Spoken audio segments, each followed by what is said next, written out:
When the sickly sweet stench of rusted blood rushed into his nostrils, Lin Yu thought he was going to rot away on this charred, blackened stretch of earth. A searing pain in his back felt as if a red-hot brand were grinding over the same spot again and again. He forced his eyes open, and his blurred vision filled with twisted layers of cloud and a sky suffused with an eerie crimson glow. The ground beneath him was still scorching hot. Gravel dug into the wounds of his palms, the sharp fragments glued to his skin by warm beads of blood. Cough. He tried to push himself up, only to be slammed back down by a wave of tearing agony. The last frame of his memory was the particle collider spiraling out of control in the laboratory, an eerie azure vortex of energy devouring the entire observation platform. And then came nothing but an endless sensation of falling. Where's this place? Suddenly hurried footsteps sounded in the distance. Lin Yu struggled to turn his head and saw two figures in bizarre clothing rushing toward him. The one in front was a bald teenager, his orange martial arts GI smeared with dust, his face taut with worry. Behind him strode a tall, muscular blonde man, his left arm hanging unnaturally at his side, dark red blood soaking through his purple battle suit. Goku, hang in there. The bald teenager shouted over his shoulder, clutching a small box that glowed faintly green in his hand. The Great Elder gave us one last senzu bean. The blonde man, called Goku, waved his hand weakly. His voice was frail, yet carried an unquestionable resolve. See to that man first. He's still breathing. Only then did Lin Yu truly see the blonde man's face. His sharply defined jaw was clenched tight, a wound at his temple still seeping blood. Yet his black eyes shone with a startling brightness, fixed unblinkingly on Lin Yu. Kellen, lend me your scouter. Goku reached his hand out toward the bald teenager. Kellen hurriedly unfastened a silver device from his waist and passed it over. Goku pressed a button, and blood-red numbers instantly leapt across the screen, accompanied by a shrill beeping. Battle power 500. Kellen's eyes widened. Was the blast radius from that fight with Leitais really so huge? Even a passerby got dragged into it. Goku, however, frowned. He slowly crouched down, his palm hovering a few centimeters above Lin Yu's body. A gentle energy flowed from his fingertips like the waters of spring coursing over Lin Yu's skin. His chi is very clean, Goku said, his voice dropping low. He doesn't feel like a bad person. Only now did Lin Yu belatedly react. Goku, Kellen, Leitais. Those names exploded in his mind like thunder. He jerked his gaze to the blonde man's tail. That furry brown tail was hanging limply against the ground, its tip stained with dirt. Dragon Ball. He had actually crossed over into the world of Dragon Ball. And judging from this scene, it was clearly right after Goku defeated Leitais. Pain and shock crashed over him together, his vision went dark, and a metallic sweetness surged up his throat. As Sun Wukong handed something over, Lin Yu's fingertips brushed against a smooth, round object. Without thinking, he popped it into his mouth. He swallowed it in one gulp, it slid down his throat, and instantly turned into a warm current surging through his entire body. The wounds on his back began to knit together at a speed visible to the naked eye. The sensation of tearing vanished without a trace, and even his stamina surged like a drained battery suddenly charged to overflowing. Huh, that was... Kellen pointed at Lin Yu's mouth and suddenly cried out, that was the last senzu bean. Only then did Lin Yu realize what he had just eaten. He pushed himself up, glanced at the faint green residue left in his palm, and scratched his head in embarrassment. Sorry, I thought it was some kind of wild fruit. Goku only laughed. As he stood up, even his own pain seemed to have eased somewhat. It's fine. Senzu beans are meant to save people after all. Who are you? How did you end up here? Lin Yu quickly began calculating in his heart. If he revealed that he was a transmigrator, they would probably take him for some sort of monster. He took in the battlefield around them. The sundered mountains, charred trees, and in the distance the half-buried wreckage of a flying craft. Drawing a deep breath, he said, I am a cultivator. I got lost while training in the mountains and somehow ended up here. The excuse was full of holes, but Goku clearly had no intention of digging deeper. He patted Lin Yu on the shoulder. It's very dangerous here. Come back to Kame House with us. You can rest there for a while. Kellen nodded eagerly in agreement. Yeah, Master Turtle Hermit is really kind, and Bulma's there too. She'll definitely figure out a way to help you contact your family. Just as Lin Yu was about to agree, the roar of an engine suddenly reached his ears. A bright pink hovercar burst through the lingering smoke and screeched to a halt in front of them. The door swung open, and a blue-haired girl in a white researcher's uniform leapt out, holding a scouter even more refined than Goku's in her hand. Goku, Kellen, are you two all right? Bulma's gaze first swept over them, then was immediately drawn to the unfamiliar figure of Lin Yu. And his name is Lin Yu. He's a cultivator too, Kellen explained. Bulma at once lifted the scouter and aimed it at Lin Yu. The numbers on the display began to leap, wildly surging from 500 straight up to a level it could no longer show. The shrill alarm grew ever more urgent until with a loud pop the scouter spewed black smoke and exploded. The blast wave forced Bulma back half a step. She stared at Lin Yu in disbelief. What kind of monster are you? Lin Yu looked down at the still warm fragments of the scouter in his hand and let out a helpless sigh. It seemed that in this world, keeping a low profile was going to be very difficult indeed. Turtle Hermit Island was far smaller than Lin Yu had imagined.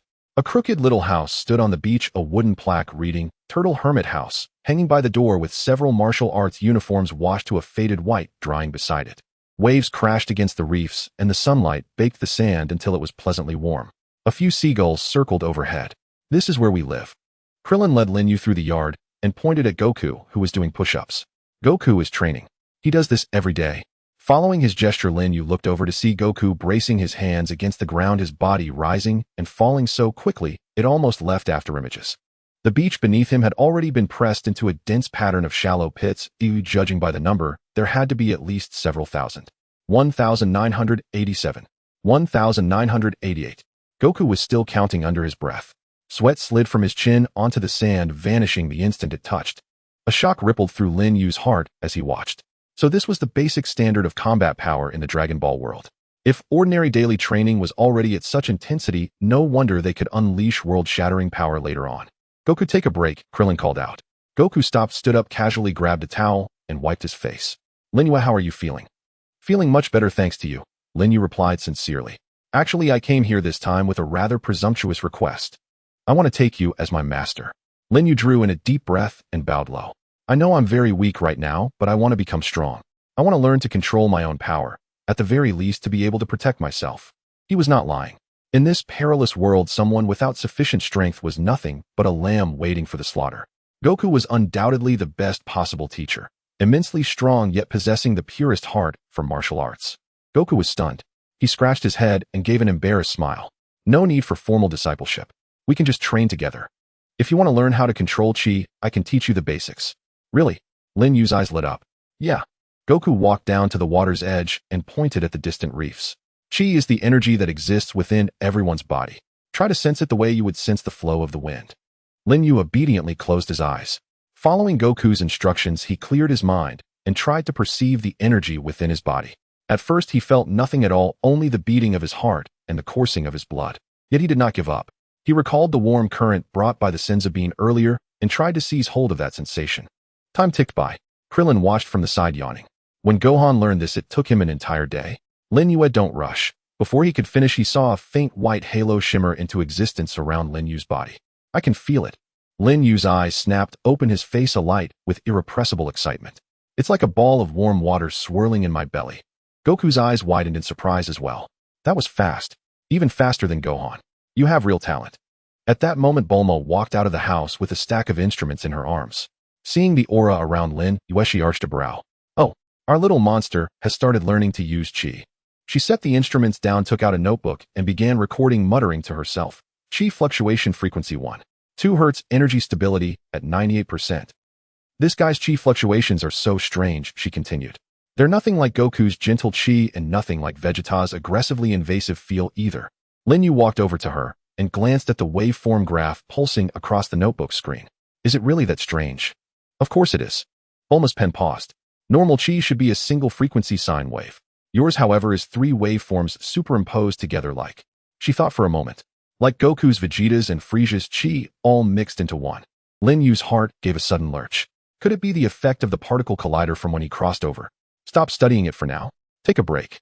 He took an ice-cold can of cola from the nearby fridge, popped the tab, and handed it to her. If you keep staring at that screen, you're going to end up with dark circles under your eyes. Bulma accepted the cola, the chill against her fingers, making her pause for a moment. She looked up at Lin Yu. The youth stood in the sunlight, a faint smile on his lips, his gaze as clear and clean as a freshly washed sky. He had only appeared yesterday a complete stranger, yet he gave her an inexplicable sense of familiarity. Who needs you to worry about me? She muttered, turning her face away. She took a long gulp of cola, but the tips of her ears quietly flushed red.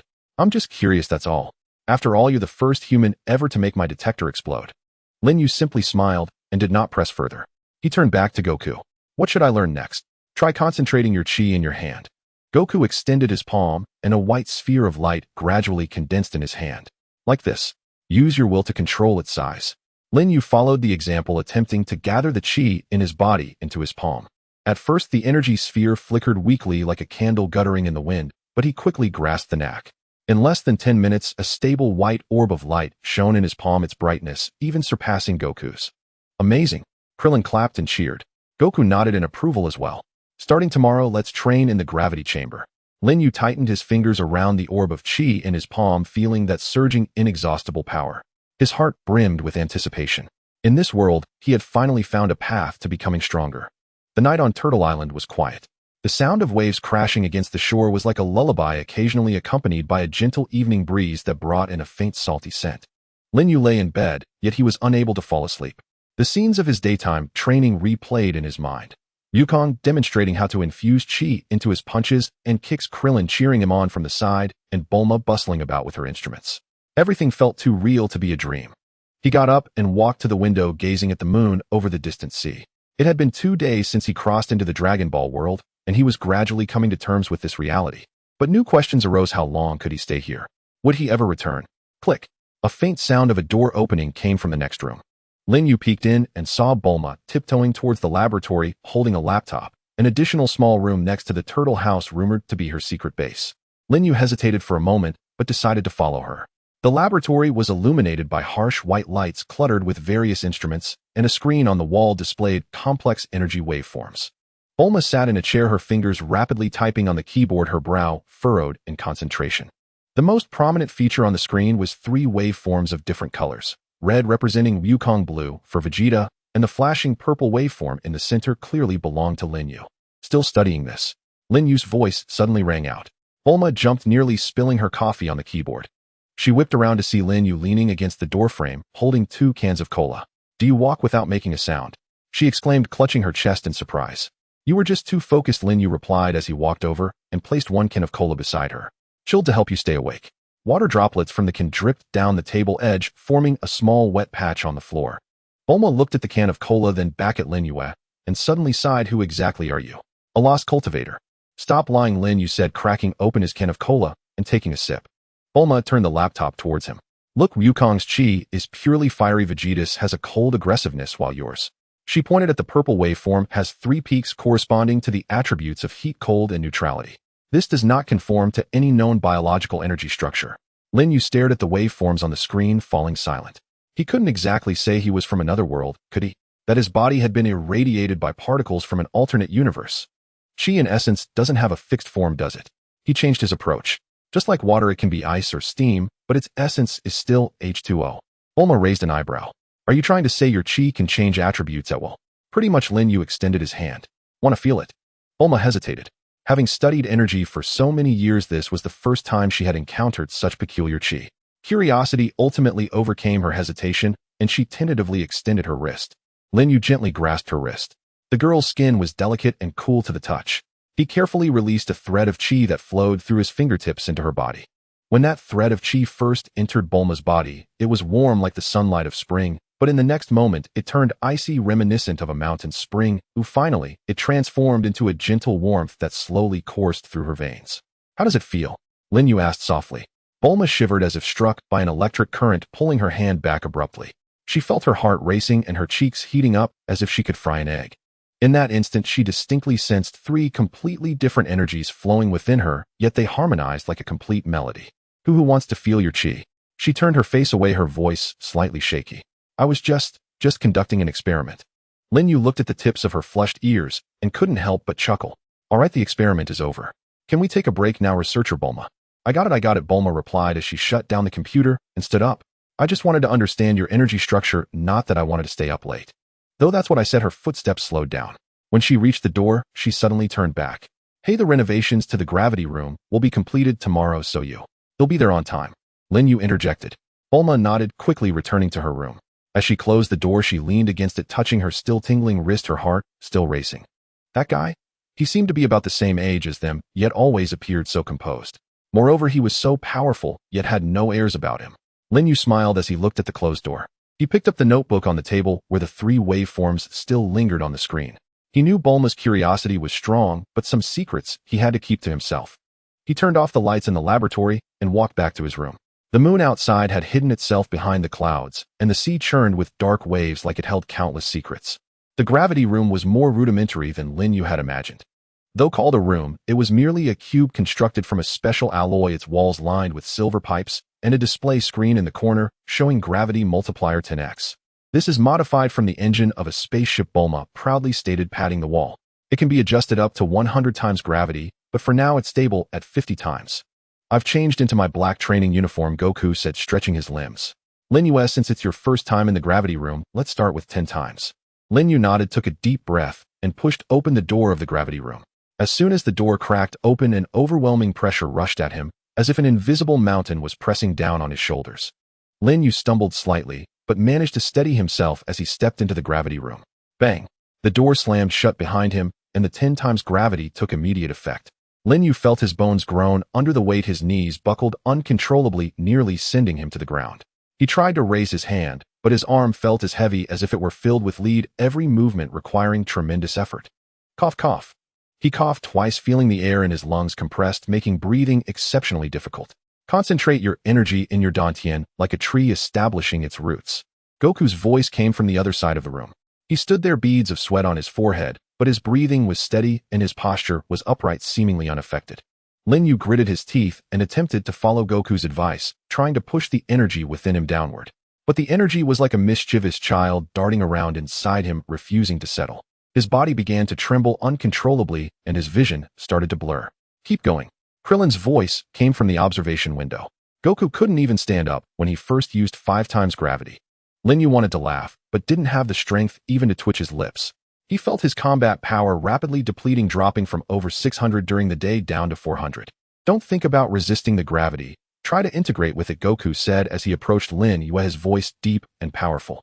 Chi is not meant to resist, it's meant to harmonize. Lin Yu closed his eyes, striving to comprehend Goku's words. Harmonize? How to harmonize?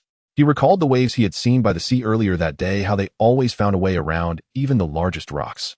Shouldn't Chi flow like that too? He attempted to relax his body, no longer resisting gravity, but instead allowing the Chi to flow along the direction of the pressure. It was like in a raging river where one doesn't swim against the current but adjusts their direction with the flow. A miracle happened.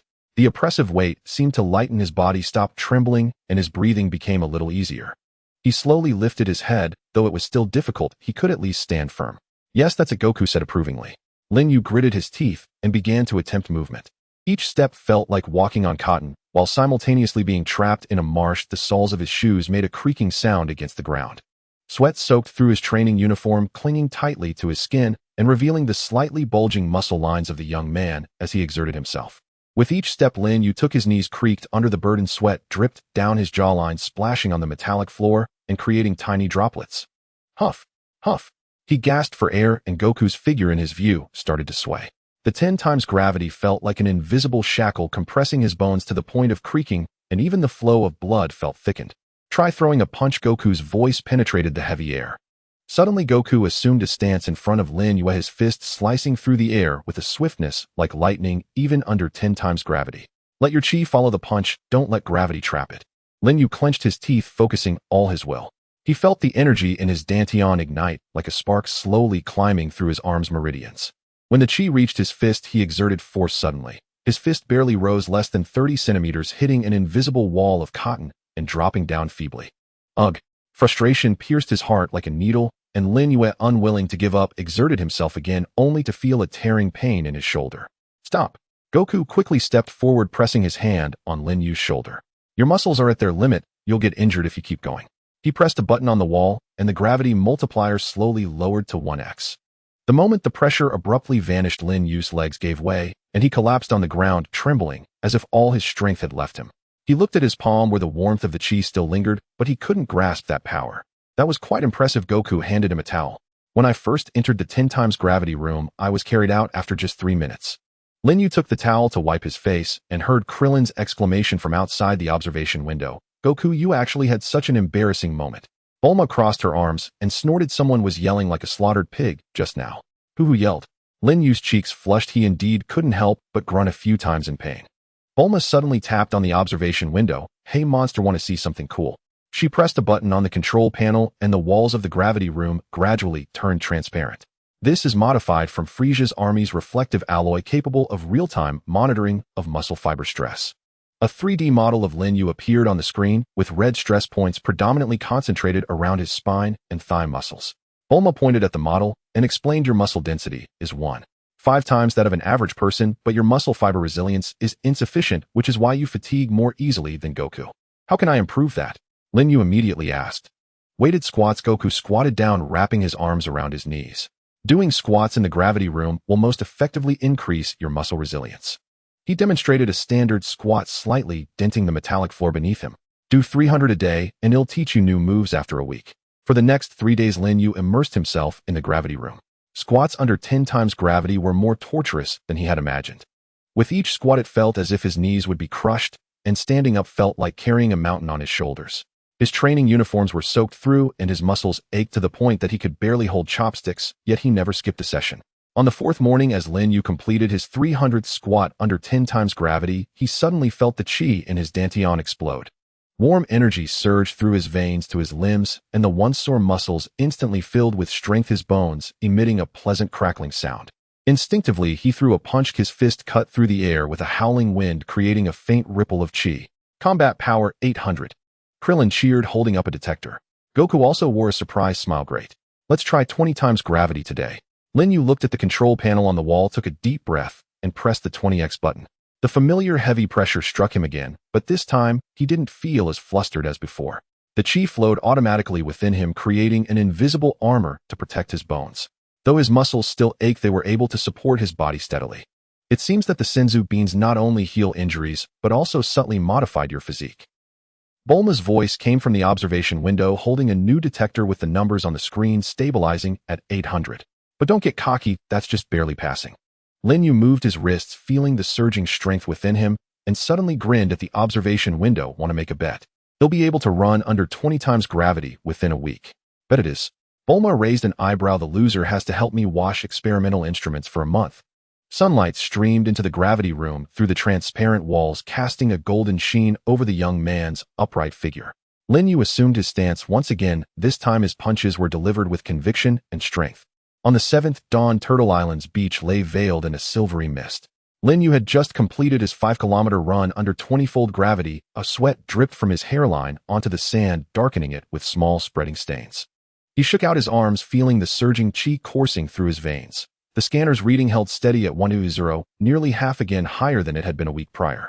Not bad, Yukong said, shouldering a massive log as he emerged from the woods, several freshly caught giant fish still dangling from it. Breakfast is grilled fish today. Lin Yu smiled and stepped forward. Need any help? Go fetch Bulma and Krillin. Fire's almost ready. Yukong replied, nodding toward the crackling campfire nearby. Lin Yu turned and headed toward the Turtle Hermit's house. Just as he reached the doorway, a shrill, piercing shriek tore through the clouds above. It was sharp, urgent, a metallic screech grating against the air, utterly unlike the deep, resonant roar of a spacecraft engine he remembered. What is that? Krillin burst from the house, pointing skyward at a rapidly expanding black speck. At 1 kilometer from the island, the speck halted and resolved into the sleek silver silhouette of a starship. Its hull bore scars of battle, pockmarked with impact craters, its tail fins still trailing thick, acrid smoke. More unsettling still was the frigid, venomous aura emanating from it, cold as a serpent's tongue licking bare skin. That aura. Yukong's expression hardened. He lowered the log and instinctively dropped into a combat stance. It's Vegeta. Lin Yu's heart plummeted. Vegeta? Why now? According to the timeline, he shouldn't make his formal debut until the Namek saga. Blue flames erupted from the ship's underbelly as it descended slowly onto the beach, sending up a billowing cloud of sand. The hatch hissed open, and a Saiyan clad in deep blue battle armor strode forth. Tall and powerfully built, his jet black hair stood rigid like bristles. A sneer curled unapologetically at his lips. Most arresting were his obsidian eyes, black voids swirling with arrogance and raw, untempered fury, as if the entire world were beneath his gaze. Kakarot. Vegeta's voice was low, gravelly, edged with metallic resonance. His gaze swept over Wukong, then locked onto Lin Yu. Who is this low-class creature? A sharp beep-beep sounded from his wrist scanner, its screen flashing crimson. Power level 120. Humph. Such vermin dare stand beside you. Lin Yu clenched his fists. He felt Vegeta's aura like a drawn blade. Cold, lethal, thrumming with murderous intent, 100 times purer and more terrifying than the faint, crude energy of Frieza's foot soldiers. He's my friend, Lin Yu, Yukong said, stepping deliberately between them, his tone calm, yet immovable as bedrock. Vegeta, what brings you here? What brings me? Vegeta sneered, redirecting his scanner toward Wukong. Your power level has climbed to 8000. So that fight with Raditz did strengthen you. But his gaze snapped back to Lin Yu. What right does this sudden nameless wretch have to train in Saiyan martial arts? Lin Yu stepped forward, meeting Vegeta's gaze without flinching. Whether I'm worthy isn't for you to decide. Oh, Vegeta arched a brow, his smirk deepening. With a mere 1200 power, you dare speak to me? Without warning, he raised his hand, palms glowing violet as a dense sphere of energy coalesced. Let me teach you what true power means. Vegeta, stop. Wukong roared, surging forward, golden aura exploding around him like a solar flare. But it was too late.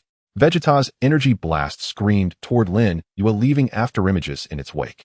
Lin Yu's pupils contracted sharply. He instinctively channeled his chi. A translucent wall of white energy flared into existence before him, crystalline and radiant as a shield of solidified light. Boom! The blast struck the barrier, detonating in a blinding flash. Shockwaves hurled pebbles skyward. Even the distant campfire guttered and died. Lin Yu was driven backward 3 meters, his boots carving deep furrows in the sand, his arms trembling with numbing pain. As the dust settled, Vegeta's sneer had vanished, replaced by stark, unguarded astonishment. He'd used only 30% of his strength, enough to obliterate a small starship. Yet this boy with a measly 120 power had blocked it. Interesting. Vegeta moistened his lips, eyes gleaming with predatory hunger. Perhaps you'll earn yourself a few extra seconds of life. You've gone too far. Bulma rushed out, clutching her scanner, the display still flickering with the blast's energy signature. That blast could have vaporized half of Turtle Island. What are you? Vegeta ignored her entirely, his stare fixed on Lin Yu, unblinking. Your aura is strange, not Earthling, not Saiyan. What are you? What I am doesn't matter. Lin Yu straightened, breath steady despite the shattered barrier. What matters is, this is not your domain to desecrate. Arrogant fool. Vegeta's aura surged, violet energy boiling like molten magma. If you beg for death so desperately, I'll grant it. He lunged, leaving only a blur behind.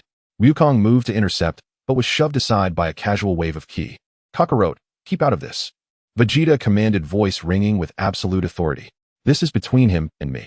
Lin Yu drew a slow, deep breath, channeling every shred of chi into his legs. He knew his speed couldn't match Vegeta's, so he gambled, ducking sideways in a desperate roll. The instant Vegeta closed in, narrowly evading a kick that sliced the air like a blade. Crunch. Where Lin Yu had stood moments before, the sand collapsed inward, forming a crater 5 meters wide. Shrapnel and grit stung his cheeks, drawing thin lines of blood. Quick reflexes, Vegeta remarked, turning with a cruel twist of his lips. Pity your speed is still pathetic. He attacked again, fists and kicks raining down like a hurricane. Lin Yu dodged by instinct alone, guided only by his sense of ki, yet wounds bloomed across his body with each near miss. Each evasion sapped his stamina. The scanner's number began to fall. Lin Yu, Krillin cried out, but Wukong gripped his shoulder, holding him fast. Don't interfere, Wukong said, voice grave. This is a battle he must face. A brutal kick slammed into Lin Yu's chest. He flew backward like a broken puppet, crashing hard into the turtle hermit's house wall. Agony exploded through his ribs. He coughed up blood, vision swimming at the edges. Surrender. Vegeta advanced, each footfall crunching softly in the sand. A creature like you doesn't deserve to stand before me. Lin Yu staggered upright, wiping blood from his mouth with the back of his hand. His chi ebbed, but something burned deeper within. Every ounce of defiance he'd carried across worlds, every silent vow to survive, to carve his place in this unforgiving realm. I'm not beaten yet, he whispered, hoarse but ironclad. Obstinate fool. Vegeta lost all patience. Raising his hand high, he swirled violet energy into a seething, expanding orb. This time, I'll crush you into nothingness. Enough. Wukong's voice cracked like thunder. A cataclysmic wave of golden energy erupted from him, bathing the entire beach in blinding divine light. In an instant, he stood before Lin Yu, hair blazing gold, eyes transformed to emerald green, aura roaring like a living storm. Super Saiyan. Vegeta's eyes widened, his first genuine expression of disbelief. Impossible. How could you possibly? He is my disciple. Wukong's voice turned glacial, his aura pulsing like a physical force. Lay another hand on him, and I will end you. Vegeta stared, first at the killing intent blazing in Wukong's eyes, then at the overwhelming, crushing aura radiating from him. Slowly his clenched fists uncurled. He knew with absolute certainty in this state Wukong would erase him without effort. Humph. Vegeta snorted, turning toward his ship. Kakarot, you'll pay for this. And you. He glanced back once, his gaze freezing Lin Yu where he stood. Next time we meet, I'll shatter you myself. The ship lifted off, vanishing into the clouds. Lin Yu collapsed onto the sand, limbs hollow, breath ragged.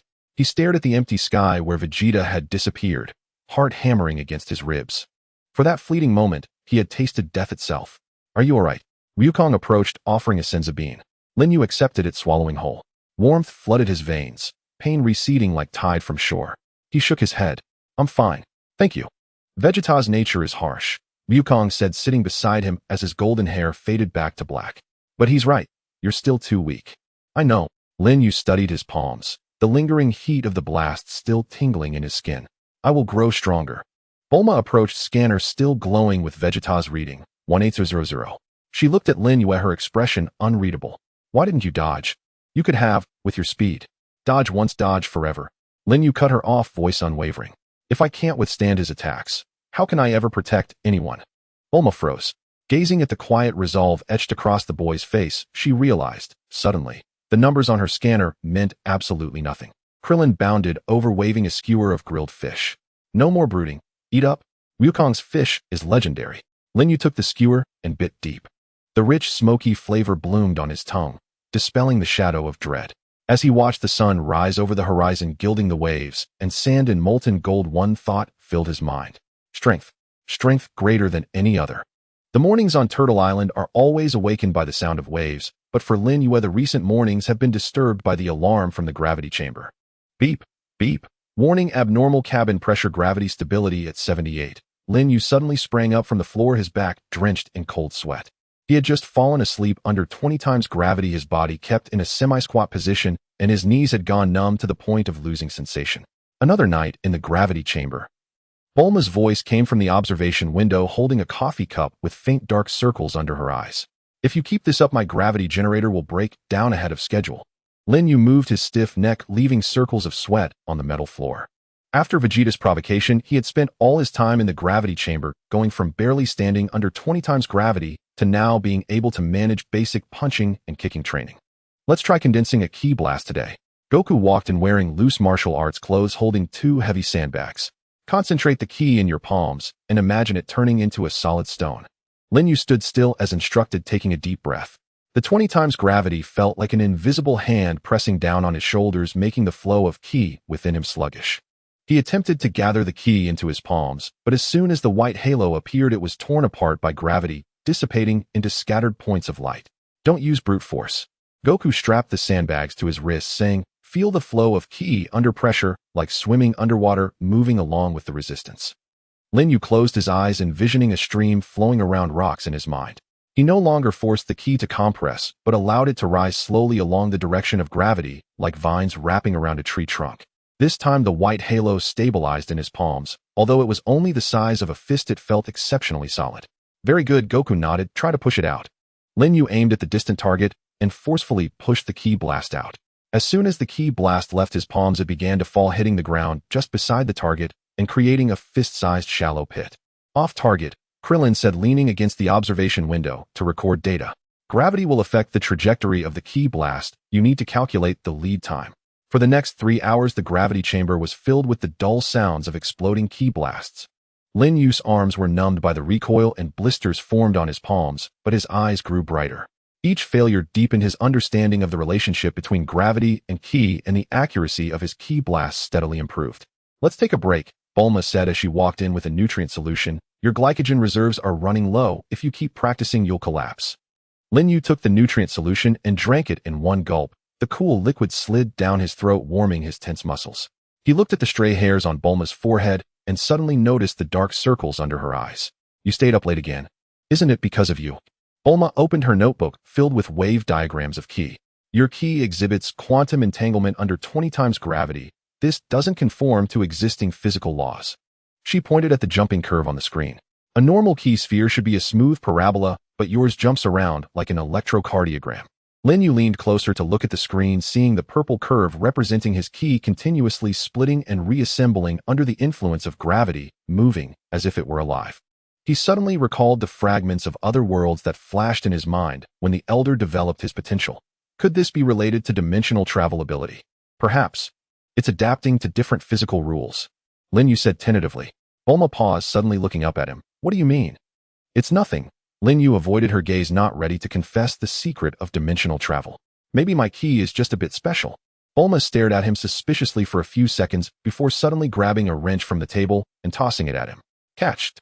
Lin Yu instinctively raised his hand, and at the moment he touched the wrench, he felt the key within him surge towards his palm, forming a layer of cushioning. The force that could shatter bones under 20 times gravity was easily dissipated. Wow. Bulma's eyes lit up, quickly noting down in her notebook. Just now your key automatically formed a protective layer. Was that a reflex? Lin Yu was also stunned. His previous action was purely instinctive. It seems your body adapts to gravity faster than your consciousness. Goku had approached unbeknownst to them, holding a new detector. Power level at 1000, congratulations. Lin Yu looked at the number on the detector, but felt little joy. He recalled Vegeta's power level of 18,000 and Frieza's terrifying 5300. 1000 was still far from enough. I want to try 30 times gravity, Lin Yu said. No way.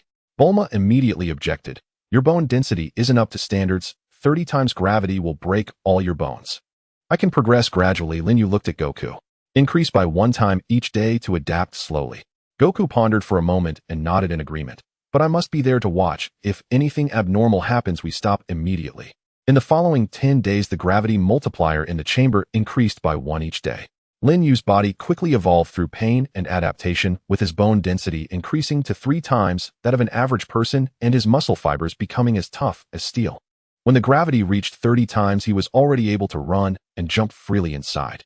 That afternoon, Lin Yu was practicing consecutive ki blasts under 30 times gravity. The white ki blast shot toward the target like a barrage of cannon fire, each explosion raising a cloud of dust. He became increasingly adept, the ki flowing ceaselessly within him, even starting to attempt altering the trajectory of the blasts while moving. That's enough for today. Goku glanced at the time. Krillin said dinner is ready, and he made your favorite roasted meat. Just as Lin Yu was about to stop, he suddenly felt a disturbance in the ki within him. The last ki blast veered off course, trailing a white tail toward the Kame house, more accurately toward Bulma's red sports car parked in the yard. Oh no! Lin Yu's pupils contracted. It was too late to chase. Bang!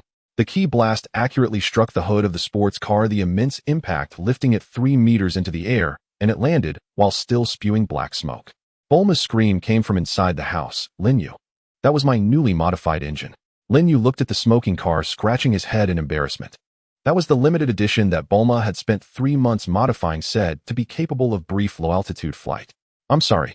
I didn't mean to. If apologies worked, why would we need insurance companies? Bulma rushed out with a wrench, her face smeared with oil. Do you have any idea how hard it was to get that engine? I had to get it from the galactic black market. Her words suddenly halted, for Lin Yu was crouched beside the car, pressing his hand against the deformed hood. The white key surged from his fingertips, and the originally twisted metal slowly returned to its original form. Even the shattered parts made faint, clicking sounds.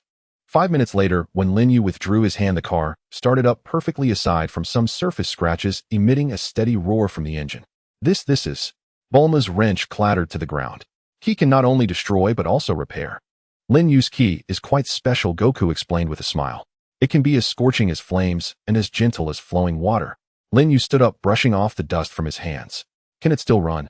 If not, I can. Don't touch my car. Bulma abruptly pushed him away, diving into the driver's seat and stepping on the gas.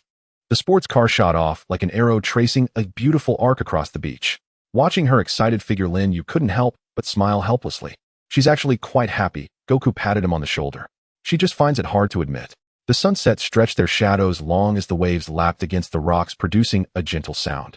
Lin Yu gazed at the distant sea horizon, a surge of impulse rising within him. He wanted to know just how far his ki could go. Goku, he suddenly said, do you know about the room of spirit and time? Goku paused for a moment before nodding. I've heard of it. It's a special space on Korin Tower where the flow of time is different from the outside world. What's wrong? Lin Yu asked. I want to try it out. Lin Yu's eyes sparkled with anticipation. If I cultivate inside, will I progress faster? Goku looked at the flame in his eyes, recalling his younger self. That longing to grow stronger was all too familiar to him. He'll take you to ask Master Roshi tomorrow. But the pressure in the room of spirit and time isn't something the gravity chamber can compare to. You need to be mentally prepared, Goku said. Lin Yu nodded, vigorously staring at the darkening sky, feeling the lingering warmth from when he repaired the car in his palms.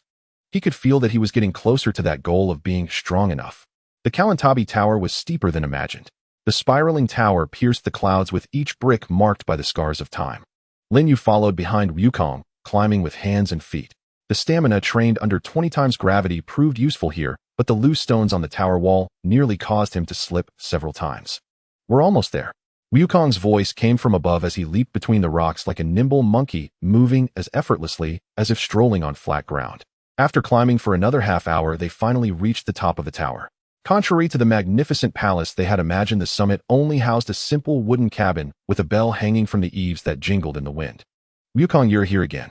A white cat wearing sunglasses sat in front of the cabin holding a teacup. It was the cat sage. Cat sage, we would like to borrow the time chamber for a while. Wukong bowed respectfully. The cat sage squinted, his gaze falling on Lin Yue, his tail gently swaying. This young man has a very special aura. He set down the teacup and pointed to a door beside the cabin. The time chamber can only accommodate 2 people at a time. A day inside equals 1 hour in the outside world, and you can only stay for a maximum of 2 days. Why can we only stay for 2 days? Lin Yu asked curiously. Because the mental pressure inside is too intense. Ordinary people will go insane if they stay longer than 48 hours. The cat sage licked his paw, and the space is only 10 cubic meters. It will be very cramped for both of you to go in. Lin Yu approached the door, noticing strange runes carved into the door panel. It felt icy to the touch, as if connecting to another world. Are you ready? Wukong stood beside him holding 2 compressed rice balls. There is no food or water inside, so we need to ration our meals. Lin Yu nodded and took a deep breath. He could feel the invisible pressure emanating from behind the door, more unsettling than 30 times gravity. It was a pressure that seemed to penetrate his very soul. Go in and don't push yourself too hard. The cat sage waved his paw. If it's too much, come out immediately. Wukong pushed open the door, and a wave of chaotic energy rushed out. Lin Yu followed him inside, and the door behind them clicked shut, instantly cutting off the light and sound from the outside. Before them lay a gray, misty space. The ground was hard beneath their feet, and there was nothing around. Only endless gray and white. Time seemed to lose its meaning here. There was no sense of passing, nor any reference point. This is the time chamber. Wukong's voice echoed in the vast space. Your perception of chi will be amplified tenfold, and any distractions will be magnified infinitely. Lin Yu tried to sense the chi within him, but found it to be as restless as a startled wild horse. The surrounding gray-white energy relentlessly assaulted his mind, and various images began to flash through his mind. His laboratory before the journey, the smiling faces of his parents, Frieza's cold gaze, Vegeta's mocking smile. Focus! Wukong's voice thundered like a clap of thunder. Don't let distractions control you. Lin Yu snapped back to reality, his forehead already beaded with cold sweat. He quickly shut his eyes, following the method Wukong had taught him, sinking the chi into his dantian and establishing a mental barrier. The chaotic images gradually faded, but the pressure around him intensified, as if it were trying to crush his soul. On the first day, we need to adapt to the mental pressure here. Wukong sat cross-legged. Try to maintain your true self amidst the distractions. This is more important than practicing chi. Time became blurred in this place. Lin Yu had no idea how long had passed. Perhaps an hour, perhaps a day. He sat cross-legged, letting various thoughts rise and fall in his mind, while maintaining a thread of clarity. When he opened his eyes again, he noticed that the surrounding gray-white energy had seemingly become a bit more docile. Good. Here, have half a rice ball. Wukong handed him the food. Now let's practice chi. The pressure here will help you master the flow of chi faster. The training that followed was 100 times more brutal than in the gravity chamber.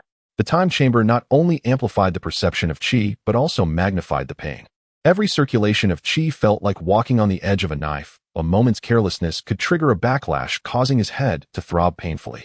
Lin Yu learned to condense chi balls amidst excruciating pain, to stabilize the chi when distractions overwhelmed him, and even to transform the surrounding gray-white energy into his own strength. His combat power soared at an astonishing rate, rising from 1,000 to 2,000, then to 3,000. On the evening of the second day, if there was such a thing as evening here, Lin Yu suddenly felt a qualitative change in the chi within him during a chi ball practice. Faint golden patterns appeared within the white chi sphere, as if stars were twinkling inside. When he expelled this chi, the chi ball left a golden trail in the air, and its explosive power was 3 times greater than before. This is... Lin Yu stared in astonishment at his palm. The purification of chi. A glimmer of surprise flickered in Wukong's eyes. Your chi has become purer than before, and naturally its power is greater. Just then a scene suddenly flashed in Lin Yu's mind. A world filled with lightning, a man in a black Shinigami outfit, slashing at a massive void. The image vanished in an instant, as quick as an illusion. What happened? Wukong noticed his unusual behavior. It's nothing. Lin Yu shook his head, aware that it was the effect of dimensional fragments. The pressure of the time chamber seemed to activate his hidden memories. I might be a little tired. On the third day, they began sparring. In the cramped 10 cubic meter space, the sounds of their punches and kicks collided with a dull thud. Wukong didn't use his full strength, but always managed to easily deflect Lin Yu's attacks, as if guiding him to find openings. Your attacks are too straightforward. Wukong grasped his wrist and twisted it gently. Chi needs to flow like water, learning to be flexible and evasive. Lin Yu used the leverage to turn, elbowing towards Wukong's chest, only to be blocked by his palm. The chi flowed along Wukong's arm, unexpectedly wrapping around his shoulder. Lin Yu was shocked to find he couldn't move. This is chi binding. Wukong released his grip, using your own chi to bind the opponent's chi, preventing them from mobilizing their strength. Lin Yu immediately mimicked the technique and launched another attack at Wukong. This time he didn't rush in, instead he transformed the chi into fine streams, quietly wrapping around Wukong's arm. As Wukong threw a punch, he suddenly felt his arm grow heavy, slowing his movement by half a beat. I did it, Lin Yu shouted excitedly. Wukong also smiled. You're improving quickly.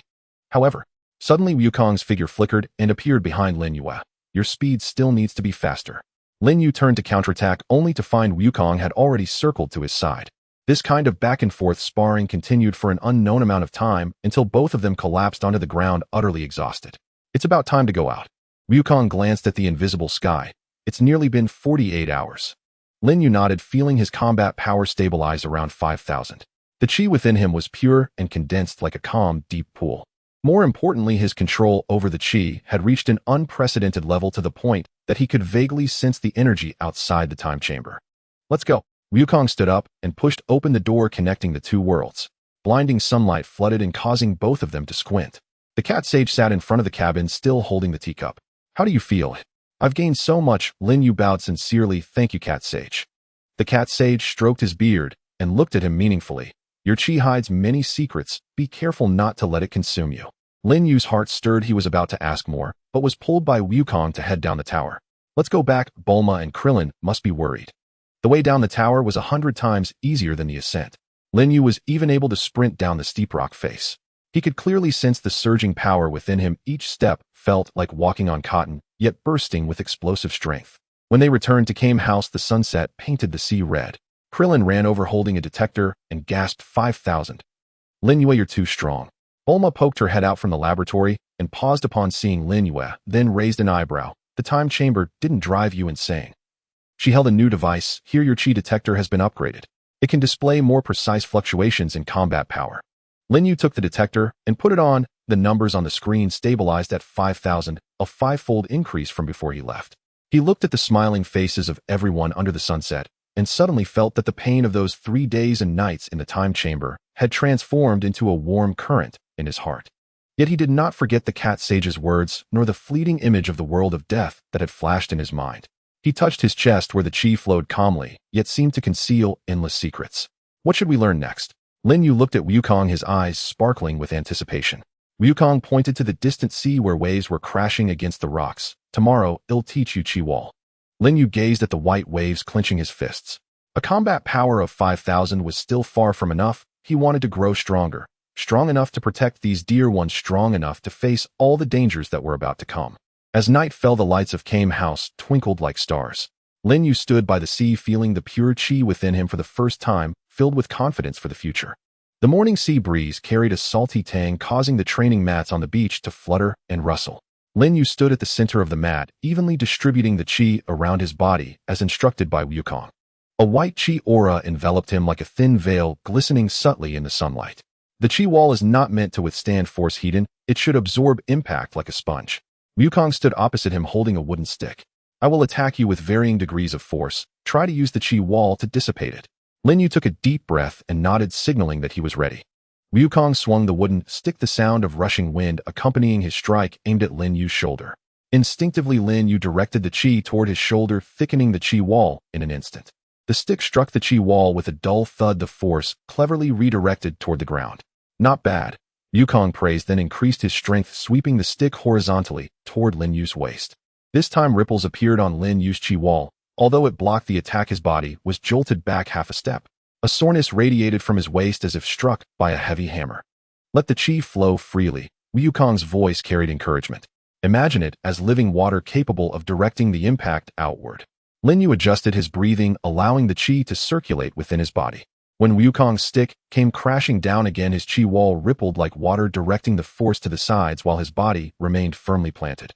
Thus, Wukong switched from the wooden stick to a stone and then to a heavy log. Lin Yu's chi wall, once shaky, gradually became resilient and agile. By noon, he could easily block Wukong's full-powered punch with the chi wall. Very good, now try to expand the range of the chi wall. Wukong took a few steps back, pointing at Lin nearby. Try to use the chi wall to protect him. Lin Yu focused his mind, extending the chi wall to the sides. The white halo expanded like a soap bubble, slowly enveloping Lin, who curiously reached out to touch the chi wall, feeling the resilient resistance at his fingertips. Are you ready? Wukong raised a rock half his height and hurled it over. The rock, accompanied by a whistling wind, collided with the chi wall, causing the white halo to vibrate violently, as if it were a deflated balloon. Lin Yu felt the chi within him depleting rapidly, cold sweat beading on his forehead. Hold on, Lin shouted from within the chi wall. Lin Yu gritted his teeth and poured all his chi into the chi wall. Just as the chi wall was about to shatter, he suddenly recalled the grayish-white chi flow in the spirit time room. Chi could not only defend, but also guide. He abruptly changed the direction of the chi, and the chi wall billowed like a sail in the wind, directing the rock's trajectory to the side. The rock grazed past the chi wall, crashing onto the beach and kicking up a cloud of dust. We did it! Lin exclaimed, jumping with joy. Lin Yu retracted his chi gun, collapsing onto the ground, gasping for air as the number on the detector dropped to 3,000. Yet a smile graced his face. The feeling of mastering power was more exhilarating than merely enhancing his combat strength. Let's take a break. This afternoon, we will spar with Gohan. Wukong handed him a towel. Mentioning Gohan, Lin Yu recalled the little boy who always clutched a dinosaur toy. He knew that immense power lay dormant within Gohan despite his typically gentle demeanor. At 3 in the afternoon, Gohan returned from school, his backpack slung over his shoulder. Upon seeing the training ground on the beach, his eyes lit up. Daddy, Lin Yu, brother, what are you practicing? Gohan, do you want to give it a try? Lin Yu waved at him. Can I? Gohan excitedly set down his backpack, striking a trembling pose. The starting stance he learned from Wukong. Don't use all your strength, just go easy. Wukong advised. Lin Yu smiled and nodded, suppressing his chi to 2,000, slowly approaching Gohan. Though Gohan was young, his movements were nimble, deftly evading Lin Yu's attacks, occasionally countering with punches. His chi was pure like morning dew, imbued with gentle strength. Gohan is amazing. Lin Yu deliberately left an opening, allowing Gohan to land a punch to his stomach, pretending to double over in pain. I'm sorry. Gohan quickly retracted his fist, looking at him anxiously. It's fine, I let my guard down. Lin Yu straightened up, rubbing his stomach. Let's do it again. The second round of sparring began, and Gohan noticeably loosened up. His punches bore the unique agility of a child, always coming from unexpected angles. As Lin Yu dodged, he guided Gohan to better utilize his chi, occasionally flicking his chi gun to lightly deflect Gohan's punches, treating it like an entertaining game. Suddenly, the sky darkened. The originally clear afternoon was shrouded in ominous clouds, and a full moon peeked through the gaps. Oh no! Wukong's expression changed dramatically. Gohan hasn't learned to control the great ape form yet. Before Lin Yu could react, he saw Gohan's body beginning to undergo a remarkable transformation. His bones crackled, his body rapidly expanded, brown fur bursting forth from beneath his skin, and his eyes turned a fierce crimson. In mere seconds, the adorable little boy transformed into a 10-meter-tall great ape, roaring and pounding his chest, exuding wild ferocity. Gohan, calm down, Wukong shouted as he rushed forward, only to be swatted away by the great ape's arm, crashing into the wall of the Kame house. Wukong. Lin's face turned pale with fear. The great ape, Gohan's gaze landed on Lin Yu, his crimson pupils devoid of reason, filled only with a desire for destruction. He took heavy steps toward Lin Yu, his massive feet blocking out the sun. Lin Yu's pupils constricted, and he instantly raised his chi to 5,000, pushing his hands forward. The gigantic chi wall surged up from the ground, acting as a transparent shield before him. Boom! The great ape's foot landed on the chi wall with a deafening crash. Lin Yu felt as if his arms might break, the chi wall twisting violently on the verge of shattering. The ground caved in under the weight of the great ape, forming a massive crater. Roar! The great ape roared in fury, lifting its foot to stomp down again. This time cracks appeared in the chi wall. Blood trickled from Lin Yu's mouth as his vision began to blur, but he gritted his teeth, pouring all his chi into the chi wall. He could feel Gohan's chi raging within the great ape like a beast trapped in a cage. Gohan, it's me. Lin Yu shouted with all his might. Look around, this is Kame Island. We're playing with you. The movements of the great ape paused for a moment, a trace of confusion flickering in its crimson eyes. But soon rage regained control. It picked up a nearby rock and smashed it toward the chi wall. Crack! The chi wall finally shattered and Lin Yu was sent flying by the immense shockwave, crashing into a distant reef and spitting out blood. The number on the detector plummeted to 1,000. Lin Yu brother. The great ape seemed to recognize him, its movements hesitating. At that moment, Wukong stood up, clutching his stomach. He took a deep breath, golden chi erupting around him. Instantly, he teleported behind the great ape, grabbing its thick tail and yanking hard. Roar! The great ape let out a pained howl, its massive body losing balance and crashing to the ground. Wukong seized the opportunity to gather a ki blast, striking it precisely at the base of the great ape's tail. With a scream, the great ape's body began to shrink, quickly transforming back into the unconscious Gohan. Lin Yu struggled to get up, walking to Wukong's side, looking at the fainted Gohan with relief. Is he okay? He's fine, Yu, just exhausted. Wukong picked up Gohan wearing a tired smile. Thank you for delaying. If it weren't for you, I might not have made it in time. We're partners. Lin Yu said with a smile, the pain in his chest reminding him of the close call. Bulma and Klin rushed over, horrified at the scene of the wrecked beach and unconscious Gohan. After hearing the story, Bulma immediately rummaged through her lab for a strange device. This is my invention, the artificial moon suppressor. She placed the device on Gohan's wrist. As long as it detects blood's waves, it will automatically emit interference signals to prevent him from transforming into the great ape. Lin Yu gazed at the silver wristband, its green indicator lights blinking, marveling at Bulma's ingenuity. Night fell and Gohan remained in deep slumber. Lin Yu sat by the sea, watching the chi wall restored to its original state. Wukong had used chi to repair it, lost in thought. Today's battle taught him that the chi wall required not only strength, but also resilience and wisdom. Moreover, the immense power hidden within Gohan made him realize that many unknown powerful existences remained in this world. What are you thinking? Wukong approached, handing him a can of cola. I was thinking, when can I become strong like you? Lin Yu confessed. Wukong smiled. Everyone has their own reasons for getting stronger. What's important is finding your own. My reason is to protect everyone. Oh, what about you? Lin Yu looked at the lights flickering in the Kame house, watching Bulma and Klin busy with their tasks, and the sleeping Gohan on the bed, gradually finding his answer. I want to protect everyone too, he said softly, his tone remarkably firm. To protect this world and perhaps other worlds we might go to in the future. Although Wukong didn't understand the latter part, he felt the determination in Lin Yu's voice and nodded approvingly. The waves crashed against the reefs and the moonlight spilled onto the beach like a layer of silver gauze. Lin Yu clenched his fists, the chi in his palms warm and resolute. He knew the path to becoming stronger was long, but he was no longer lost. The morning on Turtle Island is always accompanied by the sounds of crashing waves and metal clashing. Lin Yu knelt on the floor of the 50x gravity chamber, sweat pooling beneath him.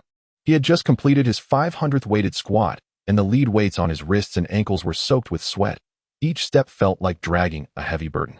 Beep. Combat power stabilizes at 5,500, Uchi purity at 89. The voice of Bulma came from the loudspeaker on the wall, tinged with a mechanical chill. Ever since she came out of the hyperbolic time chamber, she had installed a real-time monitoring system in the gravity chamber, ostensibly to collect data, but in reality, she wanted to comprehensively record Lin Yu's growth trajectory.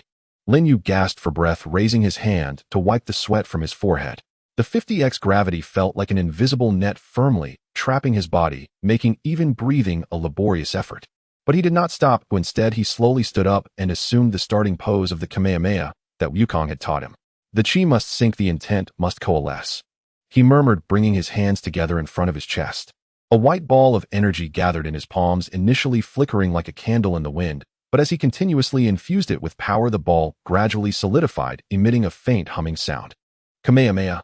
He suddenly thrust his hands forward, and the white energy wave shot toward the distant target with a trailing flame, creating a basketball-sized crater in the metal wall. The shockwave rebounded, making his already sore arms feel even more numb. The conversion rate of chi has risen to 37. Bulma's voice echoed again. That's a 2 improvement over yesterday, but it still doesn't compare to Wukong's 50. Lin Yu let out a bitter smile. He knew the gap between himself and Wukong was not merely a matter of combat power, but also a difference in their understanding of chi. Wukong's chi flowed like a naturally occurring stream, while his chi resembled an artificially dug canal. Although it could also surge forward, it lacked that natural fluidity. Take a 10-minute break. Wukong's voice came from outside the observation window as he held a thermos. Bulma made a nutritious soup to replenish your energy. Lin Yu pressed the button on the wall, and the gravity multiplier gradually decreased to 10 times. At that moment of pressure relief, he nearly collapsed, quickly grabbing hold of the nearby railing. As he opened the door to the gravity chamber, a rich aroma wafted over. Drink slowly, it's hot. Bulma handed him a thermos filled with pale yellow soup containing unknown chunks of meat and vegetables. This is made with specialty ingredients from Namek and the protein content is 20 times that of beef. Lin Yu took the thermos and drank a large gulp. The warm soup slid down his throat, turning into a warm flow that nourished his tense muscles, significantly alleviating his fatigue. He looked at the dark circles under Bulma's eyes and couldn't help but ask, "Did you stay up late again? Isn't it because your chi is so peculiar?" Bulma flipped through the tablet in her hand, filled with dense data and charts. Under normal circumstances, once combat power exceeds 5,000, the fluctuations of chi would show a periodic decay, yet your chi fluctuations are non-linear, as if. She frowned in thought, as if existing in two dimensions simultaneously. Lin Yu's heart stirred. Could it be the effect of his dimensional travel ability? He dared not ask further and changed the subject. "Is my new detector ready?" "It was ready a long time ago." Bulma pulled out a silver wristband from her pocket embedded with a blue crystal. "This is the Chi Energy Detector MK2.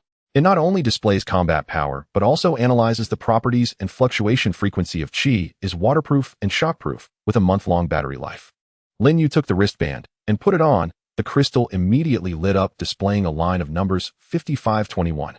He moved his wrist a bit, and the wristband fit perfectly, much lighter than the previous detector. "Thanks. Don't get too excited." Bulma crossed her arms, a smirk playing on her lips. This gadget was modified using the core chip of Frieza's army. "If you dare to break it, you'll be in for a year of washing my experimental instruments." "Rest assured I will take good care of it," Lin Yu said with a smile, but inside he wondered if this detector could withstand Frieza's chi when they reached Namek. In the following week, Lin Yu's training hit a bottleneck. His combat power hovered around 5,500, and no matter how hard he tried, he couldn't break through. Although the purity and conversion rate of his chi were still slowly increasing, they were nowhere near the previous speed. "That's a normal phenomenon," Wukong told him after a sparring session. "Every cultivator encounters a bottleneck. The key is to find the opportunity to break through." "Opportunity?" Wukong picked up a stone from the ground and casually tossed it into the sea. "It could be a battle, a moment of insight, or perhaps a delicious barbecue." He smiled and patted Lin Yu's shoulder. "Don't be too impatient, now relax a bit." Lin Yu pondered. He tried to follow Wukong's advice, no longer deliberately pursuing an increase in combat power, but instead focusing on honing his foundation. He practiced the condensation and dispersion of chi, repeatedly experimenting with different ways to control the flow of chi, even beginning to mimic Wukong, Krillin, and even Vegeta's methods of using chi. That afternoon, he practiced the chi wall by the sea. The white chi wall stood like a shield on the beach, with waves crashing against it, turning into a mist of water. He tried to make the chi wall thinner and more resilient, like an invisible membrane. "Lin Yu, look what I brought you."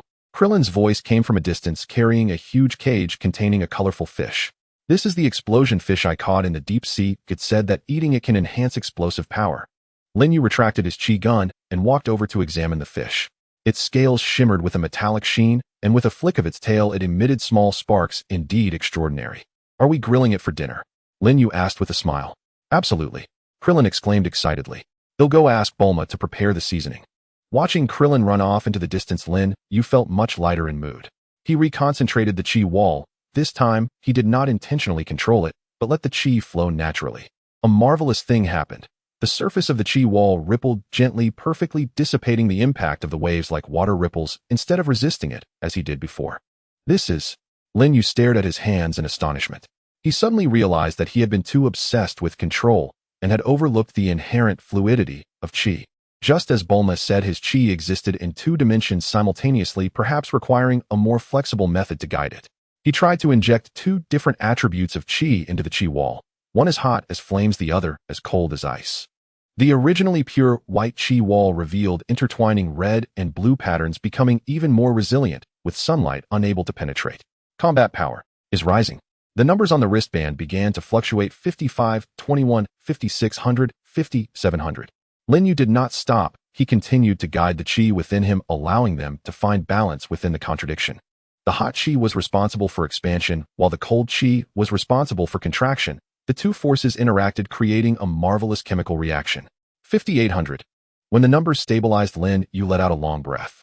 The chi wall slowly dissipated, and he felt that the chi within him was now more refined and easier to control. "Hey, did you break through?" Bulma appeared behind him at some point holding a tablet. "The fluctuation frequency of chi is stable at 3.7 Hz, with the heat attribute accounting for 42, the cold attribute for 38, and the neutral attribute for 20. What a monster!"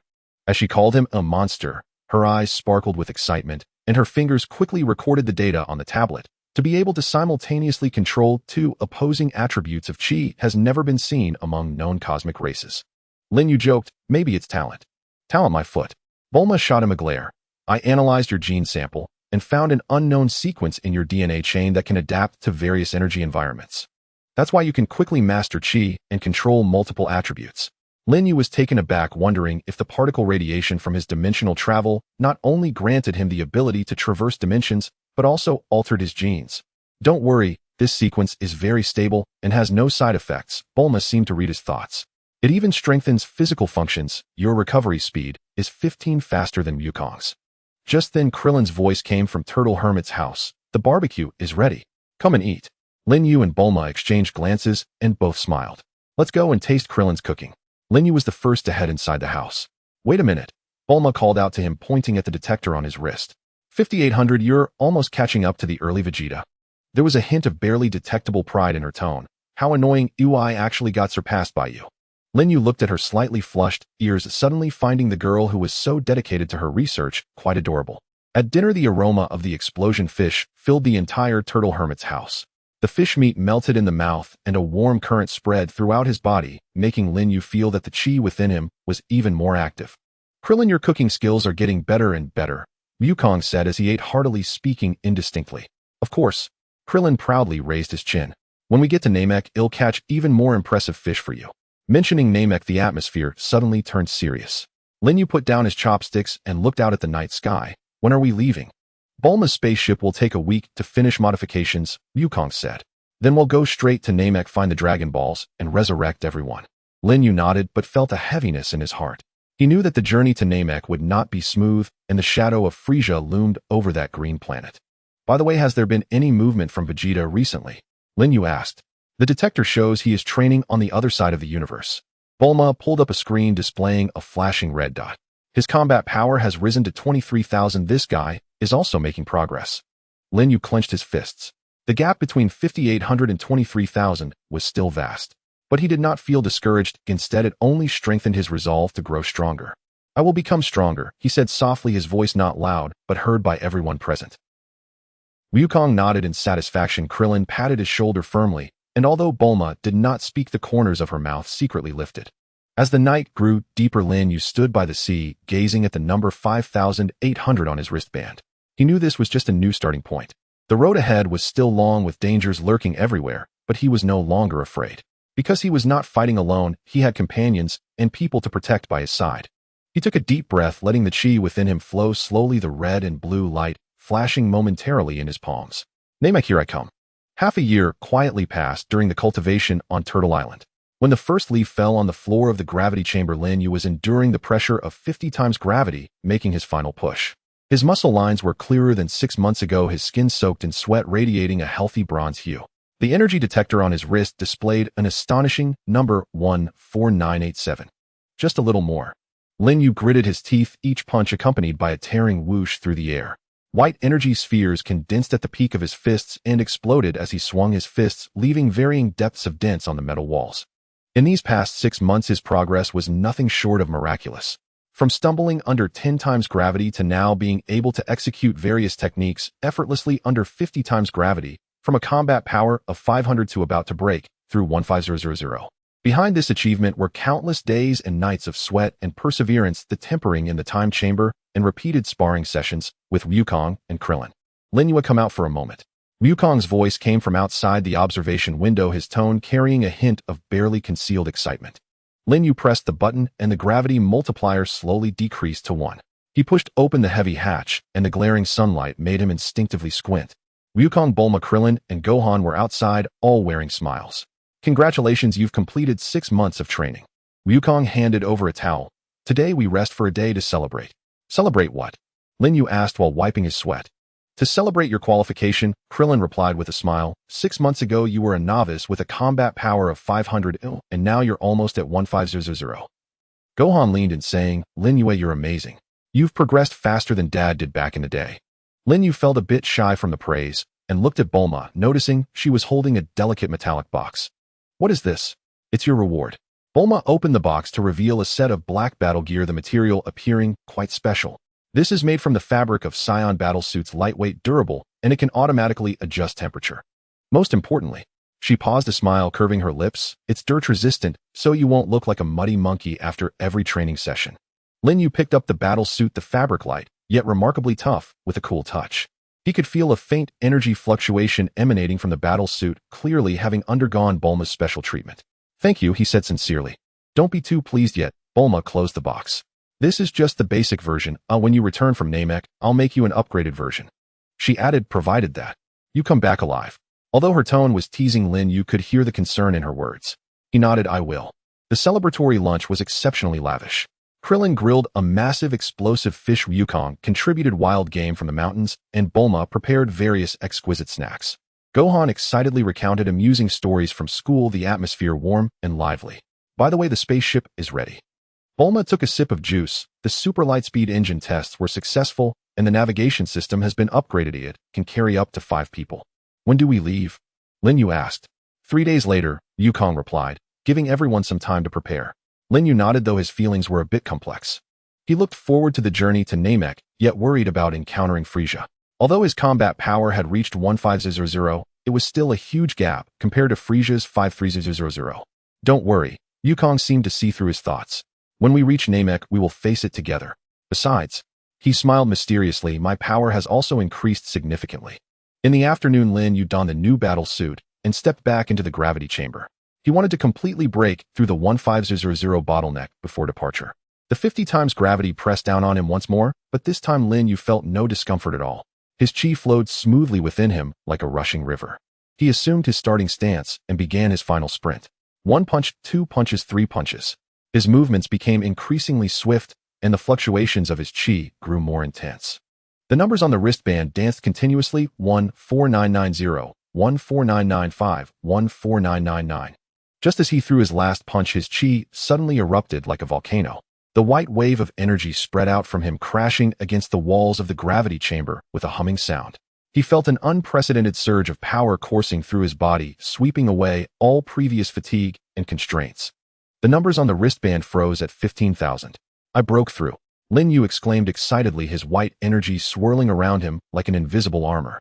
He stepped out of the gravity chamber and found Wukong and the others waiting outside. Congratulations, Wukong said with a sincere smile. A combat power of 1500 has already surpassed my level when I first participated in the World Martial Arts Tournament. Lin Yu, you're amazing. Gohan cheered, jumping up in excitement.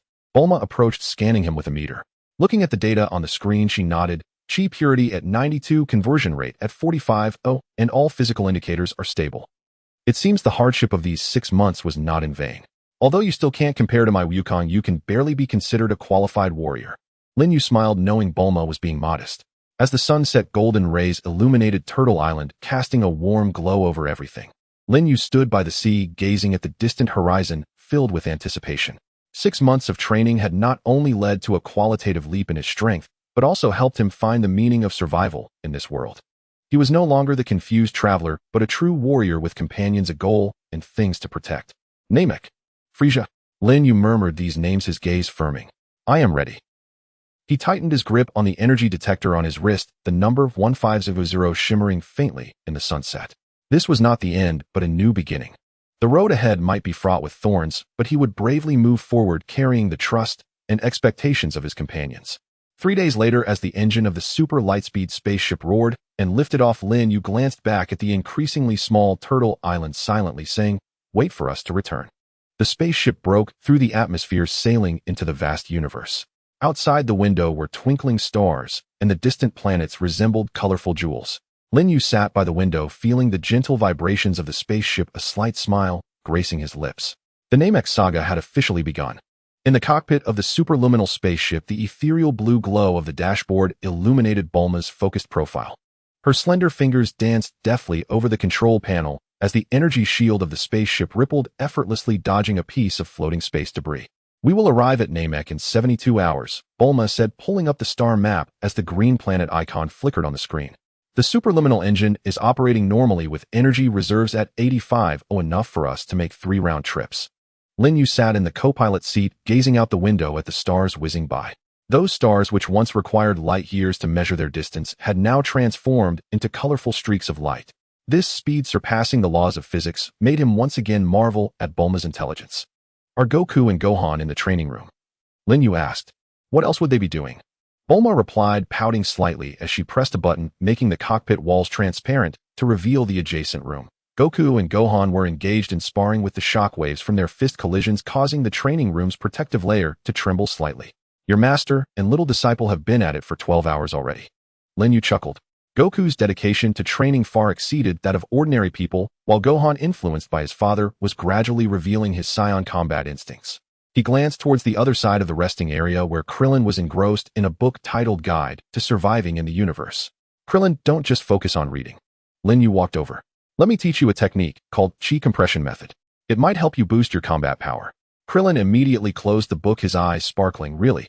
Teach me quickly. Lin Yu pulled him to the vacant chamber of the spaceship, which had originally been a storage area, but was temporarily transformed into a small training ground. He gestured for Krillin to stand ready while he assumed a starting posture. The chi compression method, simply put, is about condensing dispersed chi into a single point to enhance explosiveness. He pointed to a fire extinguisher in the corner. If you compress a whole canister of foam down to the size of a needle tip and spray it out, the power would be completely different. He slowly raised his hand, gathering a sphere of white chi in his palm. At first, the chi sphere was the size of a fist, but as he continued compressing it, it gradually shrank to the size of a thumb, its glow becoming exceptionally dazzling, causing the surrounding air to begin to distort. Watch closely. Lin Yu flicked his finger, and the compressed chi blast shot towards the distant target like a bullet. There was no earth-shattering explosion. The target merely showed a tiny puncture, but through the hole one could see the starry sky outside the cabin. The chi blast had pierced through 3 layers of alloy protection. Wow! Krillin's eyes widened. This is way more powerful than my chi blasts. Lin Yu explained patiently. The principle is simple, but it requires precise control of the chi flow. First, feel the distribution of chi within your body. Imagine it flowing into your palm like water, and then squeeze it with your mind. Yes, just like that. Don't apply too much force, or you'll lose control. Krillin followed his instructions, but the chi sphere in his palm behaved like a mischievous ball, either exploding halfway through compression or failing to coalesce. He was sweating profusely and complained while tugging at his hair, "This is too hard. My chi won't listen to me at all. Don't rush, take it slow." Lin Yu patted his shoulder. When I first practiced this, I blew up 3 of Bulma's detectors. Upon mentioning the detectors, Krillin suddenly remembered something. By the way, do you think Vegeta will also go to Namek? His combat power is 2-3-0. The 2 of us combined might not even be able to defeat him. Lin Yu's expression darkened. He certainly knew that Vegeta's goal was also the Dragon Balls, and the 3-way conflict on Namek was almost inevitable. But he didn't express it outright. He simply patted Krillin's shoulder. Don't worry, we have Goku. Besides, he pointed to the chi sphere in Krillin's palm.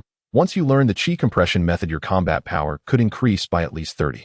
Krillin immediately perked up, his eyes filled with determination. I will definitely learn it. Just then the training room door opened, and Goku walked out with Gohan, both father and son, exuding heat. Gohan spotted Lin Yu and immediately ran over. Big brother Lin Yu, what are you guys practicing? The chi compression method, Lin Yu replied with a smile, ruffling his hair. Want to give it a try?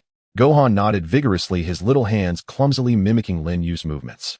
Surprisingly, although his chi sphere was weak, it was easier for him to control than Krillin's, and soon it had compressed to the size of a ping-pong ball. Gohan is amazing, Krillin exclaimed.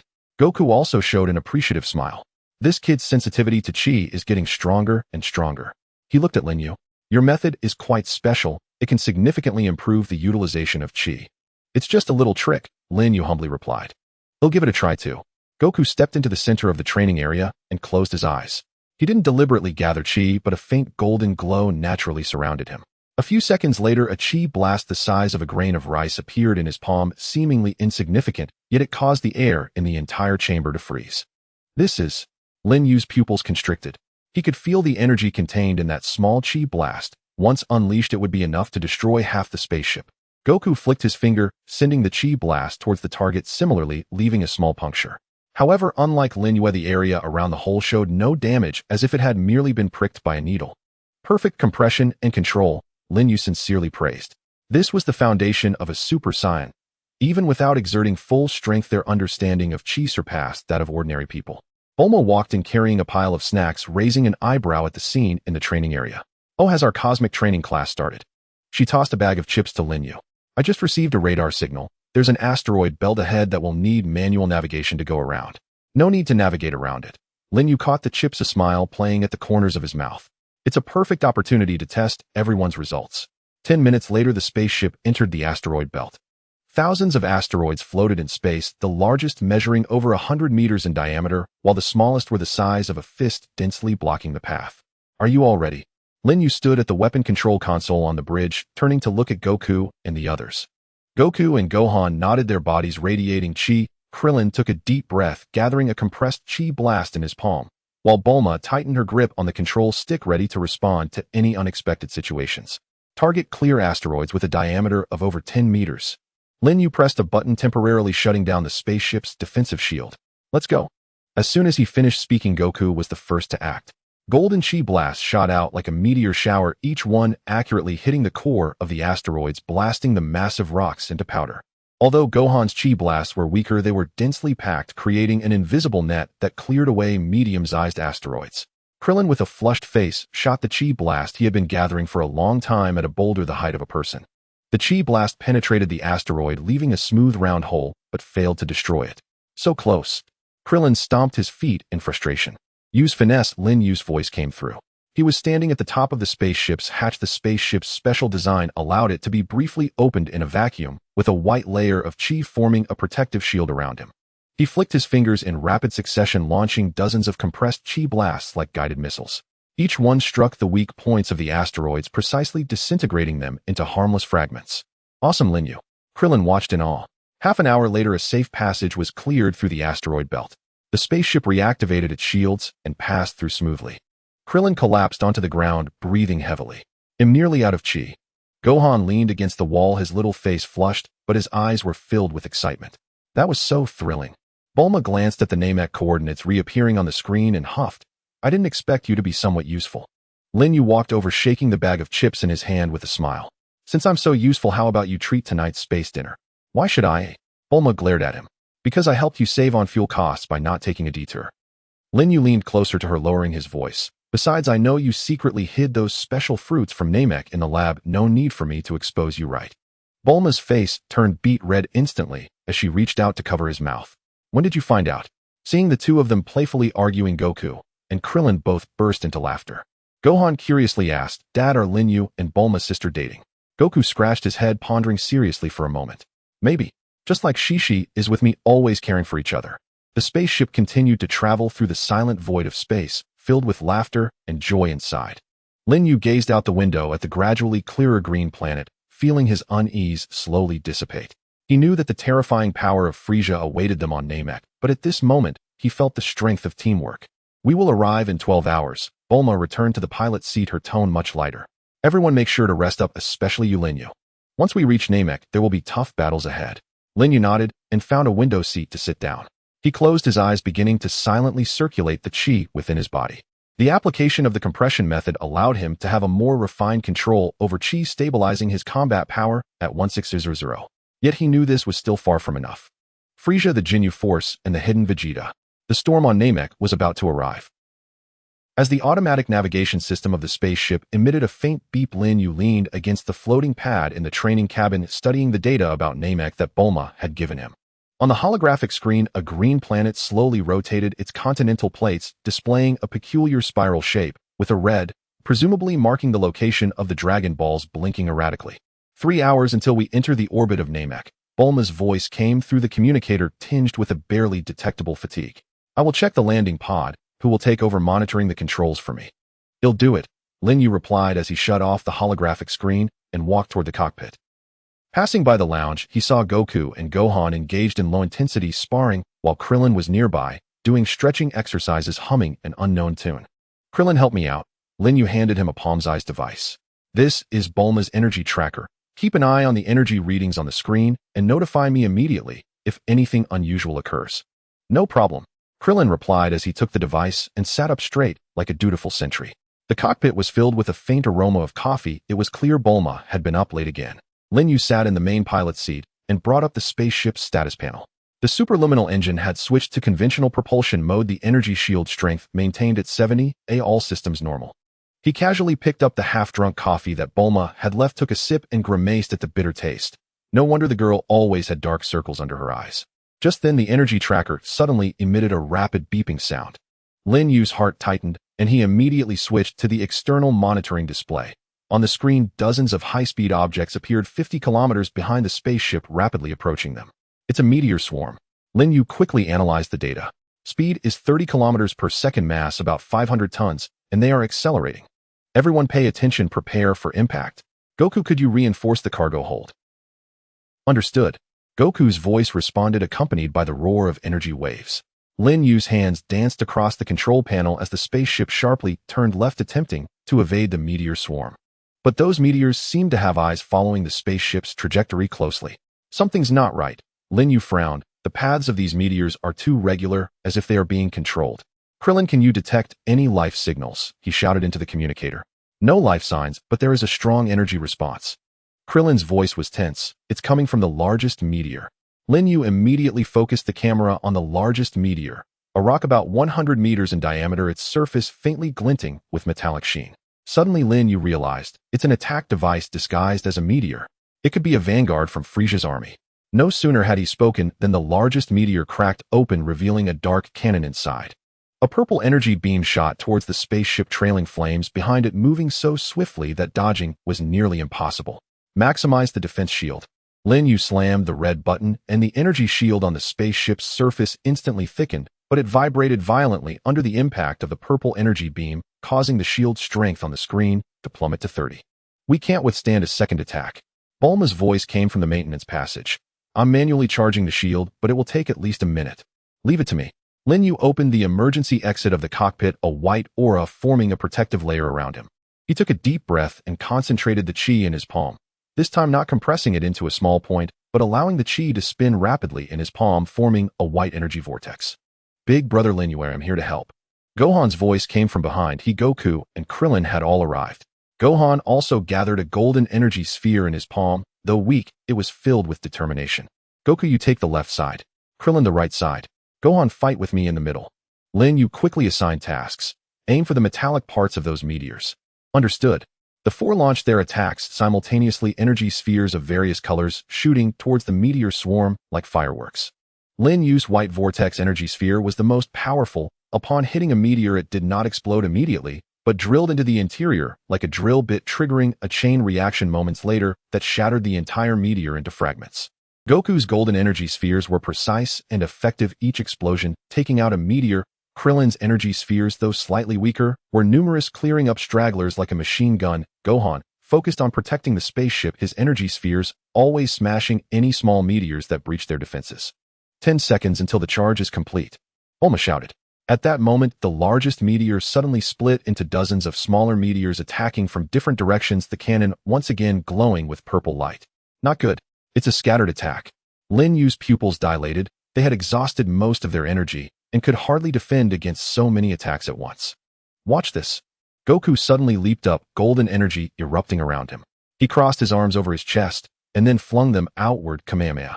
A massive golden energy wave surged forth like a torrent, instantly engulfing the incoming meteor swarm. The explosion's bright light flooded into the cockpit through the screen, causing everyone to instinctively squint. Shield charge complete. Bulma's voice was filled with excitement. Seizing the opportunity, Lin Yu maneuvered the spaceship to accelerate, breaking free from the meteor swarm's attack range. Once the spaceship was safely out of the danger zone, everyone let out a sigh of relief, collapsing to the ground. That was terrifying. Krillin patted his chest. Frieza's men are too cunning, using meteors as a cover. Gohan leaned against his father's shoulder and asked softly, Dad, do you think those bad guys are already on Namek? It's very likely. Goku ruffled his hair, his expression turning serious. We must find the Dragon Balls as soon as possible. Lin Yu walked to the control panel and pulled up the battle record from earlier.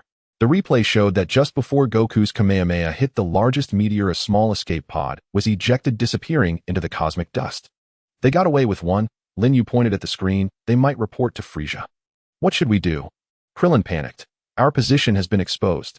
Don't worry. Bulma walked into the cockpit, her face smeared with grease and holding a wrench. The atmospheric composition of Namek is special and can interfere with energy signals. They will at most know we are here, but they won't find our exact location. She raised her chin proudly. I was already prepared. Lin Yu looked at her grease-stained face and couldn't help but smile. Looks like I really need to thank you this time, Engineer Bulma. Just knowing is enough. Bulma shot him a glance, but did not refute. As a reward for your brave performance earlier, I've decided. She pulled out a small box from her pocket. to share some of Namek's special fruit candies with you.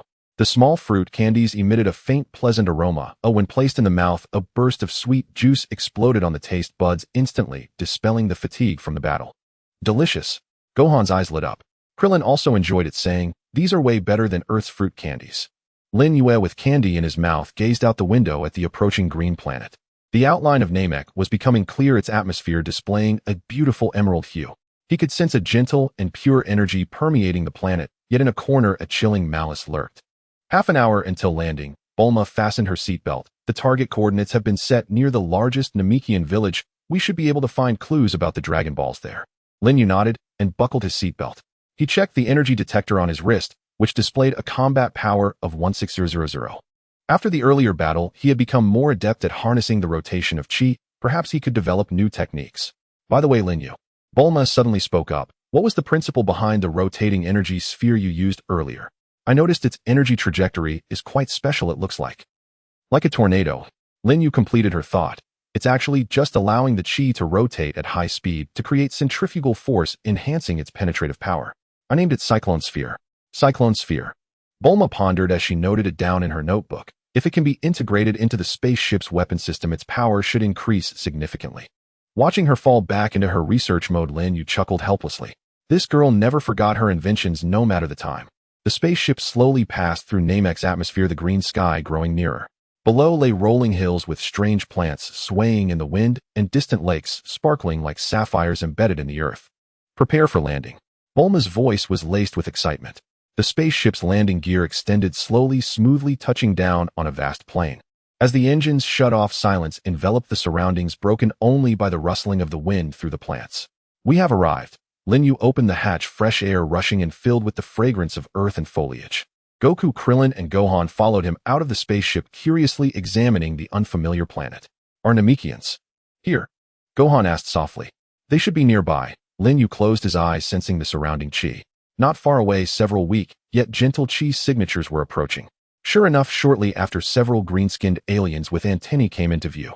They were short in stature, dressed in simple robes, looking at the spaceship and the Earthlings emerging from it with curiosity and caution. Hello, Goku greeted first, flashing a friendly smile. We are from Earth. Before he could finish, the Namekians suddenly let out terrified cries and turned to flee. What's going on? Krillin was stunned. Lin Yu's expression darkened.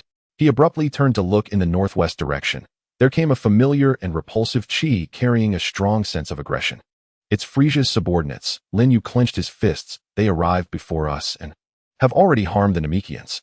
In the distance, several black figures were rapidly approaching in the sky.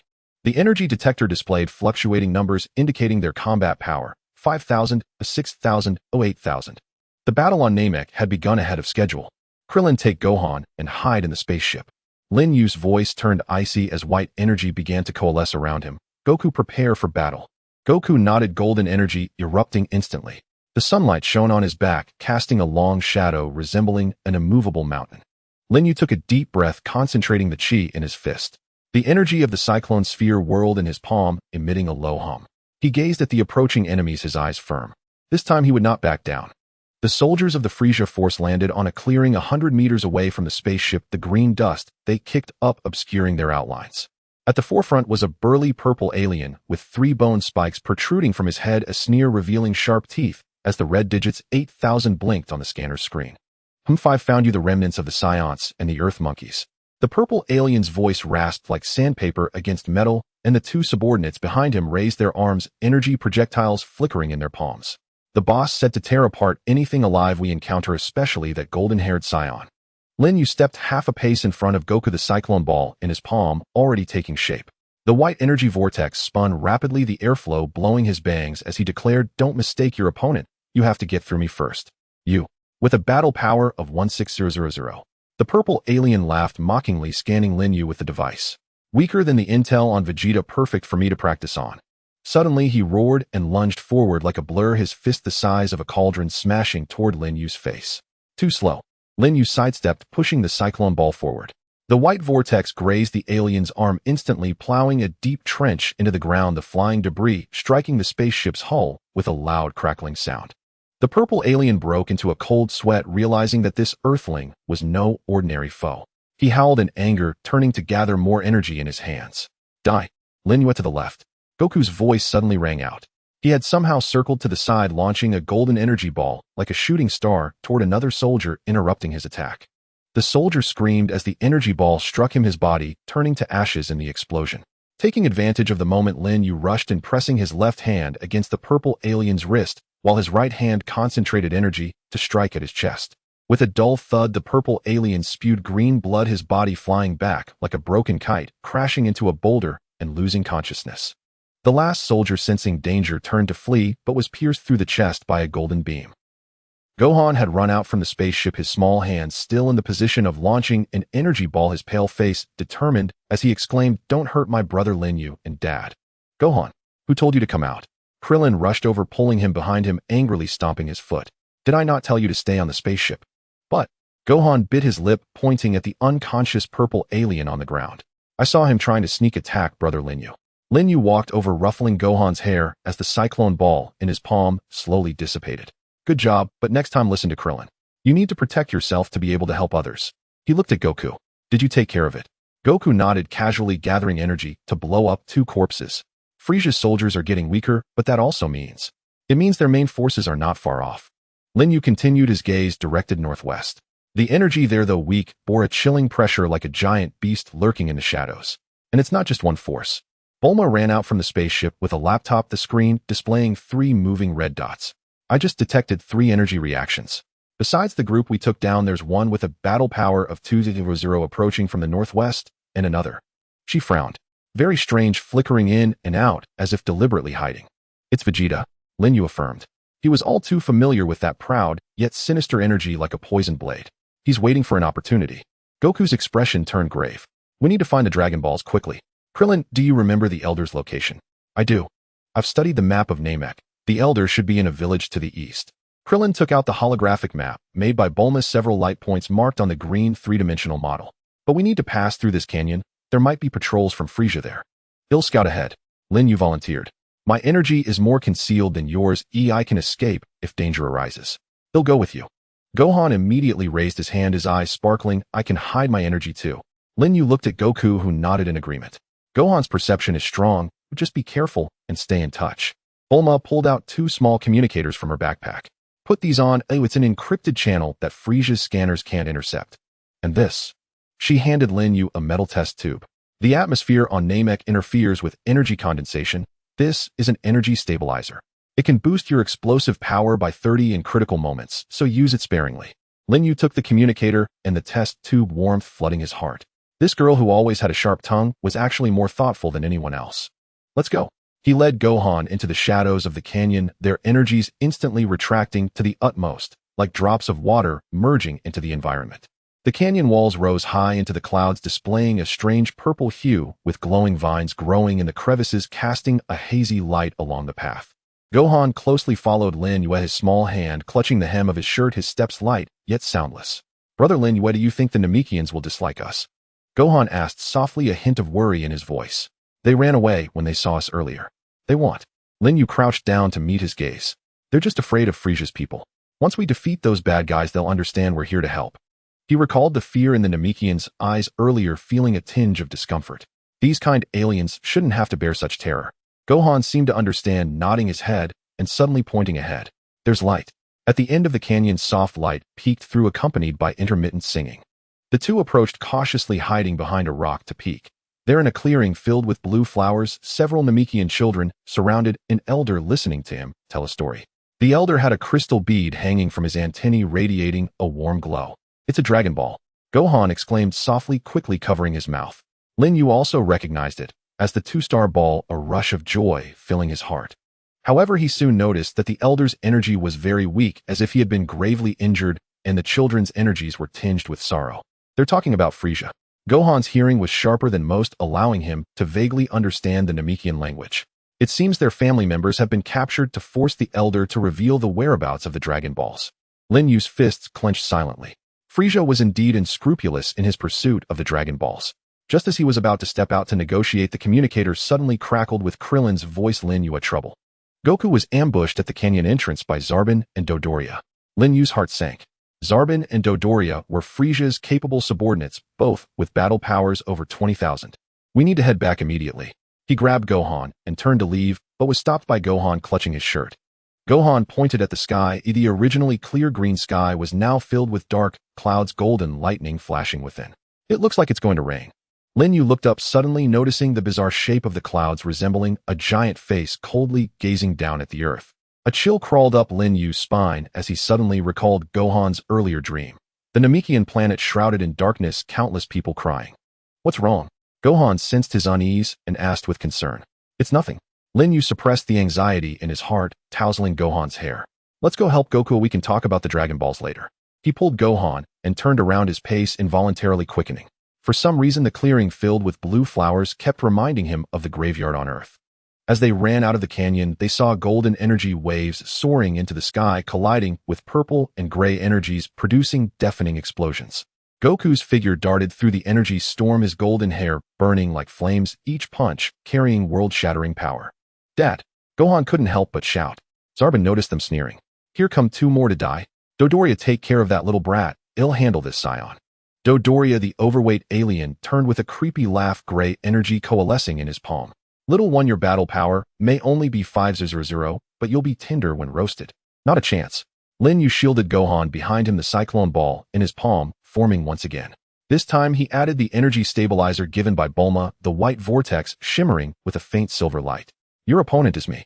Oh, you dare to challenge me with a battle power of 1600. Dodoria's chubby face twisted into a sneer. Then I'll crush you first and eat that little brat. He lunged forward, gray energy surging like a tide, exuding a pungent stench. Lin Yu did not back down. He pushed the cyclone ball forward while drawing upon both hot and cold energy within him. The scorching energy accelerated the rotation of the energy vortex, while the cold energy sharpened its edges like a blade.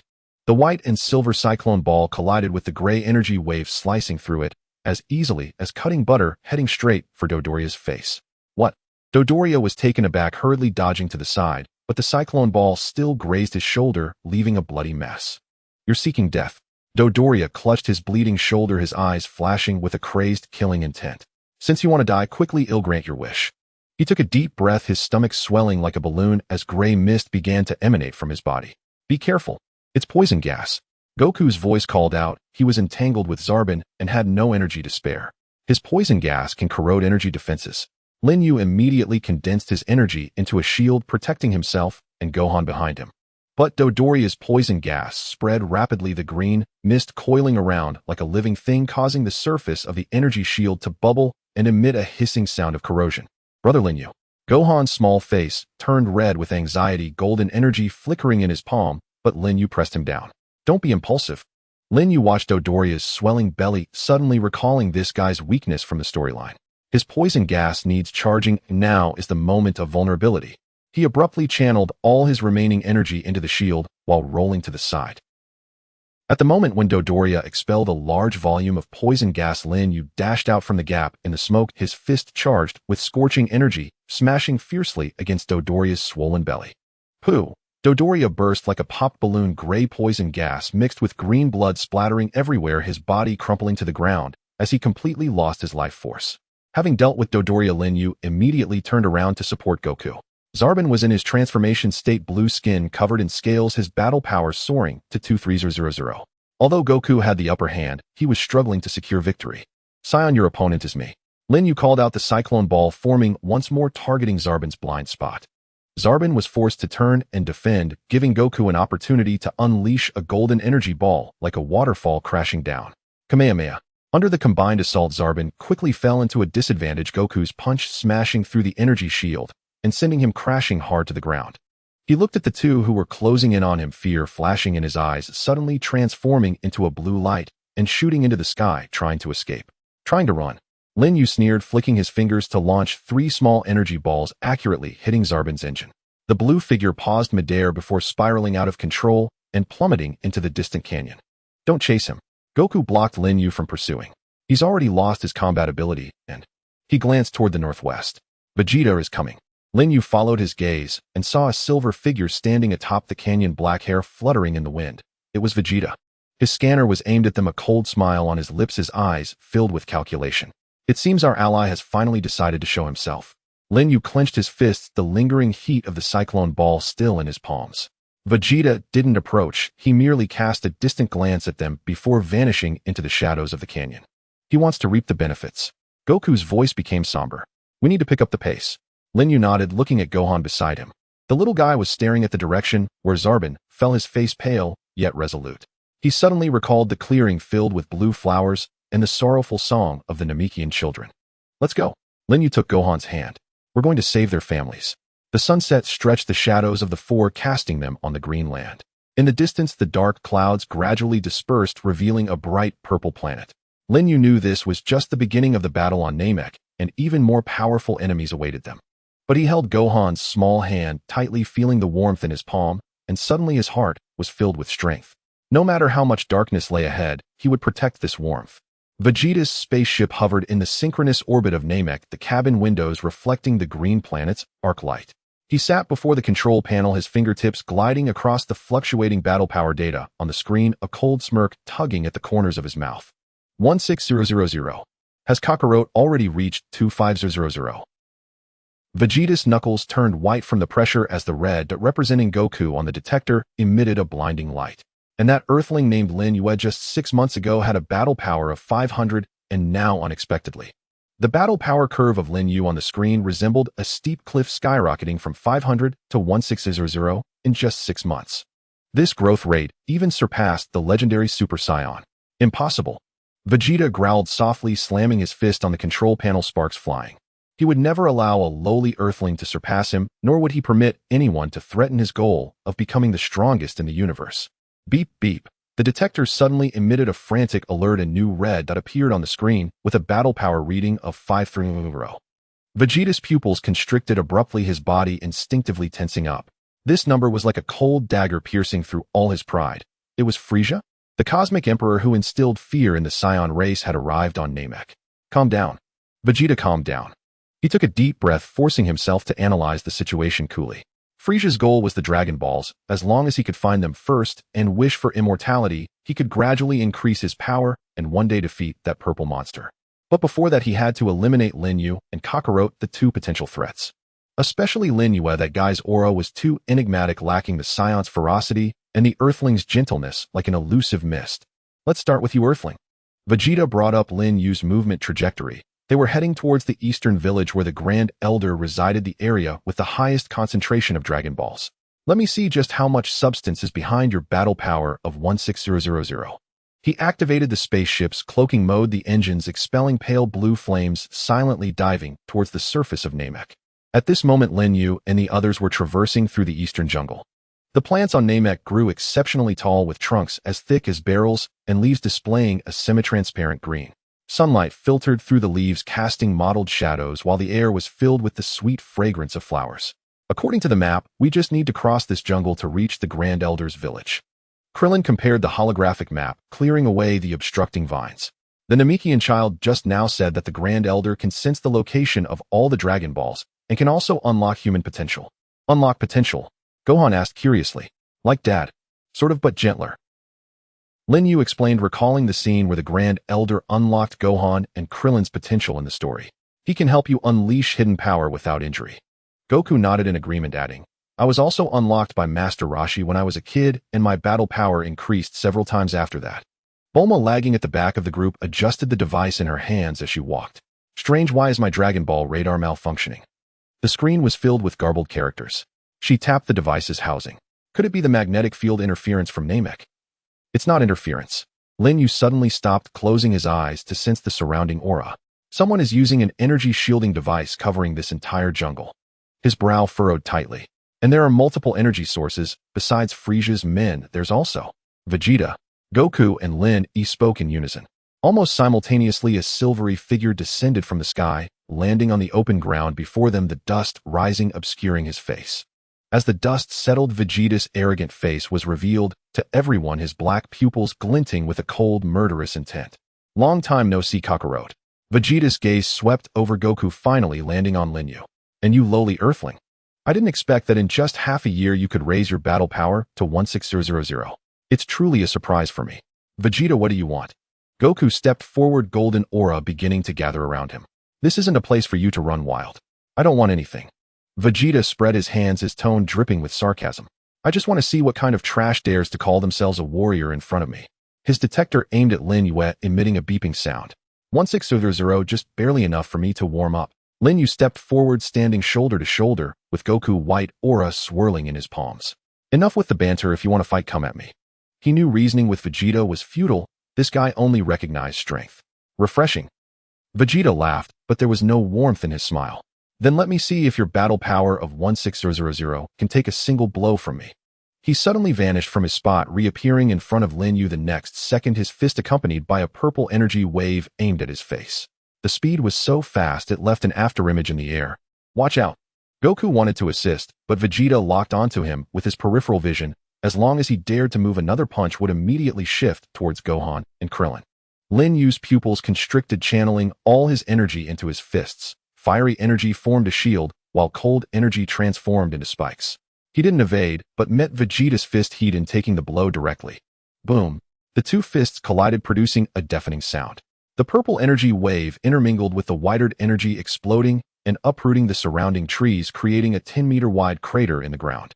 Lin Yue felt as if his arm had been struck by an iron rod, bones creaking in protest, and his body uncontrollably retreated 5 steps before steadying. He looked down at his fist, skin already cracked, seeping bright red blood. Only 16000. Indeed, you are trash. Vegeta retracted his fist, flexing his wrist, a tone of disdain lacing his voice. That last punch, I only used 50% of my power. Lin Yue wiped the blood from the corner of his mouth, not backing down, but instead igniting his fighting spirit. 50%. That's actually a bit interesting. He took a deep breath, elevating his energy once more. Next, it's my turn. He charged towards Vegeta, his speed quickening by 30% compared to before. In an instant of proximity, he suddenly split into 3. This was a technique he mastered in the hyperbolic time chamber, creating 2 afterimages with his energy to confuse his enemy's judgment. A mere trick. Vegeta sneered, his detector instantly locking onto Lin Yue's true form, his fist smashing towards him with a whistling wind. But this was precisely the opportunity Lin Yue was waiting for. His true form suddenly sank, avoiding the fist, while simultaneously launching the long-accumulated energy cyclone upwards. The white energy vortex narrowly grazed Vegeta's chin, striking the rock behind him and blasting out a bottomless pit. Quick reflexes. Vegeta stroked his chin where his battle suit had already been torn by the aftershock of the cyclone, exposing his bronzed skin. It seems you're not completely useless. His aura began to rise, the purple energy wave roiling like boiling magma, and his battle power skyrocketed on the detector.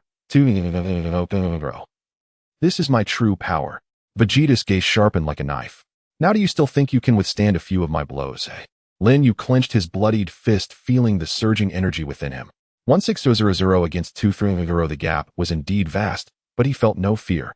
The training of the past 6 months had not only enhanced his battle power, but also tempered his will.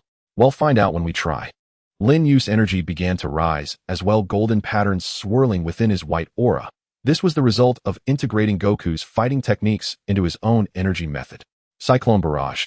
He flicked his fingers in succession. Dozens of small energy cyclones shot towards Vegeta like a machine gun, each carrying rapidly spinning energy, capable of penetrating 10 centimeters of alloy. Vegeta snorted disdainfully, crossing his arms defensively in front of him, the purple energy forming a shield. The energy cyclones struck the shield, creating a series of explosions, yet they couldn't budge it an inch. It's over. Vegeta suddenly vanished from the smoke of the explosion, reappearing behind Lin Yue's elbow, aimed at his back with the sound of breaking wind. If this strike landed, Lin Yue would be severely injured, if not dead. Lin Yue. Goku's eyes widened in horror, but he was locked down by Vegeta's energy and couldn't move. In this critical moment, Lin Yue suddenly turned, not to defend, but to channel all his energy into his right hand, forcefully gripping Vegeta's elbow. What a... Vegeta exclaimed in shock. He never expected Lin Yue would dare to use such a desperate tactic, and even more so that the opponent's hand would be like an iron clamp firmly locking his joint. Did you think you were the only one willing to go all out? Lin Yue's eyes glinted with a frenzied light. He could feel Vegeta's energy violently crashing against his arm, as if his bones were about to shatter, but he gritted his teeth, channeling his last bit of energy with his other hand. Taste this. Hot and cold dual polar blast. The scorching and freezing energies intertwined in his palm, forming a black and white energy sphere emanating both searing and chilling energy fluctuations. This was his trump card, compressing 2 opposing energies to the extreme. Once detonated, its power was enough to severely injure an opponent 3 times stronger than himself. Vegeta felt the threat of death and roared, unleashing all his power, as the purple energy wave instantly enveloped Lin Yu. Lin Yu's body flew backward like a kite, with a severed string spewing out a mouthful of blood, but before hitting the ground, he forcefully hurled the dual polar blast towards Vegeta. Boom! The black and white energy sphere exploded before Vegeta, forming a massive energy vortex that swallowed everything around it. After the blinding light, only a crater 50 meters in diameter remained where Vegeta's figure had vanished. Is it over? Krillin asked, trembling. Lin Yu struggled to rise, wiping the blood from the corner of his mouth, shaking his head. Not yet. He could sense that while Vegeta's energy had weakened significantly, it had not disappeared. He was quickly retreating northwest. He's running away. Goku sighed in relief, hurriedly running over to support Lin Yu. Are you okay? I'm fine, not dead. Lin Yu forced a bitter smile, his arm unable to lift, battle power plummeting to 8000. This guy is indeed formidable. A battle power of 2300 is no joke. Bulma rushed over, taking out a first aid spray to treat his wounds. What were you trying to prove? You knew you couldn't win, but still fought. Her hands trembled, her eyes reddening. If you died, who would pay me back for that can of energy stabilizer? Lin Yu looked at her contradictory expression and couldn't help but laugh, only to wince in pain. Gohan handed over a Senzu bean. Lin Yu, brother, eat this quickly. Oh, Dad said it can heal wounds. Lin Yu took the Senzu bean and swallowed it. The familiar warmth spread throughout his body, his wounds healing at a visible rate, and his battle power restored to 1600. He stood up, looking in the direction Vegeta had retreated, his expression serious. He won't let this go lightly. Lin Yu said, moreover, he just mentioned Frieza. Frieza is coming. Krillin's face turned pale. He should be arriving soon. Goku gazed at the sky, a flicker of battle intent flashing in his golden pupils. We must get the Dragon Balls before he finds the Grand Elder. Lin Yu nodded, knowing time was short. Vegeta's appearance meant Frieza's main force was not far away, and the tranquility of Namek was about to be shattered. Let's go. He patted the dust off his clothes. We need to see the Grand Elder. The four continued deeper into the jungle, sunlight filtering through the gaps in the leaves, yet the tension in the air remained unshaken. Lin Yu glanced back at the direction Vegeta had disappeared, fully aware that this battle was far from over. Vegeta's spaceship landed in the shadows of the canyon as he clutched his bleeding shoulder, his face dark enough to drip water. Although that last blow hadn't struck a vital point, it had reduced his battle power to 1800. More importantly, he felt humiliated. A lowly earthling had actually managed to injure him. Lin Yu. Vegeta whispered the name, his eyes flickering with vengeful light. I will make you pay for this. Once I acquire the Dragon Balls and gain immortality, you will be the first to be torn apart. He activated the spaceship's repair program while pulling up Frieza's coordinates, a calculating smile creeping onto his lips. Since he had no chance of winning an unknown fight, he would let Frieza wear them down first while he reaped the benefits. Outside the canyon, the wind blew over the purple rocks, emitting a wailing sound, as if heralding the bloody battle that was about to unfold. As they passed through the dense jungle, a vast valley appeared before them. On the green lawn, circular white buildings were dotted around, where several Namekians were working in the fields. Purple fruits hung from the vines, presenting a scene of tranquility. Is this the village of the Elder? Krillin couldn't help but exclaim, it's completely different from what we imagined. Goku excitedly pointed at the distant buildings. Those houses look strange, like mushrooms. However, Lin Yu furrowed his brow, sensing a heavy atmosphere permeating the village like the calm before a storm. The Namekians working appeared calm on the surface, but their auras concealed fear and sadness. Someone is coming, Goku said softly. A tall Namekian emerged from the largest white building, dressed in a red robe. His antennae were longer than those of other Namekians, and his gaze was sharp as an eagle approaching them step by step. It's Neil. Krillin recognized him. The Elder's guard combat power around 8,000. Neil stopped 10 meters in front of them, his green skin gleaming in the sunlight. He said nothing, merely surveying the crowd with a vigilant gaze, tightening his brows further as his eyes fell on Goku and Lin Yu. Outsiders, why have you come here? Neil's voice was low and powerful, carrying an undeniable authority. Namek does not welcome strangers, especially Scions. We mean no harm. Goku stepped forward, his tone sincere. We are here to seek the Dragon Balls and stop Frieza's scheme. Dragon Balls? Neil's gaze became more guarded. Are you in league with those purple monsters? Of course not. Krillin hurriedly explained, Frieza is our enemy. We are here to help you. Neil clearly did not believe him. A faint green aura enveloped him as his fists slowly clenched. Since you aliens arrived on Namek, disasters have never ceased. My compatriots have been killed, our homes destroyed. Now you want to come and seize the Dragon Balls. Mister Neil, please let us explain. Lin Yu tried to ease the tension. We know who the real enemy is. We can fight Frieza together. Fight Frieza? Neil scoffed, his green aura thickening. With you? Scions and Earthlings who can't even protect their own planet dare to say they will protect Namek. Suddenly, he charged at Lin Yue, his fist roaring through the air. Defeat me first. Lin Yue didn't expect him to strike so quickly and quickly sidestepped. Neil's fist grazed his shoulder, crashing into the ground and raising a cloud of dust. Lin Yue felt the power behind that punch. Although it was not as strong as Vegeta, it far surpassed the Frieza soldiers he had encountered before. Neil, stop. Goku tried to intervene, but was blocked by Lin Yue. Let me handle this. Lin Yue shook his head. He doesn't trust us. We must prove ourselves with strength to have a chance to see the Elder. He took a deep breath, white aura gathering around him. Mr. Neil, I don't want to hurt you, but if you insist on fighting, I will accompany you to the end. Let's talk. Neil launched another attack, green energy blasts firing at Lin Yue like a machine gun. His fighting style was unique. The energy blasts did not travel in a straight line, but curved through the air, attacking from various angles. Lin Yue did not take them heed, but maneuvered between the gaps of the energy blasts. His speed was significantly faster than Neil's, dodging perfectly while maintaining pressure on him. Is that all you can do? Neil roared, pressing his palms together to form a massive green energy blast. Try this. The green energy blast, radiating a sense of destruction, flew toward Lin Yue, almost covering all his escape routes. Not bad. Lin Yue's eyes flashed with appreciation. He stopped dodging and gathered energy in his palm, a white spiral energy blast spinning rapidly. But it's still not enough.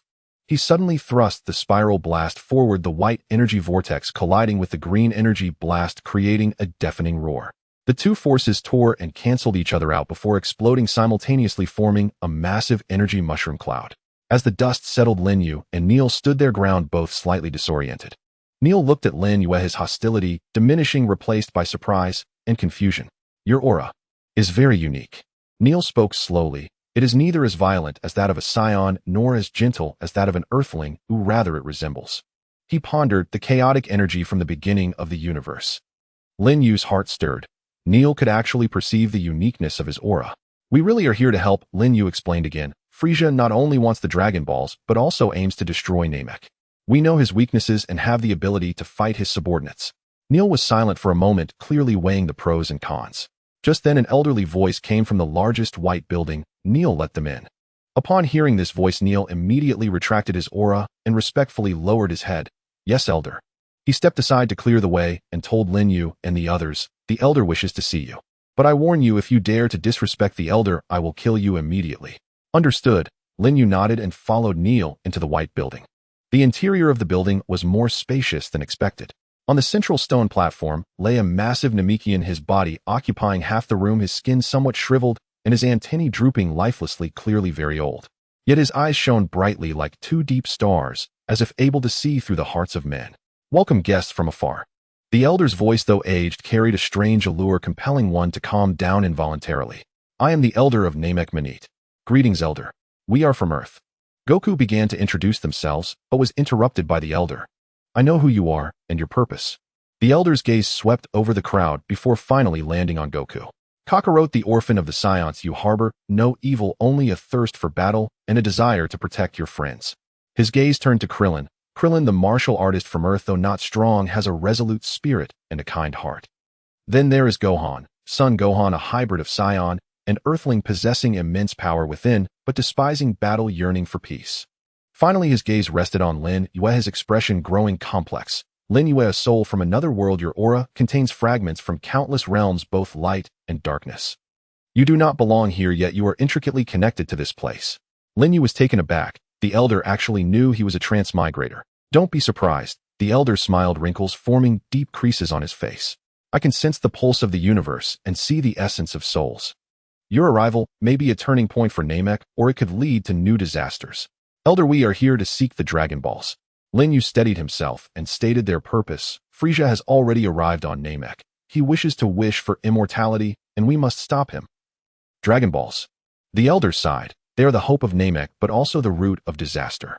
Since you arrived here, I have sensed Frieza's aura like a greedy beast wanting to devour everything. He paused. I can help you find the Dragon Balls, but before that I want to help you with something. What is it? Goku asked curiously. Unlocking your potential. The Elder's eyes sparkled. Each of you harbors untapped power. With a little guidance, you can unleash combat abilities far beyond your current limits. Especially you, Lin Yue. He looked at Lin Yue. Your potential is greater than any being I have ever seen. Lin Yue's heart stirred. Ooh, unlocking potential. That was exactly what he needed. Facing Frieza and the Ginyu Force, his current combat power was far from enough. We are willing. Goku was the first to express, please help us unlock our potential. The elder nodded and told Neil, take them to the potential development room. Let's start with Gohan. His spirit is the purest and easiest to guide. Neil acknowledged and led Gohan into the adjacent room. Before long, a golden light erupted from the room as Gohan's aura skyrocketed. Incredible. Krillin looked at the numbers on the detector, unable to contain his excitement. Gohan's combat power has already surpassed 100, and it's still rising. Lin Yu also silently marveled. The elder's abilities were indeed impressive. Next was Krillin, whose combat power soared from 500 to 1300. When it was Goku's turn, the golden light nearly broke through the roof. Goku's aura became more refined and pure, stabilizing at a combat power of 3000. It's your turn, Lin Yu. The elder's voice carried a hint of anticipation. Lin Yu took a deep breath and stepped into the potential development room. The room was simple, containing only a stone bed and several glowing crystals. He lay on the stone bed while the elder's antennae gently rested on his forehead. A warm and powerful energy surged through the antennae into Lin Yu's body like a trickle of water flowing into a parched riverbed.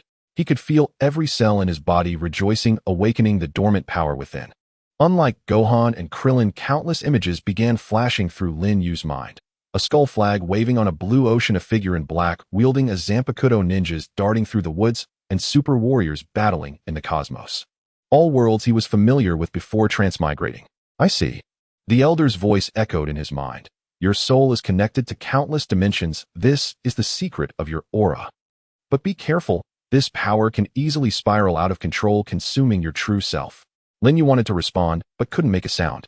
He felt the energy within him reach a critical point, like a volcano ready to erupt.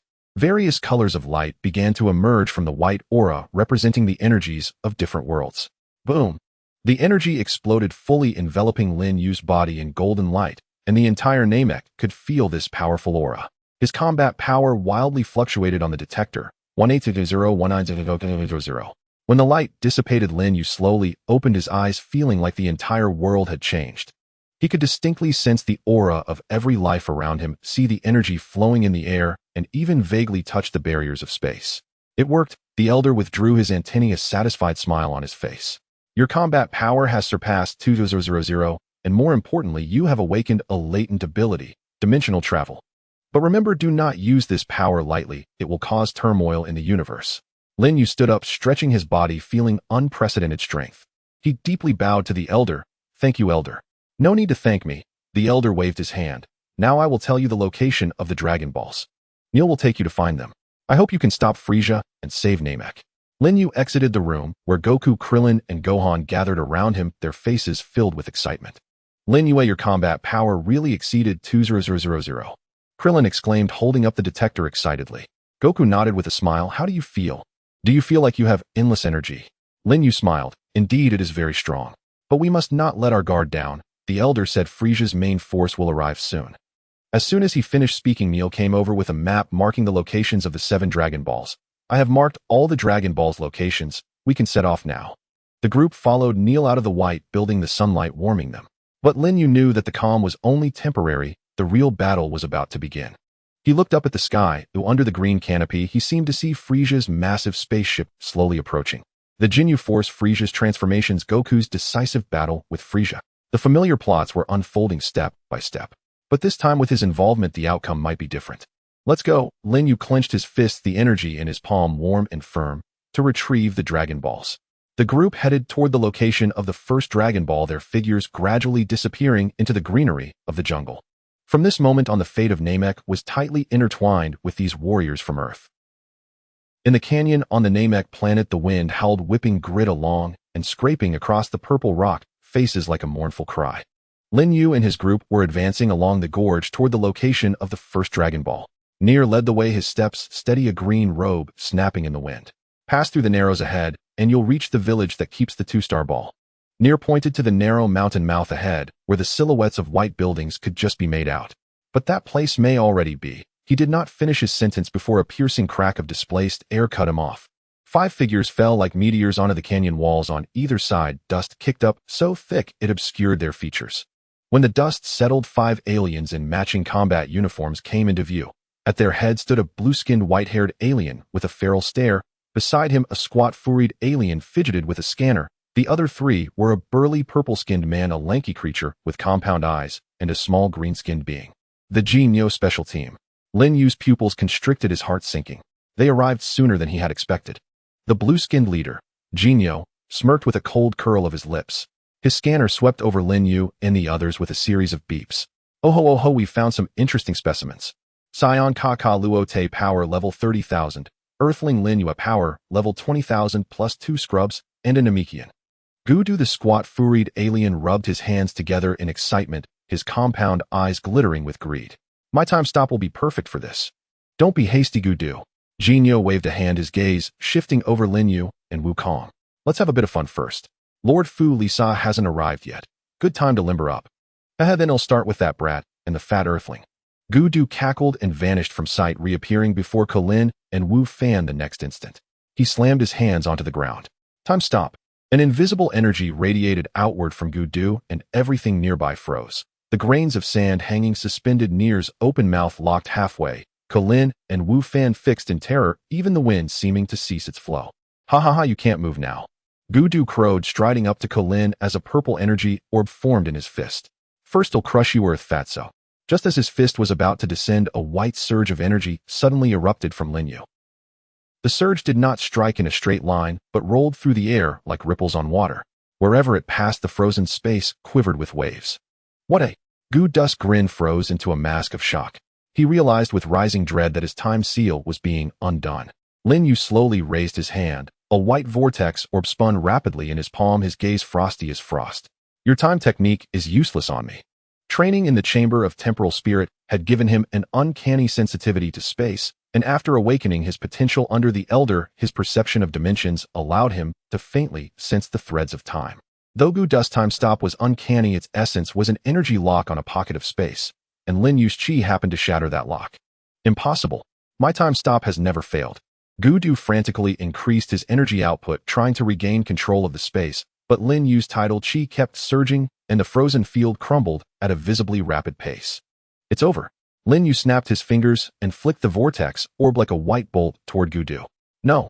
Gudu screamed in despair, trying to evade, but finding his body still half bound by the last traces of frozen space. The vortex struck his chest with precision. The white energy spiral swallowed him instantly. With a muffled explosion, Gudu's body disintegrated into powder, leaving not a trace behind. Time stop lifted entirely. Kulin and Wu Fan sagged to the ground, gasping, their faces still pale with lingering fear. Lin Yu Gij, amazing, Wu Fan murmured. The smiles fell from the faces of the Ginyu special team. They stared at Lin Yu in disbelief, as if beholding a monster. Interesting. Ginyu licked his lips, excitement flashing in his eyes. You actually shattered Gudu's time stop.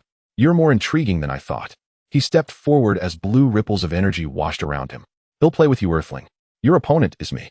Wukong positioned himself between Lin Yu and Ginyu, golden aura roaring like flame. You're Ginyu, right?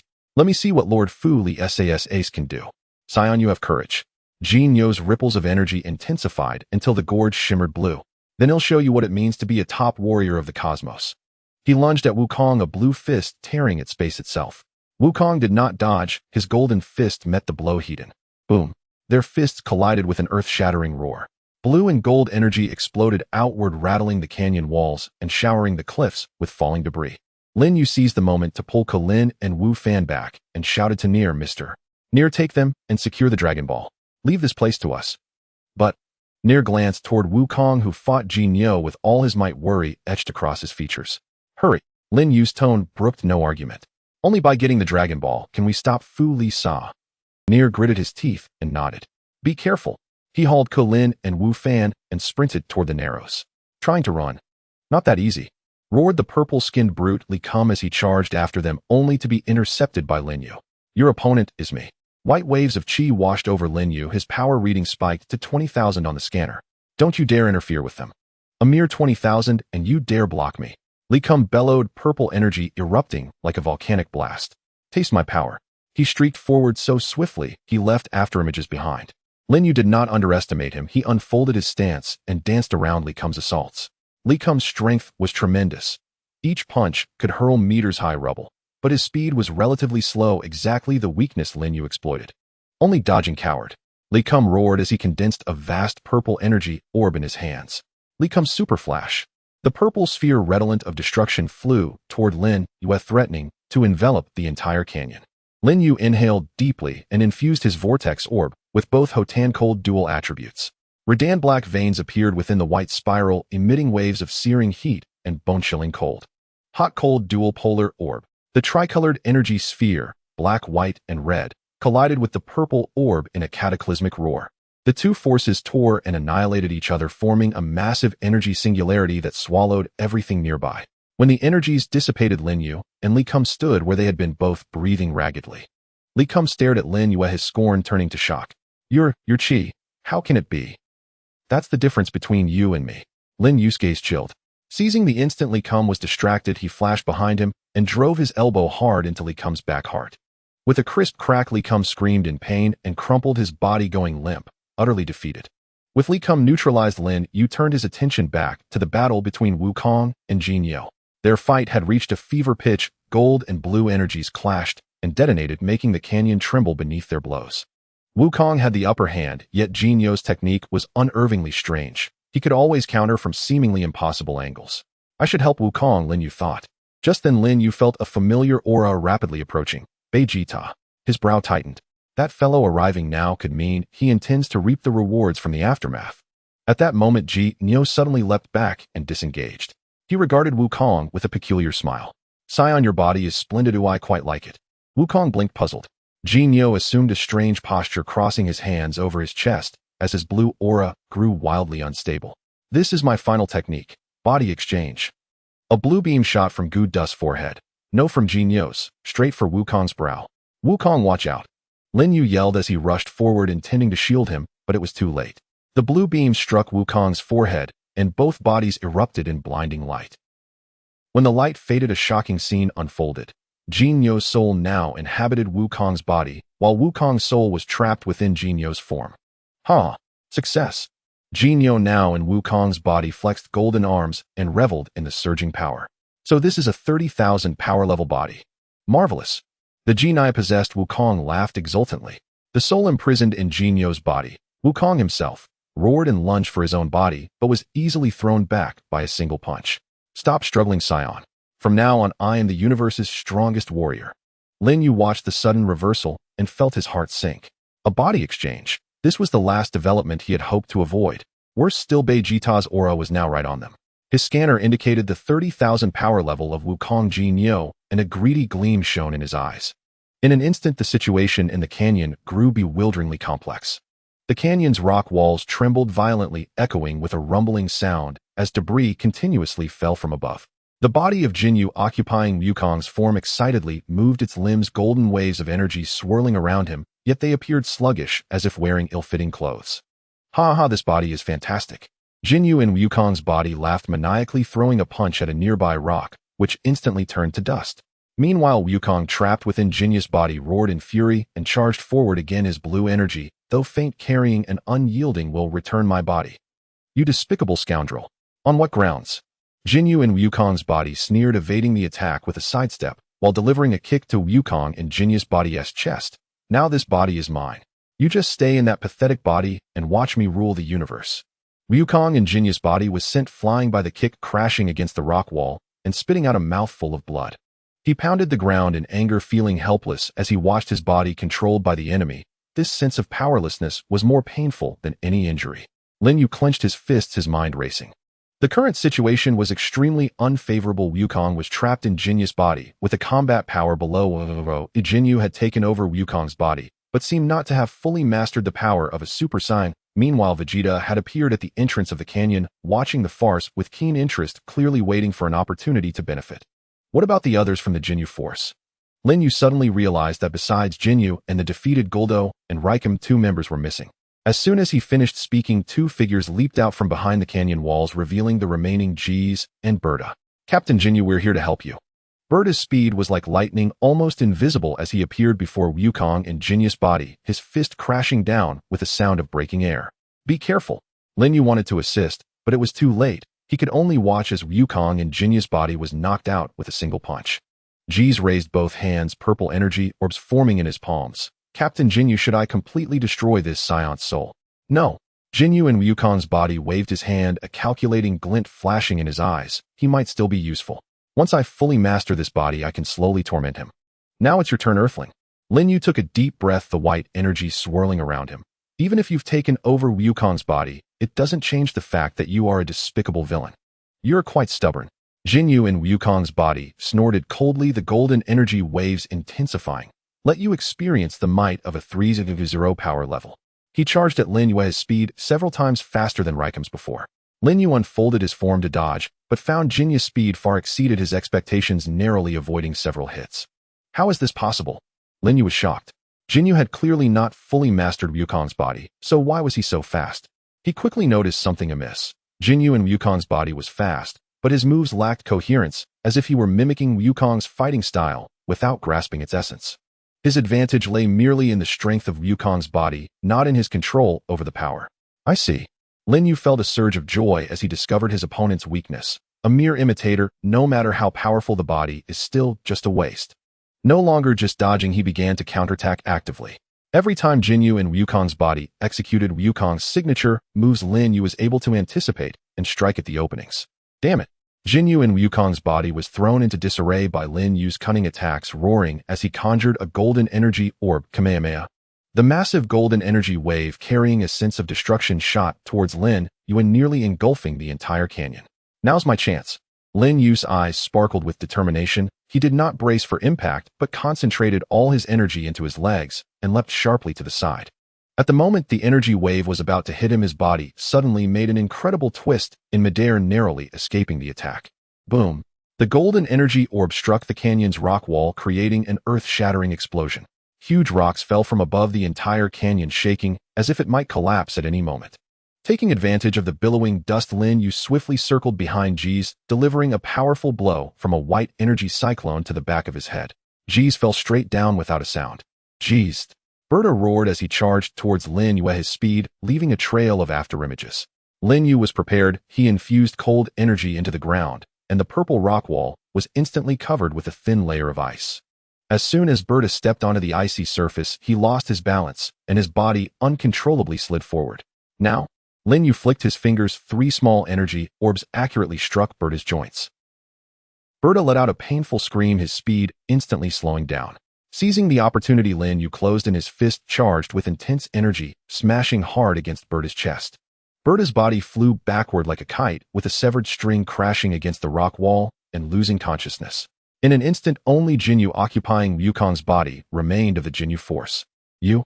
How could you? Ginyu in Ryukon's body stared in disbelief at his fallen comrades. Though he occupied Ryukon's body, he had failed to unleash its true power and was instead being pushed back by Lin Yu. Now it's our turn to settle the score. Lin Yu approached Ginyu in Ryukon's body step by step, the white energy waves growing thicker. Return Ryukon's body to me. No way. Ginyu in Ryukon's body frantically amplified his energy, the golden glow nearly piercing the heavens. I am the strongest Captain Ginyu in the universe. How could I lose to you, a lowly earthling? He charged at Lin Yu again, this time not mimicking Ryukon's moves, but using his own skills, strange movements and cunning attacks. Golden fists struck from every angle like venomous snakes, forcing Lin Yu to retreat. Lin Yu gradually found himself at a disadvantage. Although his combat power had reached 2-0, it still paled in comparison to Ryukon's 3-0 body. More importantly, Jinyu's battle experience was extremely rich, always able to make the most accurate judgments at critical moments. Give up. Ginyu in Ryukon's body laughed maniacally, his fist drawing closer to Lin Yu's face. Your energy is nearly depleted. Lin Yu's breathing became increasingly rapid, and the energy within him was indeed running low. He looked at the smug face of Ginyu in Ryukon's body, and a bold idea suddenly flashed through his mind. He leaped backward to create distance while gathering all his remaining energy into his palm. This time, he did not form an energy orb, but kept the energy in its purest state, a soft and pure white halo. What? Giving up resistance? Ginyu in Ryukon's body sneered, stepping closer. Lin Yu did not respond, silently adjusting his breath, waiting for the perfect moment. Just as Jinyus in Ryukon's body fist was about to strike him, Lin Yu suddenly moved. He did not dodge or counterattack, but gently pressed his palm filled with pure energy against Jinyus in Ryukon's body chest. What are you doing? Ginyu in Ryukon's body was taken aback, not understanding Lin Yu's intention. In the next moment, his expression changed dramatically. Lin Yu's energy surged into his body like a trickling stream, and wherever it flowed, his control over this body was rapidly dissipating. What? What is this power? Ginyu in Wukong's body discovered in horror that he could no longer mobilize the energy within him. This is the resonance of energy. Lin Yu's voice was calm and powerful. Wukong's energy is gentle and inclusive while yours is sinister and violent. The two energies cannot coexist. I am merely helping you awaken the original master of this body. No. Ginyu in Wukong's body let out a desperate scream, feeling his soul being repelled, the golden pupils flashing with Wukong's will. Return to me. Wukong's voice emerged from his mouth, carrying a hint of struggle. The golden energy waves began to fluctuate, sometimes violent, sometimes gentle, as if engaged in a fierce tug-of-war. Lin Yu knew this was the crucial moment. He gritted his teeth, injecting the last bit of energy, while silently urging, "Wukong, wake up." Oh! A deafening roar echoed through the canyon. The golden energy waves exploded from Ginyu in Wukong's body, sending a powerful shockwave that flung Lin Yu away. When the light dissipated, standing in place was Wukong, his eyes restored to clarity. I have returned. Wukong moved his body, feeling the familiar power, a smile of relief spreading across his face. Jinyu's soul was completely expelled from Wukong's body, transformed into a blue light that shot towards the nearby, unconscious Jinyu's body. Cough, cough. Ginyu in Jinyu's body awoke, coughing, looking at his familiar body, and then at Wukong, his face filled with despair and unwillingness. WWHY. Wukong did not answer, slowly raising his hand as a golden energy orb gathered in his palm. This is your deserved fate. The golden energy orb shot towards Ginyu in Jinyu's body, completely engulfing him. After dealing with Ginyu, Wukong quickly rushed to Lin Yu's side, helping him up. "Lin Yu, are you okay?" "I'm fine, just a bit exhausted." Lin Yu smiled and shook his head. "Welcome back, Wukong." At that moment, a cold snort came from the entrance of the canyon. Vegeta walked in slowly, looking at Wukong and Lin Yu with a complex expression. "I didn't expect you to actually win."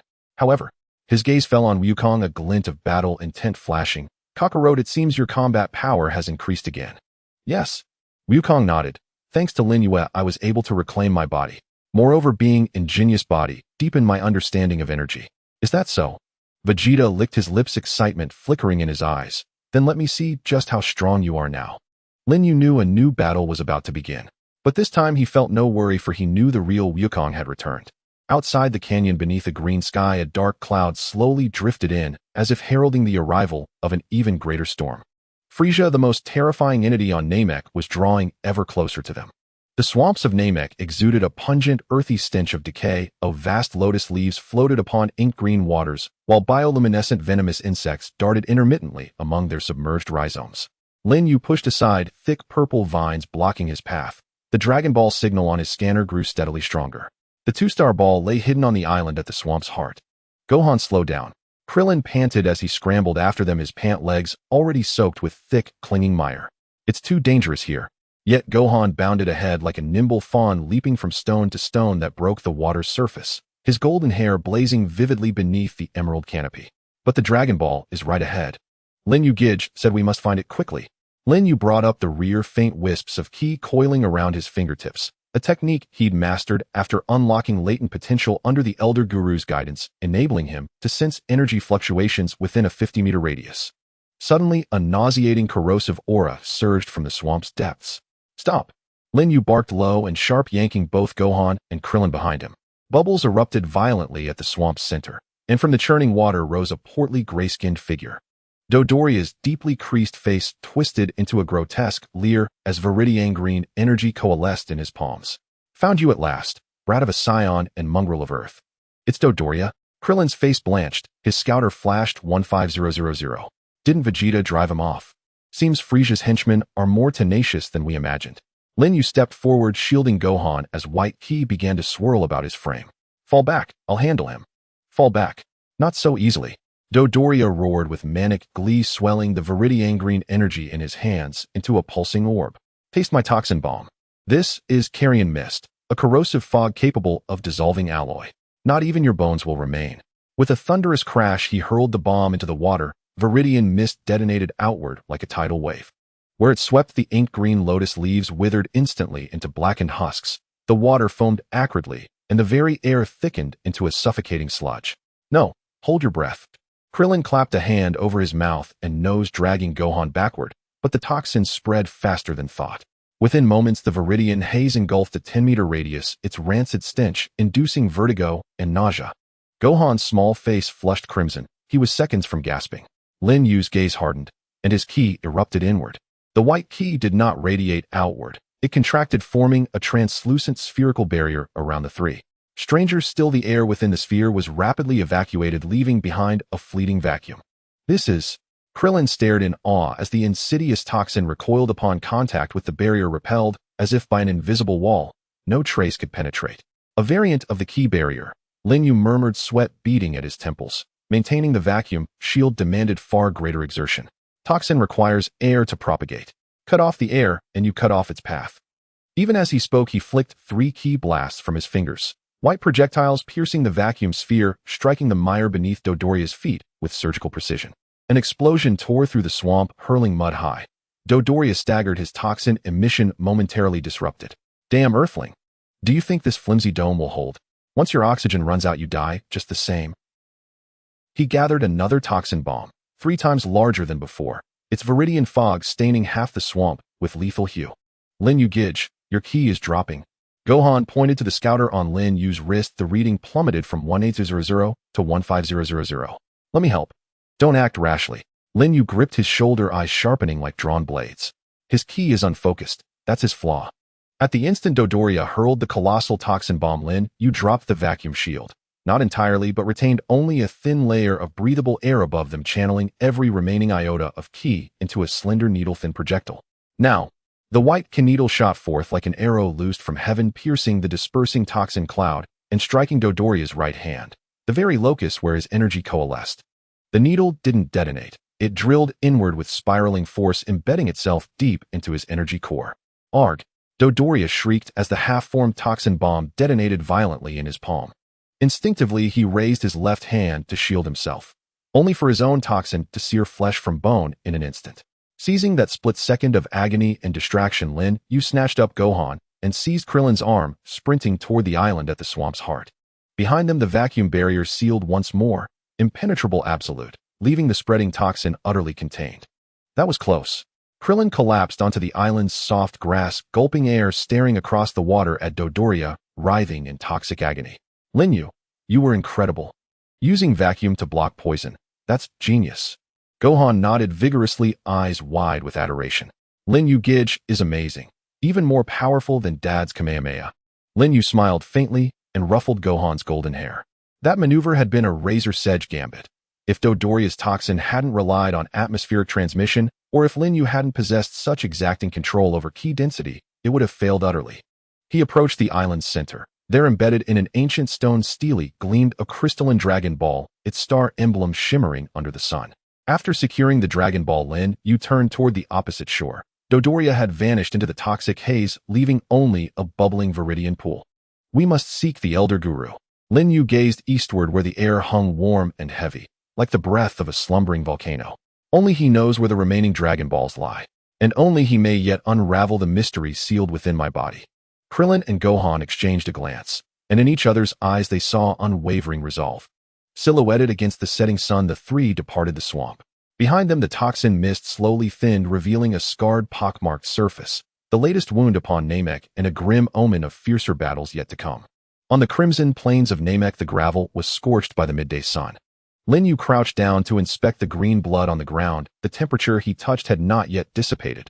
This was the trace left by the Frieza soldier injured by Wukong. They ran in the northwestern direction. Krillin held up the detector, the red dot on the screen, moving rapidly. The combat power reading is 180. It must be Zebo. As the words fell, the distant sand dune suddenly exploded, and a purple figure shot into the sky, like a cannonball, crashing down in front of them with a howling wind. As the sand mist dissipated, Zebo's pale face was exposed to the sunlight. The wound on his left chest was still oozing green blood, yet his gaze was colder than a blade. A Science lackey.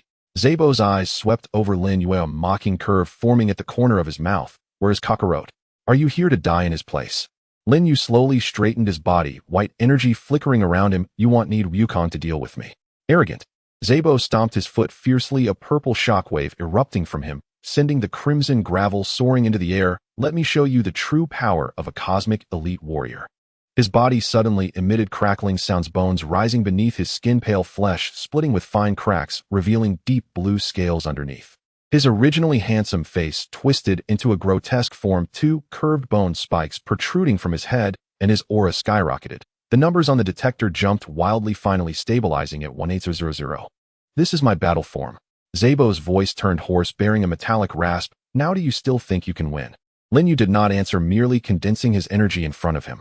The white energy wall shimmered like a transparent glass barrier, radiating a faint halo in the sunlight.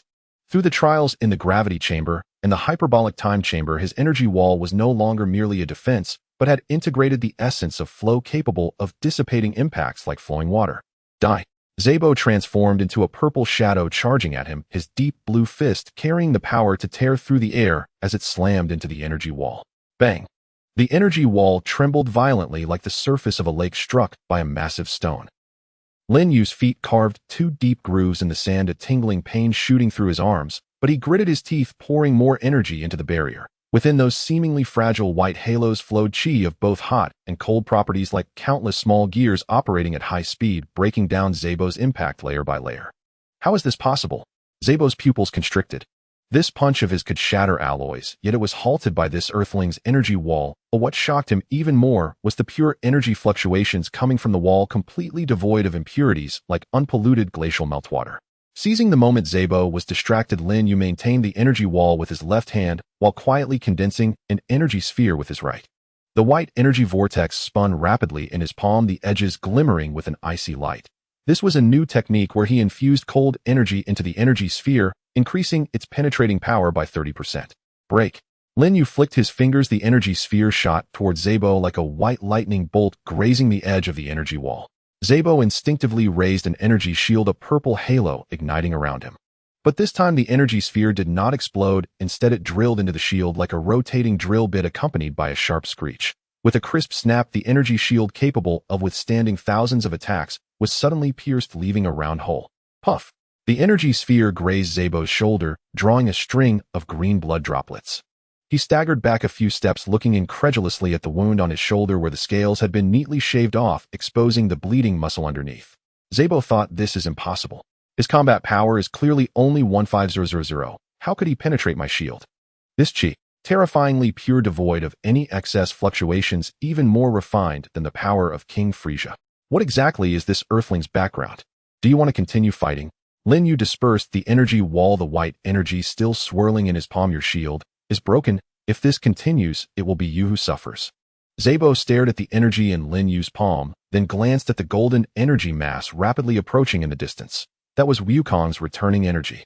He realized he had lost his chance of victory. Further entanglement would only lead to his demise. We'll see about that.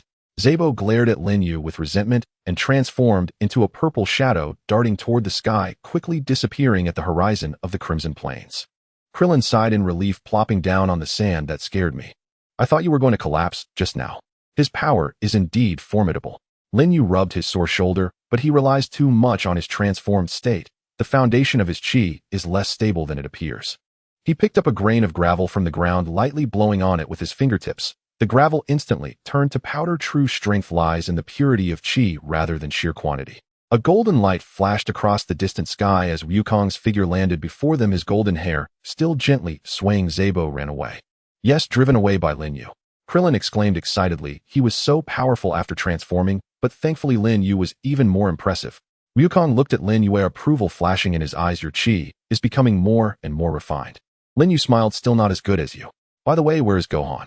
I sent him ahead to the village to look for the Dragon Balls. Wukong pointed to the northwestern direction. There should be clues about the Grand Elder. Let's hurry and catch up. The three of them walked forward on the crimson gravel, their shadows stretched long by the sunlight. Lin Yu glanced back at the direction where Zebo had vanished, feeling the lingering tremors of the energy sphere in his palm. This battle had convinced him that his understanding of chi had touched upon a new level.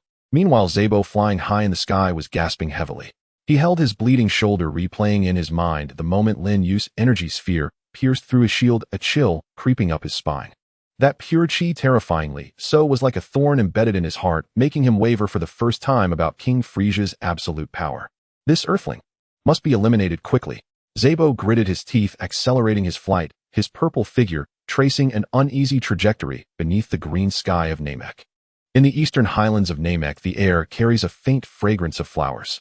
A cluster of white buildings sprawls along the gentle slope, their round roofs glinting like plump pearls under the soft glow of the setting sun. This is the oldest village of Namek, and also the residence of the Grand Elder. Lin Yu stood at the village entrance gazing at the largest white building. It towered 3 times higher than the surrounding houses, adorned with spiral carvings, its spire piercing the green sky. A gentle yet overwhelming aura emanated from the building like a deep sea current. Though not turbulent, it was unfathomable. Is this where the Grand Elder resides? Gohan tilted his small face, curiously examining the carvings. The patterns above are quite strange. Those are the ancient writings of Namek. Klin leaned in to study them for a while, but couldn't recognize a single character. They probably mean something like blessings. Just as they were about to enter the village, 2 Namekians dressed in red robes suddenly emerged from behind the building, blocking their path. The leader, tall and with green skin glistening in the sunset, had longer antennae than his companions and eyes sharp as an eagle. He was none other than the Grand Elder's guard, Nier. Outsiders, halt. Nier's voice was deep and powerful, with green energy swirling around him. The Grand Elder is meditating and will not meet anyone, especially Scions and Earthlings. We have something important to discuss with the Grand Elder. Lin Yu stepped forward, his tone sincere. Frieza is already on Namek, and he seeks to seize the Dragon Balls. We are here to help. Help? Nier let out a cold laugh, the green energy around him becoming dense. Since you aliens arrived, our homeland has been shrouded in war. My compatriots have been slaughtered and villages burned. Now you say you want to help. His gaze swept over Gohan, filled with unabashed hostility. Especially you Scions, you are just like those purple monsters, a disaster for Namek. My dad is not like that. Gohan summoned his courage to retort, his small fists clenched tightly. Dad has always protected the Namekians.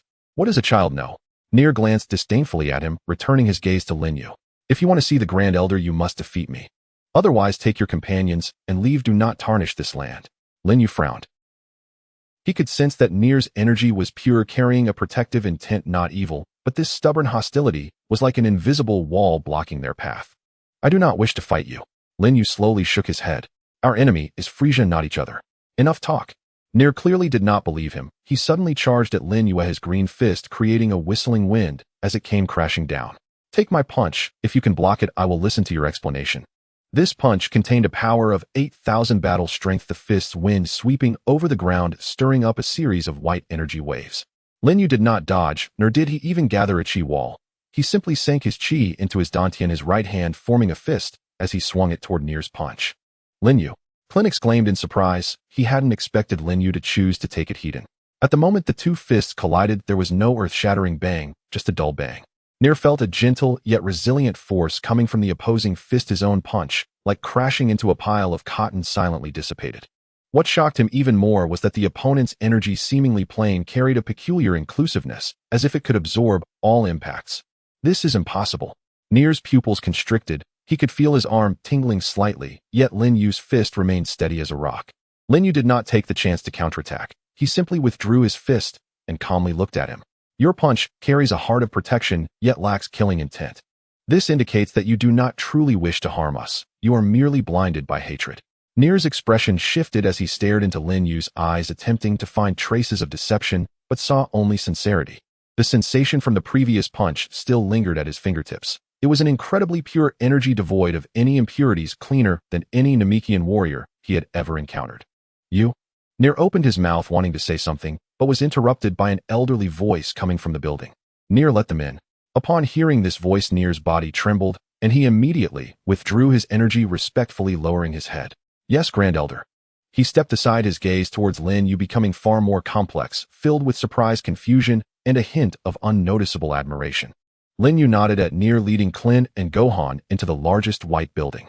Inside was more spacious than imagined, and on the central stone platform lay a gigantic Namekian. His body occupied half the room, his skin somewhat shriveled, and his antennae drooping weakly, clearly in his twilight years.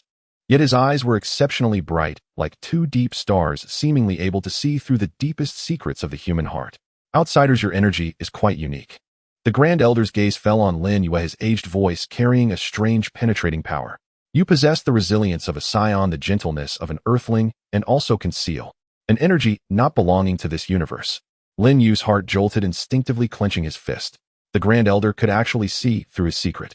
The Grand Elder seemed to notice his tension and slowly smiled. Do not be afraid, I mean you no harm. Take a seat, and let me see what you can bring to Namek. Inside the stone chamber of the Grand Elder's residence, the walls adorned with luminous crystals emitted a soft green light. Lin Yu sat cross-legged on the stone bed, clearly feeling a gentle energy rising from beneath him like a spring stream, slowly permeating through his limbs. Relax. The Grand Elder's voice echoed within the stone chamber, his tentacle gently resting on Lin Yu's forehead. Unleashing potential is not about forcibly increasing strength, but rather unlocking the shackles within your body, allowing the power that already exists to flow naturally. Lin Yu closed his eyes, clearing his mind. As the Grand Elder's energy continuously poured in, he felt something within him melting away. An energy barrier left by the particle collider that traversed through time, which had long prevented him from fully controlling his dual-element chi. Initially, just a trickle, the golden energy gradually surged, rushing through his meridians like a flood breaking its dam. Every inch of muscle, every bone, every cell rejoiced, as if a giant that had slept for millennia was awakening. Ugh! Lin Yu couldn't help but moan softly. This was not pain, but an extreme sense of comfort, as if years of accumulated grime were being thoroughly washed away. He could clearly sense the flow of chi. The hot and cold energies that once repelled each other were now harmoniously swirling like yin and yang, converging into a black and white energy core in his dantian. That's it. The Grand Elder's voice carried a hint of satisfaction. Embrace it, do not resist. The power within you is far greater than you can imagine. Suddenly, the golden energy surged violently, and Lin Yu felt his consciousness detaching from his body, floating into the sky. He saw the full view of planet Namek. The green continent embedded in the blue ocean like an emerald Frieza's spaceship floating like ominous dark clouds casting a shadow. He saw Goku training on the crimson plains, his golden aura burning like flames. He even saw Kame House on Earth, where Bulma was frowning at the dimensional coordinates on the screen. At that moment, even more extraordinary sights appeared. A ship with a skull flag was sailing on a vast blue sea, the laughter of the Straw Hat Boy penetrating through space. In the eerie Soul Society, a Shinigami dressed in a black shahakusho wielded a Zanpakuto, fiercely battling a colossal hollow on the rooftops of a ninja village. A golden-haired youth was forming strange hand seals of blue Rasengan spinning in his palm. These images flashed through his mind like shattered mirrors, too quick to grasp, yet vividly clear. Each world exuded a distinctly different aura, some fiery, some chilling, some filled with the clash of wills. This is... Lin Yu's consciousness trembled. These are not illusions, but worlds that truly exist. The barriers of dimensions. The Grand Elder's voice carried a hint of awe. Your soul is connected to countless universes. This is the secret of your chi. Suddenly, the golden energy contracted as if drawn by an invisible force, violently converging towards Lin Yu's dantian. He felt the black and white energy core within him explode instantly, countless tiny points of light flying out from the core, forming a new cycle within his meridians. This was a cycle composed of energy fragments from countless worlds, both independent and unified. Boom! Lin Yu suddenly opened his eyes. A white wave of chi erupted from his center, causing the luminous crystals in the stone chamber to flicker in unison. He looked down at his palm, where the chi was no longer merely white, but circulating with a faint rainbow halo, both blazing like a star and cold as a nebula, both turbulent as a tsunami and tranquil as an ancient well. The detector on his wrist emitted a sharp alarm, the numbers on the screen fluctuating wildly, finally settling on a shocking value. 20,000. It worked. The Grand Elder withdrew his tentacle, a weary yet satisfied smile appearing on his aged face. Your potential has been fully awakened. Not only has your combat power surpassed 20,000, but more importantly, you have awakened the prototype of dimension traversal. Dimension traversal. Lin Yu clenched his fist, feeling a peculiar power surging within him, as if with just a thought he could tear apart the veil of space. Can I go to those worlds I saw? In theory, yes. The Grand Elder nodded, a serious glint in his eyes. But be cautious. The barriers between dimensions contain terrifying energy, and with your current strength, forcibly traversing could easily tear you apart in a spatial storm. Moreover, he paused, every traversal will have unpredictable effects on the target world. Lin Yu fell silent. Those worlds were once memories from another timeline, but now they had become tangible realities. The passion of One Piece, the bonds of Bleach, the growth of Naruto. Countless images flashed through his mind, stirring his emotions. Now you can go do what you must. The Grand Elder's voice grew solemn. Frieza has already gathered 5 Dragon Balls, and the Ginyu Force is nearly here. The fate of planet Namek now rests in your hands. Lin Yu stood up, deeply bowing to the Grand Elder. Thank you, Grand Elder. No matter what, we will stop Frieza. As he stepped out of the stone chamber, Krillin and Gohan immediately surrounded him. Lin Yu, your chi, so strong. Krillin held up the detector, his eyes wide with disbelief. 20,000. You actually broke through 20,000. Gohan also excitedly exclaimed, Big brother Lin Yue, your chi is so strange like a rainbow.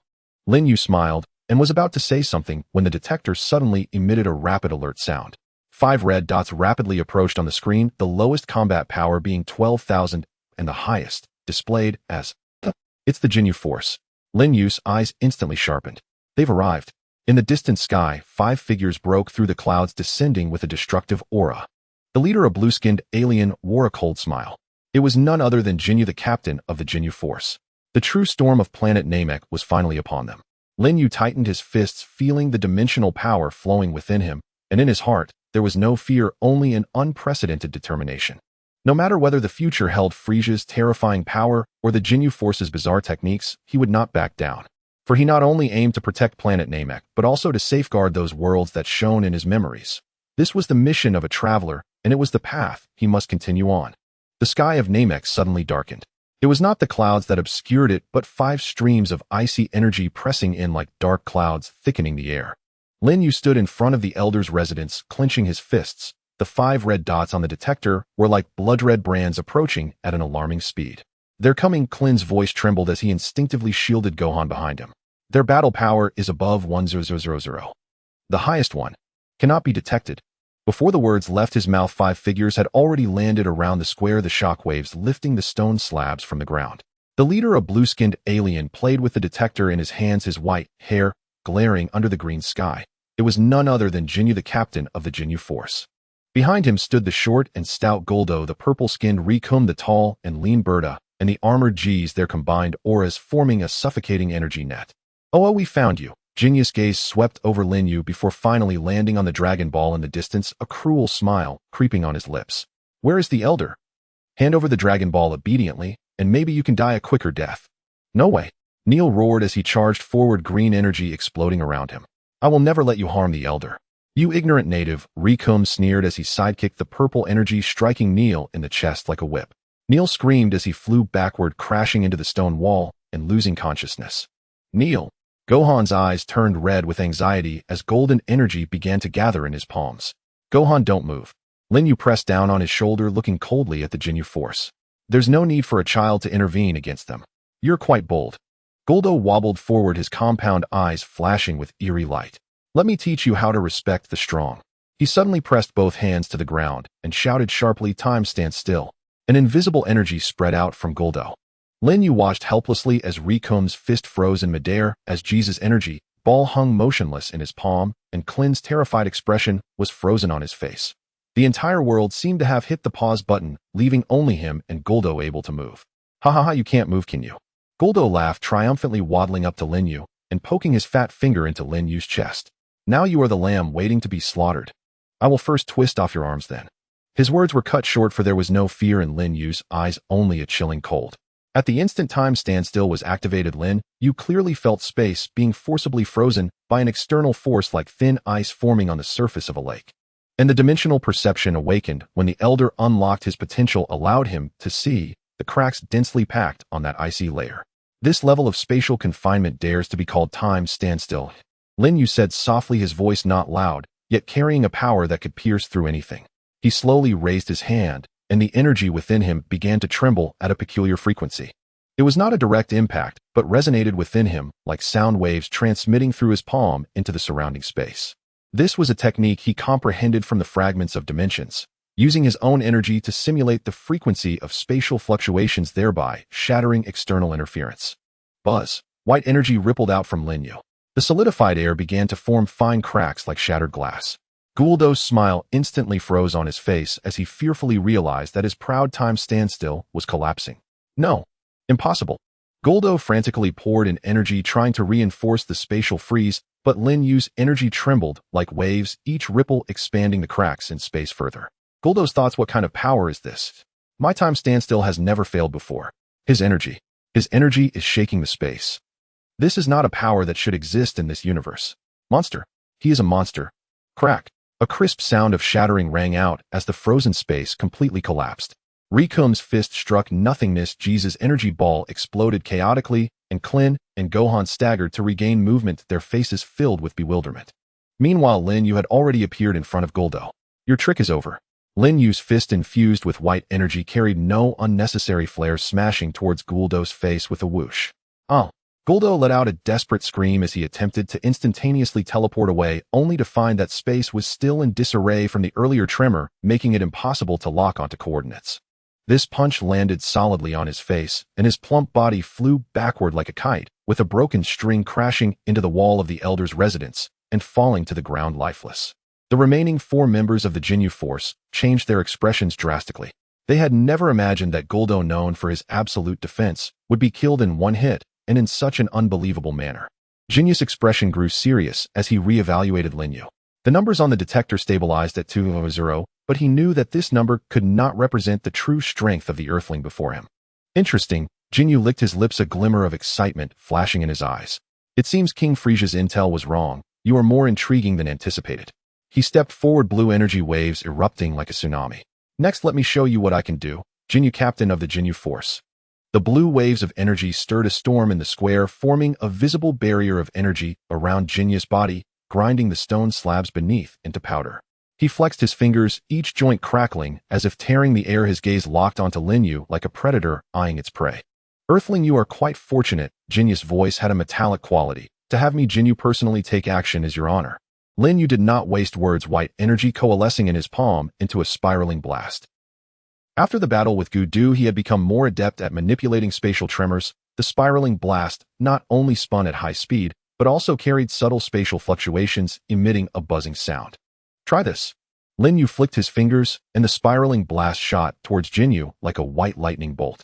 A mere trick, Ginyu did not flinch, instantly forming a blue energy wall.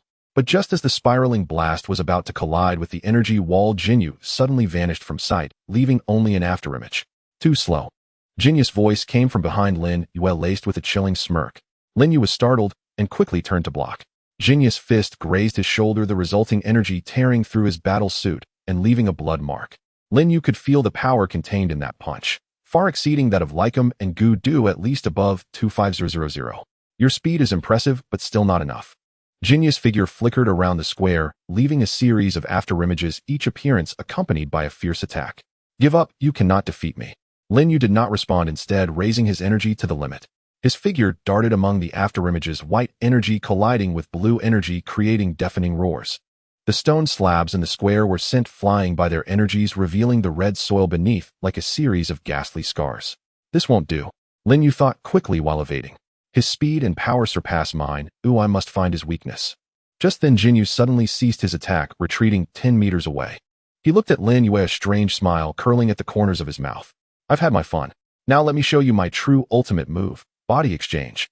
Ginyu suddenly struck a bizarre pose, crossing his arms over his chest, as the blue energy waves became extremely unstable, even shimmering with a distorted red glow. A blinding blue beam shot from his forehead, racing towards Lin Yu like a venomous snake. Not good. Lin Yu recognized the move. It was Jinyu's special team's most bizarre skill, body exchange through energy beams. He tried to evade, but found his body locked by an invisible force, unable to move at all. The blue beam struck Lin Yu's forehead in an instant. A wave of intense dizziness hit him, and Lin Yu felt his consciousness being violently pulled from his body, as if riding a rapidly spinning roller coaster, everything spinning around. When he regained consciousness, he found himself standing in Jinyu's body, blue skin, white hair, and those eyes filled with shock. Success. Ginyu, occupying Lin Yu's body, moved his arms, feeling the surging power within, laughing excitedly. This body is amazing. With a combat power of 2000 and this energy. What a wonderful feeling. Lin Yu in Jinyu's body shouted, angrily charging at his own body. Give my body back. You despicable scoundrel. Don't struggle. Ginyu in Lin Yu's body sneered, sidestepping the attack, while delivering a punch to Lin Yu in Jinyu's body's chest. Now I am the true master of this body. Lin Yu in Jinyu's body was sent flying, crashing against a stone wall and spitting out a mouthful of blue blood. He pounded the ground in anger, helplessly watching his body being controlled by the enemy. However, Ginyu in Lin Yu's body's triumph did not last long. His expression suddenly changed drastically as he clutched his head, screaming in pain. What is this? So painful. Lin Yu's body glowed with intertwining red and blue light, two completely different energies clashing violently within like two wild beasts fighting. Although Ginyu had exchanged bodies, he could not control the complex energy within Lin Yu that fused dimensional fragments. Hot and cold energies surged through his veins, each clash bringing excruciating pain. Genius thoughts this energy. It's too violent. How can two completely opposing forces coexist? My consciousness. It's going to be torn apart. No, I can't just give up. Ginyu and Lin Yu's body gritted his teeth, trying to suppress the chaos within with his will, but it was in vain. Lin Yu's energy seemed alive, constantly repelling his consciousness, even beginning to erode his soul. I give it back to you. I return it to you. Ginyu and Lin Yu's body finally could not withstand it anymore, and struck the body exchange pose again, shooting a blue beam from his forehead, hitting Lin Yu in Jinyu's body. The intense dizziness hit him once more, and Lin Yu's consciousness returned to his own body. As soon as he took control, he immediately guided the energy within to form a cycle, completely eliminating Jinyu's lingering consciousness fragments. Meanwhile, Jinyu's consciousness back in his own body still trembled from the earlier pain.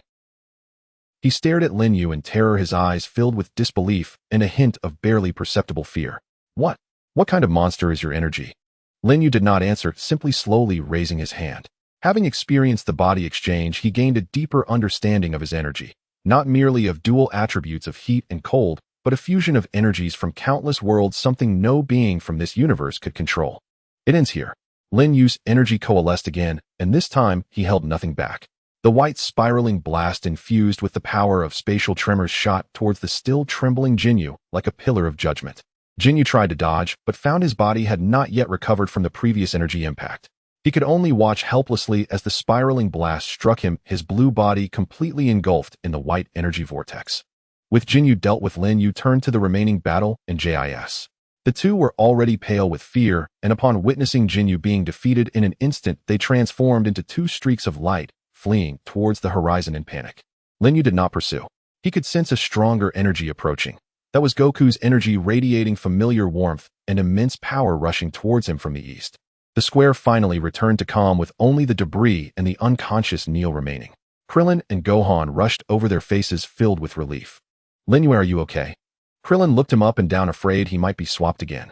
Lin Yu smiled and flexed his shoulders. Don't worry, I'm fine. And he looked at his palm, where the energy was even more refined than before. I seem to have become stronger. The wind of Namek carried the scent of damp earth across the plaza, still scarred by recent battle. Lin Yu crouched down and placed a senzu bean into the mouth of the unconscious Neil. A soft green light shimmered. Neil's wound sealed before their eyes, and he soon opened his eyes. Am I still alive? Neil gazed blankly at the devastation around him. When his eyes fell upon Lin Yu, his expression turned complex. Was it you who saved me? Lin Yu nodded. The Ginyu force has been driven off. You are safe now. Neil fell silent for a moment, then suddenly rose and bowed deeply before Lin Yu. I apologize, I misjudged you earlier. Thank you for protecting the Grand Elder. We are comrades, Lin Yu said, gently helping him rise. What matters most now is finding the remaining Dragon Balls and stopping Frieza. At that very moment, a golden streak blazed across the distant sky, plummeting like a meteor into the center of the plaza. As the dust settled, Son Goku stood before them. Clad in his familiar orange GI, golden hair gleaming under the sun, black pupils transformed into emerald green, and an overwhelming aura radiating from his being many times stronger than when he had left Earth. Goku, Krillin, and Gohan rushed forward in excitement. Dad! Gohan flung himself into Goku's arms, pressing his small face tightly against his father's chest. Goku smiled warmly as he ruffled Gohan's hair, then turned to Lin Yu, his eyes flickering with surprise. Lin Yu, your aura has grown remarkably stronger. Thanks to the Grand Elder's guidance, my latent potential was awakened. Lin Yu handed him a senzu bean. You've just arrived. Restore your strength first. Goku accepted the bean and swallowed it, stretching luxuriously. Nothing beats a senzu bean. By the way, where's Frieza? I sensed his aura on the way here. It's incredibly powerful. At the mention of Frieza, Lin Yu's expression hardened. He pulled out a scouter from his pocket and passed it to Goku. Here, take this. Frieza has already arrived on Namek. His first form's power level. 530000. 530000. Krillin gasped, nearly biting his own tongue. That's dozens of times stronger than all of us combined. Goku took the scouter and pressed the activation button. Instantly, a distant red dot appeared on the screen. Beside it, the number 530,000 glowed starkly. Even Goku, calm and unflappable, furrowed his brow at the figure. Indeed formidable, he murmured, his gaze sharpening as golden aura rippled faintly around him. Stronger than I anticipated. Goku, what's your current power level? Lin Yu asked. He could sense Goku's aura had deepened immeasurably, but its precise magnitude eluded even him. Goku scratched his head, grinning sheepishly. Not quite sure. Probably somewhere in the hundreds of thousands. Lin Yu and Krillin exchanged a glance, both eyes wide with astonishment. Hundreds of thousands, meaning Goku's present strength was already sufficient to contend with Frieza's first form. Frieza can transform again. Lin Yu cautioned. His second and third forms grow even stronger, possibly surpassing 1 million. A spark of exhilaration, not fear, flickered in Goku's eyes. Is that so? That's wonderful. Wonderful. Krillin stared bewildered. How can you call such a terrifying enemy wonderful? Because it makes the fight truly meaningful, Goku replied, his smile radiant and fierce. Isn't it thrilling to battle someone that strong? Lin Yu sighed softly, a wry smile tugging at his lips. That was Goku, forever embracing combat as pure joy no matter how overwhelming his opponent. Where is Frieza now? Goku asked, already brimming with anticipation. According to the scouter, he's at the Dragon Ball gathering site in the northwest. Lin Yu pointed to a red marker on the map. He's already collected 5 Dragon Balls. We must stop him without delay. Goku nodded, the golden aura coalescing beneath his feet. You go find the remaining Dragon Balls. Frieza is mine to handle. But Krillin began only to be cut off. Don't worry, Goku said, his gaze unwavering and confident. I won't lose. And isn't Lin Yu here too? He glanced toward Lin Yu, offering a look of quiet trust. After I defeat Frieza, we'll have ourselves a proper sparring match. It's a deal, Lin Yu replied with a smile.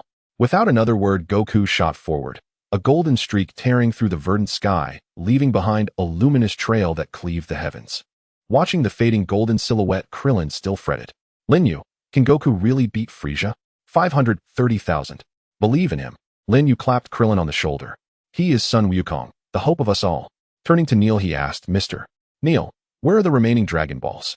One lies in the frozen canyon to the north. Neil pointed to 2 green markers on the map, the other in the volcanic region to the south. I'll guide you there. Lin Yu, do you want me to join you in searching for the Dragon Balls, or? I want to find Dad. Gohan blurted out before Lin Yu could finish, his small face resolute. I want to help Dad. Lin Yu paused, then smiled. Very well. We'll all go together. But promise me, you'll stay cautious. No recklessness. Yes. Gohan nodded vigorously. The 3 set off in pursuit of Goku's fading path, while Neil hurried to alert the other Namekians to evacuate. The decisive battle for Namek's fate had entered its most critical phase. Lin Yu stared into the distance where golden and violet auras clashed violently across the sky, and clenched his fist. No matter the cost, they would prevail. The night sky of Namek was exceptionally clear, with purple stars embedded in the green canopy, like diamonds. Lin Yu walked across the crimson plains under the moonlight. The blood on his battle suit had already dried to a dark red, left from helping Wukong restrain Frieza's subordinates. The battle between Wukong and Frieza had reached a fever pitch, with golden and purple waves of energy erupting in the northwestern sky, even dyeing the clouds in 2 colors. Lin Yu knew he couldn't be of any help. With his battle power of 2-0, joining recklessly would only be a burden to Wukong. It's time to go back. Lin Yu murmured to himself, turning and flying towards the direction of the spaceship. Bulma was still waiting for them. He had to inform her of the battle situation to ease her worries. The spaceship was hidden in a secluded valley of the eastern highlands, its silver-white shell reflecting a cold light under the moon. As Lin Yu landed at the entrance, the hatch opened with a hiss. Bulma was wearing a white research uniform, her hair a bit disheveled, and faint dark circles under her eyes, clearly having worried for a long time. The moment she saw Lin Yu, her tense body suddenly relaxed, and her eyes turned red.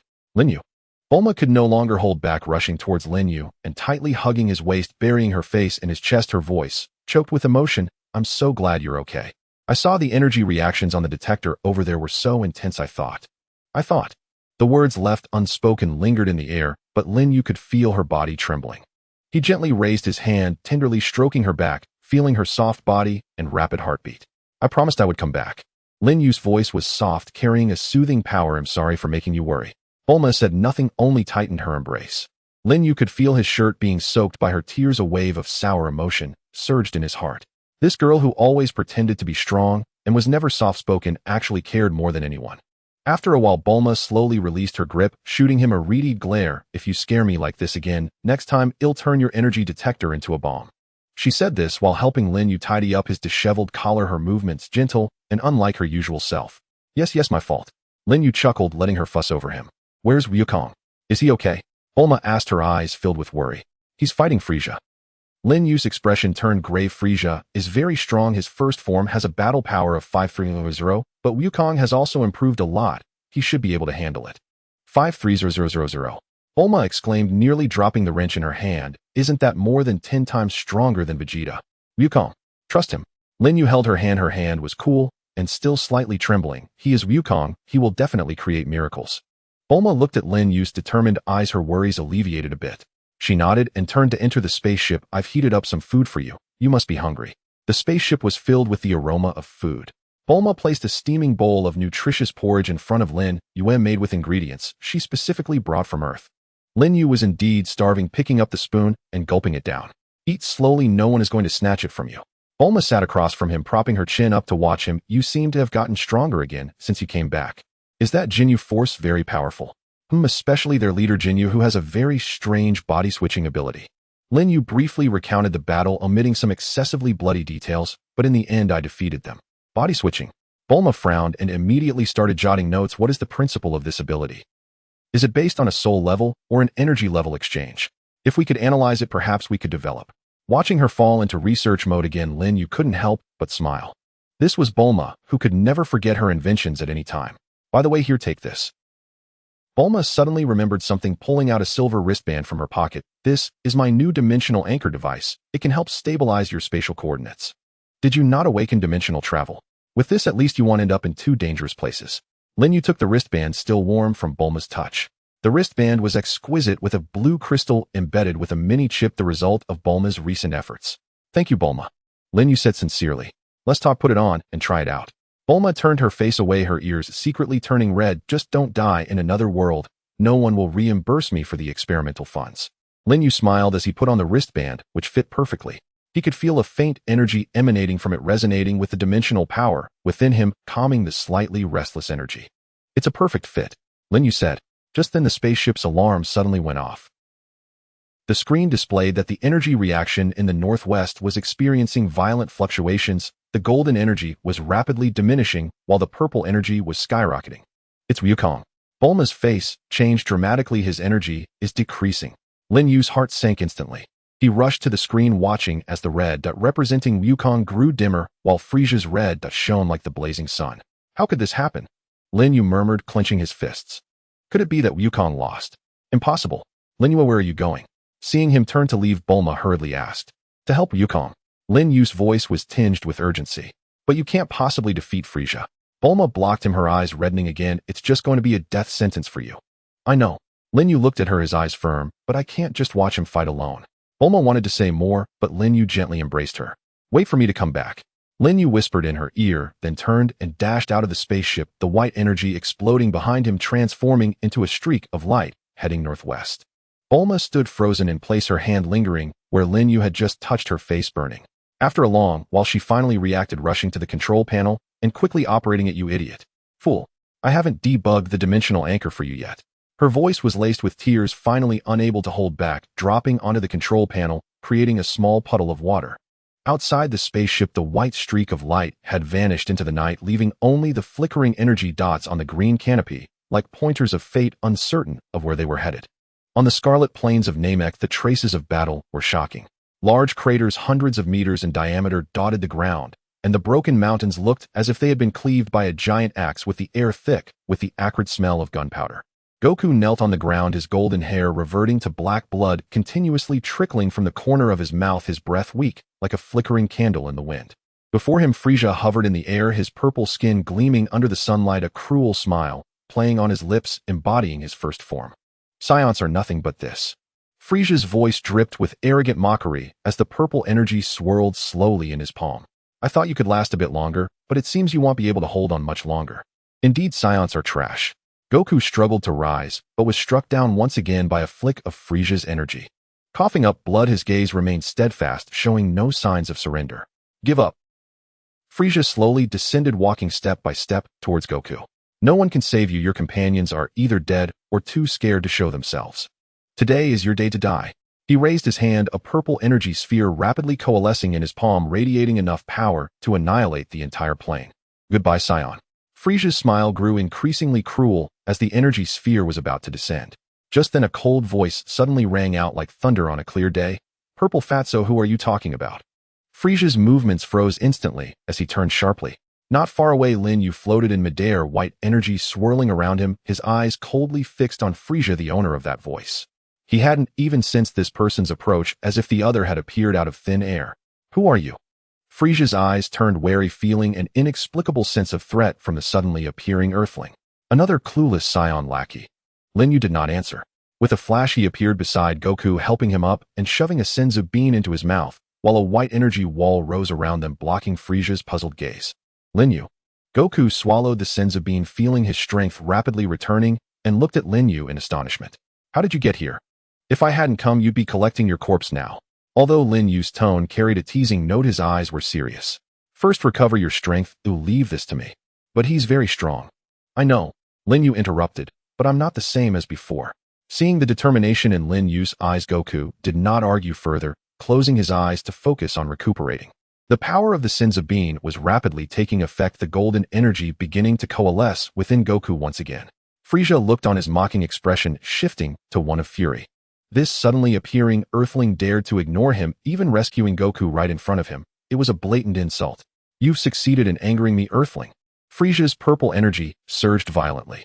I originally wanted to grant you a swift death, but now it seems I will have to torment you slowly, making you understand the consequences of mocking the Cosmic Emperor.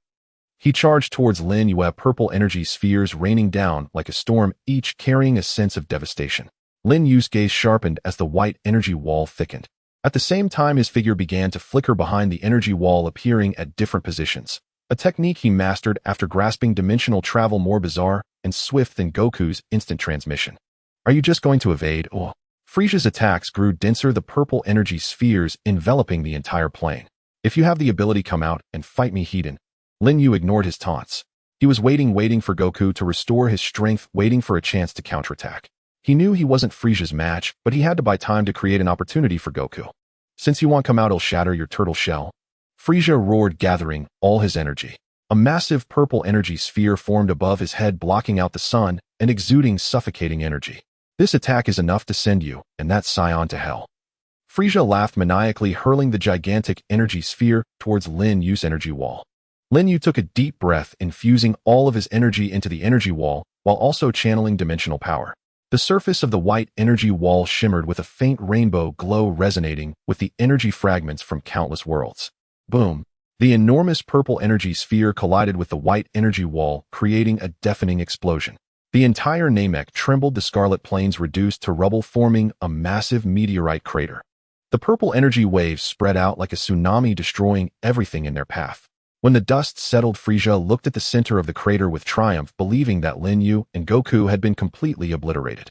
However, when he saw the scene at the bottom of the crater, the smile on his face froze. Though Lin Yu's energy wall was riddled with cracks, it still stubbornly held up, shielding Goku behind it.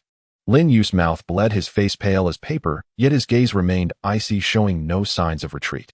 This is impossible, Frieza exclaimed in disbelief, unable to trust his own eyes. An earthling with a power level of only 2.0 had actually withstood his full force attack of 5.0. Lin Yu did not give him time to be astonished. He exerted his last ounce of strength, pushing the energy wall forward while shouting to Goku behind him, "Now is the time."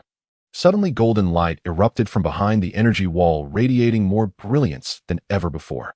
Goku's figure shot forth like golden lightning, and the moment he broke through the energy wall, he appeared before Frieza, his fist carrying world-shattering power, striking fiercely towards Frieza's face. Frieza let out a cry of pain, his purple body flying back like a broken kite, crashing into the distant mountains, raising clouds of dust. Lin Yu watched Goku's golden form, finally breathing a sigh of relief, his vision darkening as he fell back.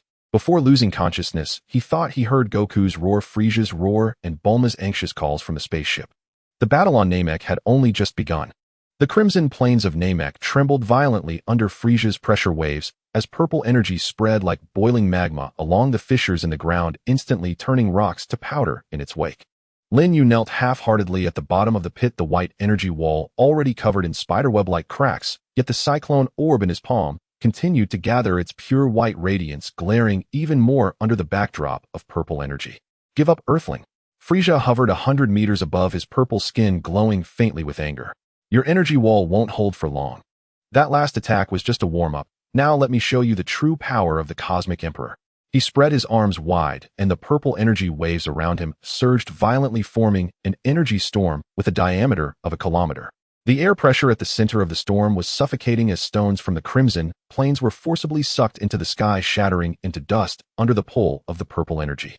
More terrifyingly, the storm was laced with countless tiny energy blades, each capable of slicing through metal with ease. This move Death Storm can even tear apart Vegeta's planet. Frieza's laughter sounded like metal scraping against metal. Enjoy the taste of being torn apart. The energy storm surged towards Lin Yu at the bottom of the pit with a cataclysmic force. From a distance, Krillin and Gohan watched with pale faces, and even Goku, who had just regained some strength, couldn't help but clench his fists. This storm's power had exceeded his expectations. Lin Yu slowly raised his head, the white energy swirling wildly within him. The dimensional perception awakened during the Elder's development of potential allowed him to clearly see the flow of energy in the storm. Those seemingly wild purple energies actually contained subtle gaps. The cyclone orb in his palm had now integrated the technique of space tremors, with each rotation simulating the frequency of the dimensional barrier's fluctuations. Your storm has too many flaws. Lin Yu's voice was eerily calm, as if the destructive storm before him was merely a gentle breeze.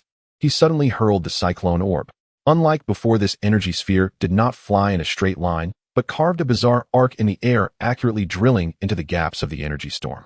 Initially, the purple storm merely paused for an instant, as if a stone had been thrown into a lake. But the next second, a pure white light suddenly erupted from within the storm. Buzz! A piercing resonance echoed. The cyclone orb spun rapidly at the center of the storm, with pure white energy, forming a vortex around it, beginning to absorb the purple storm's energy in reverse. Those violent purple energy blades disintegrated upon contact with the pure white vortex, like snow meeting boiling water, instead becoming nourishment for the cyclone orb. Wow, what a... Frieza's smile froze on his face as he sensed his control over the storm rapidly slipping away. Impossible. How could my energy be? He tried to regain control of the storm, but found the purple energy had completely gone out of control. The pull of the pure white vortex intensified, causing the entire energy storm to collapse inward, forming a white-purple beam of light connecting heaven and earth. Lin Yu stood up, pouring his energy unreservedly into the beam. He could feel the cyclone orb undergoing a miraculous transformation. After absorbing Frieza's energy, a hint of purple had appeared within the pure white light. The rotational speed had increased several times, even beginning to subtly tear the surrounding space. Now's the time, Lin Yu exclaimed, thrusting both hands forward. The white-purple beam suddenly accelerated and then erupted at an even faster speed. This time it was no longer a vortex, but a beam of energy condensed to perfection, like a spear of the gods shooting toward Frieza in the high sky. The purple storm along the way was completely torn apart, revealing a pure white passage. Frieza's pupils constricted as he finally felt fear. The power contained within this beam of energy had surpassed his understanding, even surpassed that of his father. He subconsciously conjured his strongest energy shield, the purple aura thick as a city wall. Boom! The moment the white-purple energy beam collided with the shield, the entire Namek seemed to be muted. Then a deafening explosion echoed throughout every corner of the planet. Frieza's energy shield shattered like glass, and he himself was sent flying like a kite, with a broken string, a trail of purple blood painting a tragic arc in the air. The energy beam's momentum did not diminish, piercing through 3 mountains behind Frieza, before finally dissipating into the horizon. The Crimson Plains lay in complete calm. Lin Yu stood at the bottom of the pit, the white energy slowly retracting, a trickle of fresh blood oozing from the corner of his mouth. The forced manipulation of the cyclone orb that integrated Frieza's energy had placed a tremendous burden on his body. Yet his gaze was exceptionally bright as he looked at Frieza, who had fallen to the ground without a hint of relaxation. Frieza's thoughts, this power, how is it possible? It's even purer than my father's energy. What in the world is this earthling? His energy is clearly only 20,000. How could he unleash such a level of attack? No, this is impossible. I am the Cosmic Emperor. How could I lose to a lowly earthling? Frieza struggled to crawl out from the rubble, a wound the size of a bowl appearing on his left chest, green blood gushing out continuously. He had never been so severely injured, nor had he ever felt so disheveled. The look in his eyes directed at Lin Yu held not only anger, but a deeper, incredulous fear. Who are you? Frieza's voice trembled for the first time, feeling such an emotion towards a lower being. Lin Yu did not answer, merely wiping the blood from the corner of his mouth. He knew this was not the end. Frieza's first form held such power, the transformations to come would only be more terrifying. In the distance, Goku had fully recovered, golden energy burning around him. He looked at Lin Yu's back, a flicker of surprise and excitement flashing in his eyes. He himself had not been able to guarantee catching that move just now. Lin Yu, are you alright? Goku shouted. Lin Yu shook his head, turning to look at him. I'm still holding on. But next he might transform. No sooner had he spoken than Frieza suddenly burst into a maniacal laugh from a distance, his laughter filled with madness and fury. His body began to undergo strange changes, bones cracking audibly, the purple skin bulging with veins, and his aura skyrocketed at a visibly rapid pace. Very well, Earthling, Frieza's voice turned hoarse and sharp. You have successfully angered me. I had planned to save my final form for that Scion, but it seems I must let you witness it ahead of time. The atmosphere over the Crimson Plains grew heavy once more. Lin Yu clenched his fists, the white energy gathering in his palm once again. The true battle had only just begun. Frieza's transformation was even more bizarre than imagined. His body swelled like it was being inflated, and the originally smooth purple skin cracked with fine lines, revealing the dark red muscle beneath. The antennae atop his head thickened like bullhorns, sharp bone claws erupted from his fingers and toes, and he grew to a towering height of 3 meters, exuding an oppressive aura that was suffocating. This is my second form. Frieza flexed his neck, the sound of his joints cracking sending chills down spines. My battle power is 500. Now I can crush you with just one hand. He stomped his foot violently, and a dark red wave of energy erupted around him, sending debris from the Crimson Plains soaring into the air, forming a rotating wall of stone around him. The aura of 500 battle power enveloped the entire plane like a tangible net, making the air thick and heavy. Krillin and Gohan were pressed down by this overwhelming pressure, gasping for breath as they retreated. Though Goku remained standing, his golden aura had also grown heavier. 500 battle power far exceeded his current level. Lin Yu, be careful. Goku shouted, ready to assist at any moment. Yet Lin Yu appeared unusually calm, even yawning. Lin Yu stretched lazily, a thin barrier of white energy forming around him, easily dissipating Frieza's pressure. It took so long to transform, I thought it would be quicker than this. Frieza's face instantly turned ashen. He had put in so much effort to transform, expecting to intimidate his opponent, yet this Earthling was yawning. This was a blatant insult to him as the Emperor of the Universe. You're seeking death. Frieza roared as he charged at Lin Yu, dark red claws slashing through the air with a sound that seemed to tear space apart. I will rip you to shreds. His speed was several times faster than in his first form, leaving afterimages in his wake. As his claws sliced through the air, it was torn apart, leaving behind black streaks. However, just as the claws were about to touch Lin Yu, his figure suddenly became blurry, then vanished into thin air. What a... Frieza's claws grasped at nothing but embedded into the ground, kicking up a cloud of dust. He quickly looked up, searching for Lin Yu's trace, but found that he had long since disappeared. Hey, were you looking for me? A leisurely voice came from 100 meters away. Frieza turned to see Lin Yu casually leaning against a massive rock, playing with a small stone, a teasing smile on his face. Instant transmission. Frieza was both shocked and furious. Instant transmission was Goku's signature technique. How could this Earthling also perform it? And he was even faster than Goku. He charged at Lin Yu again, this time using all his strength, dark red energy forming spikes around him, attempting to seal off all of Lin Yu's escape routes. But Lin Yu's figure vanished once more. I'm right here. The voice came from behind Frieza. He whirled around to attack, only to hit nothing but an afterimage. Too slow. The voice appeared again to his left. Over here, over here. A taunt came from the right. Frieza spun around like a fool, dark red energy waves erupting wildly, yet he couldn't even touch the hem of Lin Yu's clothing. His face turned from ashen to deep purple, the flames of fury nearly bursting from his eyes. If you have the guts, don't dodge. Fight me, Heathen. Frieza roared, the energy waves around him growing more violent, carving deep trenches into the Crimson Plain. Lin Yu's figure appeared 10 meters in front of him, still wearing a relaxed smile. I can fight, but I suddenly feel a bit thirsty. Your transformation took too long and delayed me from getting a drink. He pointed towards the distant ship. I'll go buy a bottle of water. You take your time transforming, and I'll fight when I get back. With that, Lin Yu's figure once again blurred, transforming into a white light, instantly disappearing into the horizon, leaving behind a light-hearted remark that echoed in the air. Oh, and don't sneak away. Frieza stood frozen in place, his muscles trembling violently with rage. He could feel the surrounding air mocking him. A cosmic emperor being toyed with by an Earthling, even boasting about going to buy water. A deafening roar reverberated through the skies of Namek. Frieza's aura surged violently, dark red energy, forming a pillar of light that shattered the clouds above. His body underwent another transformation, bones cracking even more violently, muscles bulging, height increasing by another meter, and his aura breaking through 100. Earthling, I'm going to kill you. I will tear you into pieces. Frieza's sanity was consumed by rage, much like a wild beast unleashed, rampaging through the Crimson Plain, dark red energy blasts obliterating the surrounding mountains. In the distance, Goku watched this scene, shaking his head helplessly. Lin Yu's trick is too ruthless, making Frieza this angry. Krillin wiped the cold sweat from his forehead. Is this really okay? While angering Frieza, make him even more terrifying. Don't worry, Goku's eyes sharpened. Lin Yu has his reasons for doing this. Moreover, this is a perfect opportunity for me to see just how strong Frieza's true power is. His golden aura began to burn, readying for battle.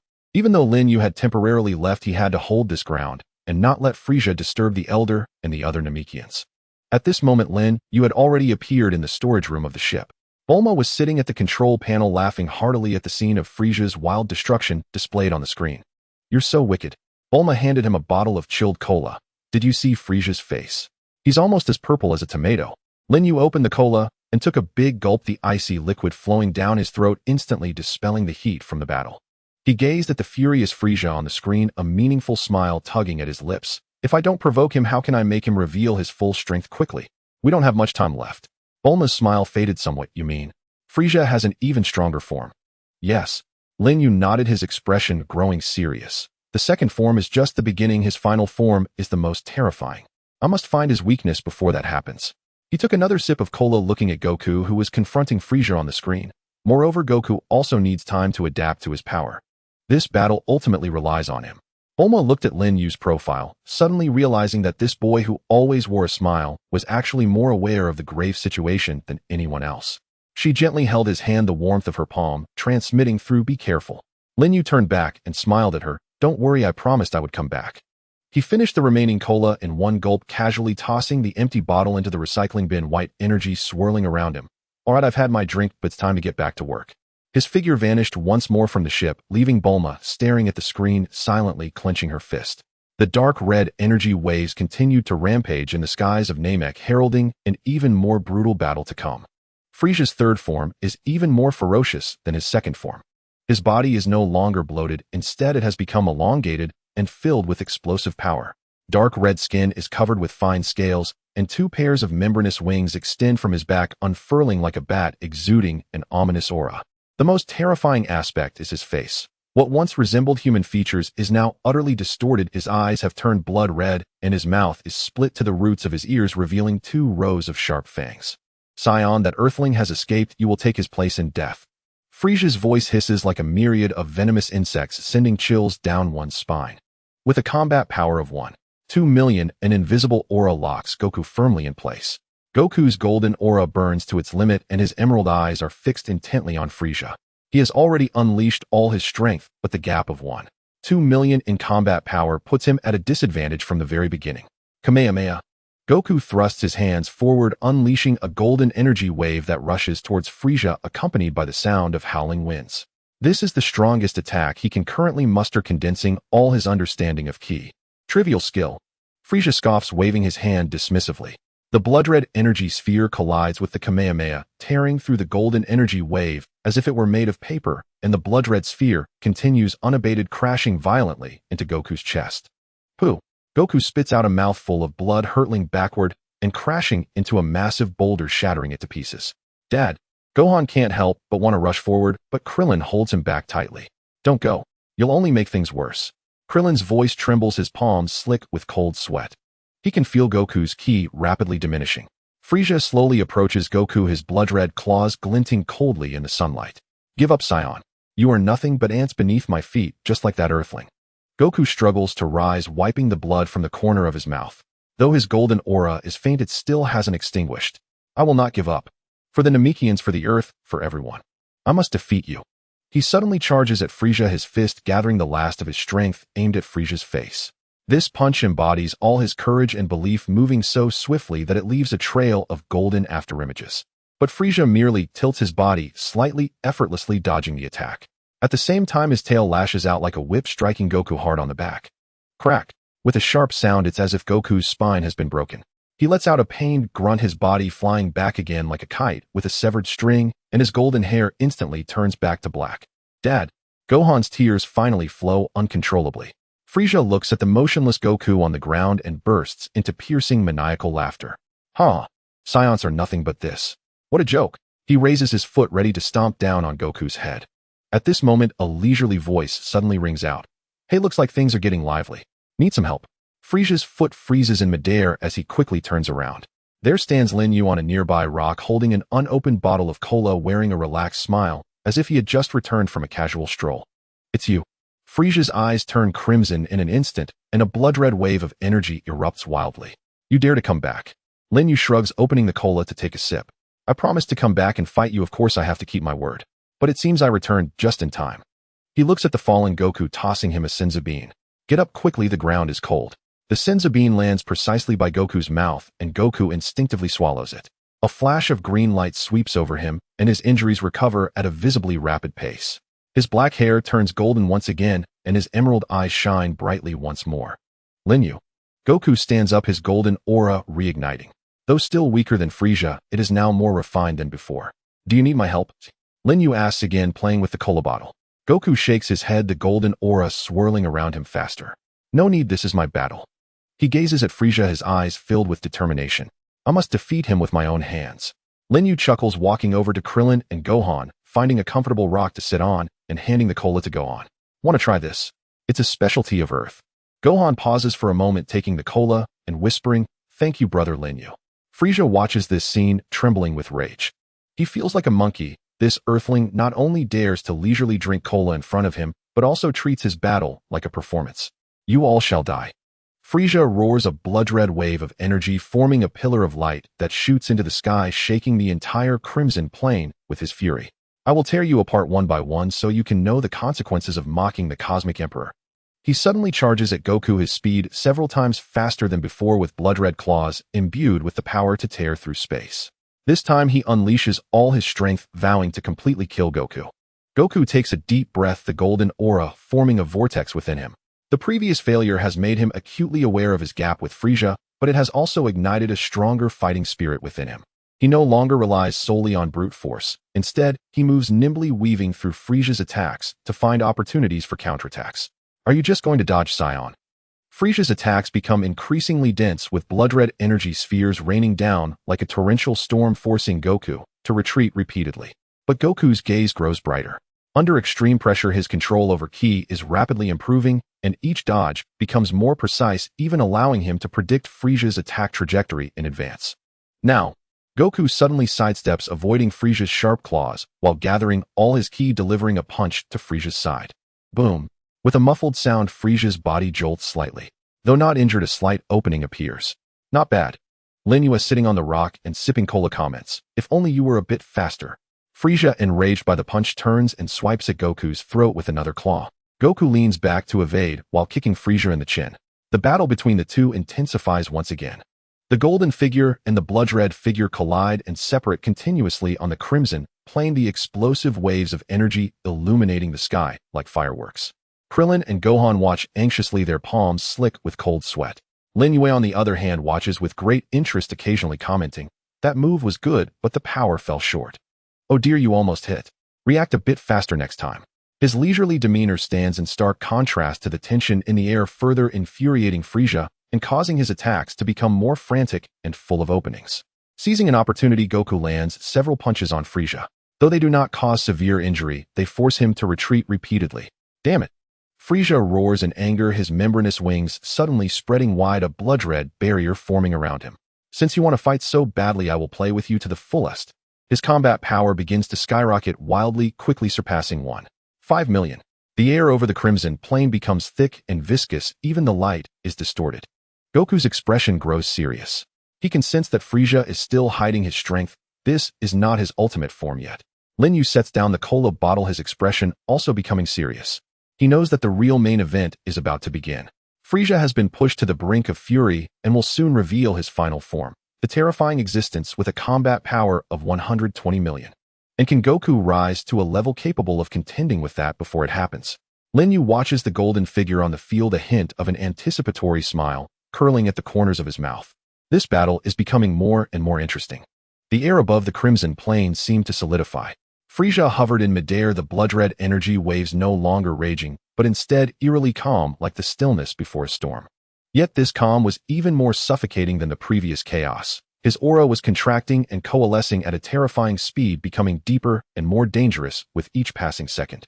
It seems that I cannot hold back any longer. Frieza's voice was terrifyingly calm, his blood-red eyes fixed on Goku. Saiyan, you should feel honored to witness my final form. Goku clenched his fists, the golden aura burning at its peak.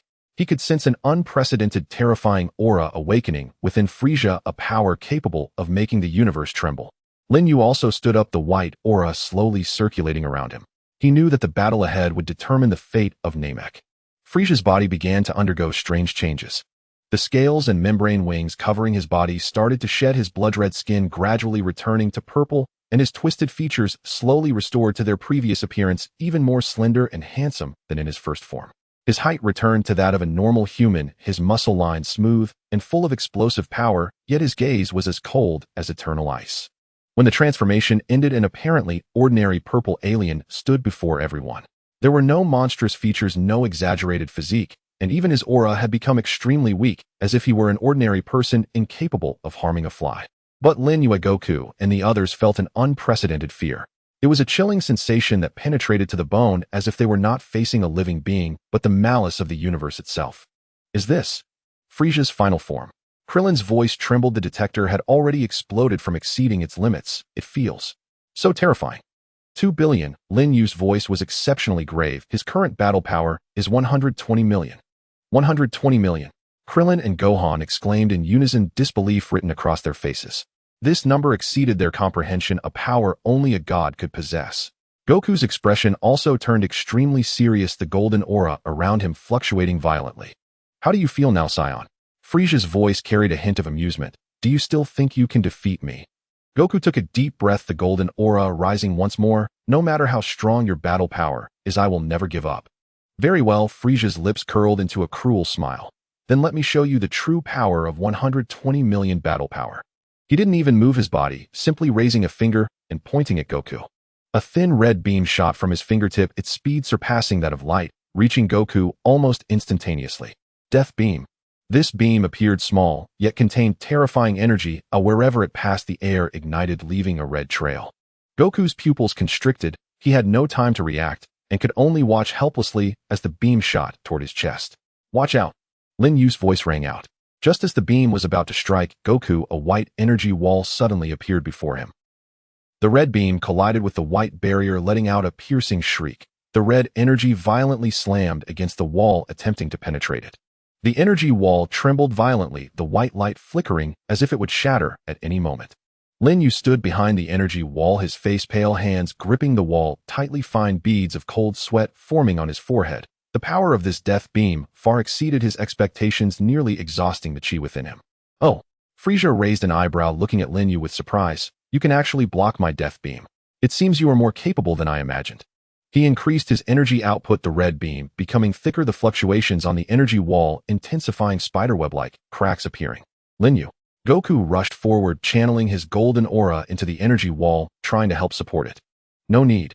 Lin Yu gritted his teeth, forcibly activating his dimensional power, the surface of the white energy wall shimmering with a faint rainbow hue. Save your strength. This is your battle.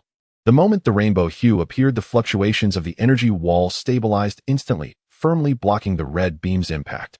Lin Yu's thoughts, such strong penetrating power. Is this the power of 120 million battle power? The dimensional power can indeed counter his energy, but the consumption is immense. Frieza's expression turned somewhat grim. He hadn't expected that his death beam would be blocked by a mere earthling, especially after he revealed his final form. This brought him a sense of humiliation. Interesting. Frieza retracted his finger, the red beam disappearing. It seems I underestimated you, earthling. But this is just the beginning. He slowly approached Goku, each step feeling like it was stomping on everyone's hearts. Although he did not unleash a powerful wave of energy, his very presence was enough to make the air feel heavy. Saiyan, do you still wish to fight me now? Frieza's smile was cold and cruel. With just one finger I can kill you. Goku did not respond. The golden aura burned even more fiercely.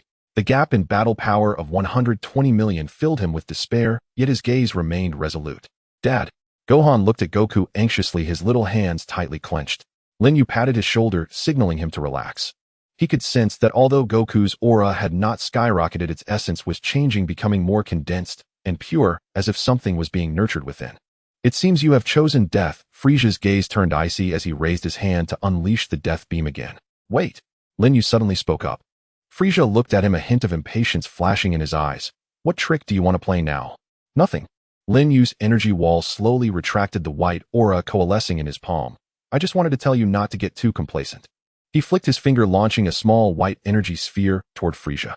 This energy sphere was tiny, moving slowly, appearing to pose no threat. Frieza sneered disdainfully, even too lazy to dodge, allowing the sphere to strike him. Bang! The energy sphere exploded, white energy scattering like water splashes, yet it failed to inflict any harm on Frieza, not even dirtying his clothes. Is this your attack? Frieza's smile grew even more contemptuous. What a waste of time. But Lin Yu smiled back. You will soon find out whether it's a waste of time or not. Within his energy sphere, he infused a trace of dimensional power. Although it couldn't harm Frieza, it could leave a faint spatial mark on him. With this mark, no matter where Frieza moved, he could instantly lock onto his position. Frieza remained oblivious to the anomaly, turning his gaze back to Goku, his eyes filled with killing intent. Saiyan, prepare to die. His finger glowed red again, the death beam charging up. Goku took a deep breath, closing his eyes as if sensing something. The golden aura flowed slowly and steadily within him, a sense of unprecedented calm enveloping him. Lin Yu stood beside him, the white energy ready to explode at any moment. He knew that Goku was gathering power, a battle that would determine their fate was about to begin. And he would provide the strongest support at the most critical moment. On the crimson plains, the wind rose again, carrying the scent of dust and gunpowder. The purple figure faced off against the golden figure, the air heavy, as if it could explode at any moment. The fate of Namek rested in the hands of these two individuals. A crimson death beam flickered at Frieza's fingertips, coiling like a venomous serpent poised to strike. He gazed upon Goku standing motionless with eyes closed, and a cruel smile curled at the corner of his lips. Had this Saiyan finally surrendered? Farewell, Saiyan, Frieza's voice cut like frozen steel. The scarlet light at his fingertip erupted violently. Your entire race shall vanish from the cosmos alongside you. The death beam shot forth like a crimson lightning bolt aimed straight at Goku's chest. This time Frieza unleashed his full power, determined to vaporize Goku utterly. Krillin and Gohan shut their eyes in terror, unable to bear witness to what was about to unfold. Yet at the very instant the beam was about to strike, Goku, his eyes snapped open. His irises were no longer emerald green, but blazed with radiant gold. His golden hair rose as if stirred by an invisible wind, blazing like living fire. The aura surrounding him surged, not with gentle gold, but with ferocious, incandescent golden flames that roared skyward, bearing the terrifying might to shatter heaven and earth. This is... Frieza's smirk froze on his face. The death beam halted abruptly, 1 meter short of Goku, repelled and paralyzed by the golden aura. Super Saiyan. Lin Yu stood silently aside, a flash of exhilaration and quiet pride gleaming in his eyes. At last, under absolute crushing pressure, Goku had shattered his own limits and awakened the legendary Saiyan form. The golden aura continued to swell with terrifying intensity, shaking the entire planet Namek. Boulders across the crimson plains were hurled skyward, clouds shredded into oblivion. Even the fabric of space trembled with visible ripples. Goku's battle power soared at a horrifying pace, surpassing 1 million, then hurtling toward 10 million. No, impossible. Frieza's arrogance dissolved into raw terror as he stared incredulous at Goku before him. The Super Saiyan is merely legend. How could it possibly exist? Frantically, he poured more energy into the beam. Its crimson mass thickened, yet still failed to pierce the golden aura encircling Goku. Goku slowly raised his hand. Golden energy coalesced in his palm. His gaze turned icy, cold, unyielding, utterly alien. The oppressive aura radiating from him bore no resemblance to the gentle warrior he once was. Frieza. Goku's voice was low, resonant, edged with gravelly intensity. You said you would make us disappear? With a subtle flick of his wrist, the golden aura exploded outward, shattering the death beam into oblivion. Shards of crimson energy scattered like fireworks, only to dissolve instantly within the searing golden aura. Frieza staggered backward, thrown off balance by the shockwave, his face for the first time twisted with genuine fear. Your power. How is this possible? All thanks to you. Goku replied, stepping forward steadily, the golden aura expanding with each stride. You killed Krillin. You devastated Namek. You forced me to become this. Lin Yu quietly stepped back, yielding the stage to Goku. He sensed it clearly. Goku no longer needed aid. Super Saiyan power alone was enough to crush Frieza. The main act begins. Lin Yu murmured softly, eyes locked on the two figures. Bulma appeared beside him, without warning, her small hand gripping his tightly, her palm slick with cold sweat. Can Goku win? Lin Yu turned to her, his gaze unwavering with quiet certainty. Trust him. He is the Super Saiyan. The battle erupted on the field. Goku's speed and strength had ascended beyond all prior limits. A golden blur darted around Frieza, each blow carrying apocalyptic force. Though Frieza fought with desperate fury, even his 120 million battle power proved woefully inadequate against the Super Saiyan. leaving him only to evade and deflect battered and outmatched. Damn it! Damn it! Frieza roared, unleashing torrential blasts of energy, only for Goku to dismantle them effortlessly. He had never been so humiliated, never felt so powerless. Golden fists crashed into Frieza again and again, purple blood spraying through the air. Frieza's body was left broken and bleeding, once the undisputed tyrant of the cosmos, now reduced to a ragdoll tossed and torn without mercy. I refuse to accept this. I am the Emperor of the universe. How could I lose to a Saiyan? In despair, Frieza unleashed a final titanic sphere of energy, drawing every last reserve within him. I'll take you with me, and Namek shall perish alongside us. The colossal sphere glowed like a miniature sun, radiating annihilation as it hurtled toward Goku. Goku's eyes narrowed. Golden energy gathered in his palms, swelling into a massive Kamehameha wave. You brought this upon yourself, Frieza. The golden Kamehameha collided with the violet sphere. A cataclysmic detonation shook the heavens. Golden energy surged like a tidal wave, overwhelming the violet sphere and surging relentlessly toward Frieza. No! Frieza screamed in utter despair, then vanished entirely beneath the blinding golden light. When the radiance faded, only a ravaged crimson plain remained. Goku stood motionless, his golden hair gradually returning to black, then swayed, collapsing backward. Goku, Lin Yu, and Bulma rushed forward, catching him before he fell. Goku smiled weakly. Did I win? You won. You truly won. Lin Yu placed a senzu bean into his mouth. You did it, Goku. Goku swallowed the bean and closed his eyes in exhausted repose. Lin Yu lifted his gaze skyward. The heavens above Namek were already splitting open. Frieza's final assault had accelerated the planet's doom. We must leave. Now, Lin Yu said, his expression grave. Namek is about to explode. The surface of Namek began to tremble violently, with red magma gushing forth from the cracks in the crust like the blood of the earth. The fissures in the sky widened, revealing the profound cosmos as countless meteor fragments fell from the cracks, crashing to the ground with deafening roars. Quick! To the spaceship! Lin Yu shouted to Krillin and Gohan as he hoisted the weakened Wukong onto his back. Bulma had already started the spaceship, its silvery hull standing out starkly against the backdrop of the red magma. Hurry up! Bulma called anxiously as she opened the hatch. Just as they were about to board the spaceship, a faint aura suddenly emanated from behind them. Lin Yu turned around to see Frieza's broken body lying on a nearby rock, only his upper half remaining, his breath as faint as a dying candle in the wind. Save me! Frieza extended his hand, his eyes filled with a desperate desire for survival. I can offer you wealth, power. Just save me. Lin Yu looked at him with icy eyes. This once invincible emperor of the universe now begged for mercy like a stray dog. How ironic. Do you think that's possible, eh? Lin Yu's voice held no warmth. You have killed so many Namekians, destroyed their homes, and now you seek to survive. A glimmer of despair flickered in Frieza's eyes, quickly replaced by madness. Since I cannot live, neither shall you. He gathered the last of his strength to form a faint energy blast and shot it toward Lin Yu.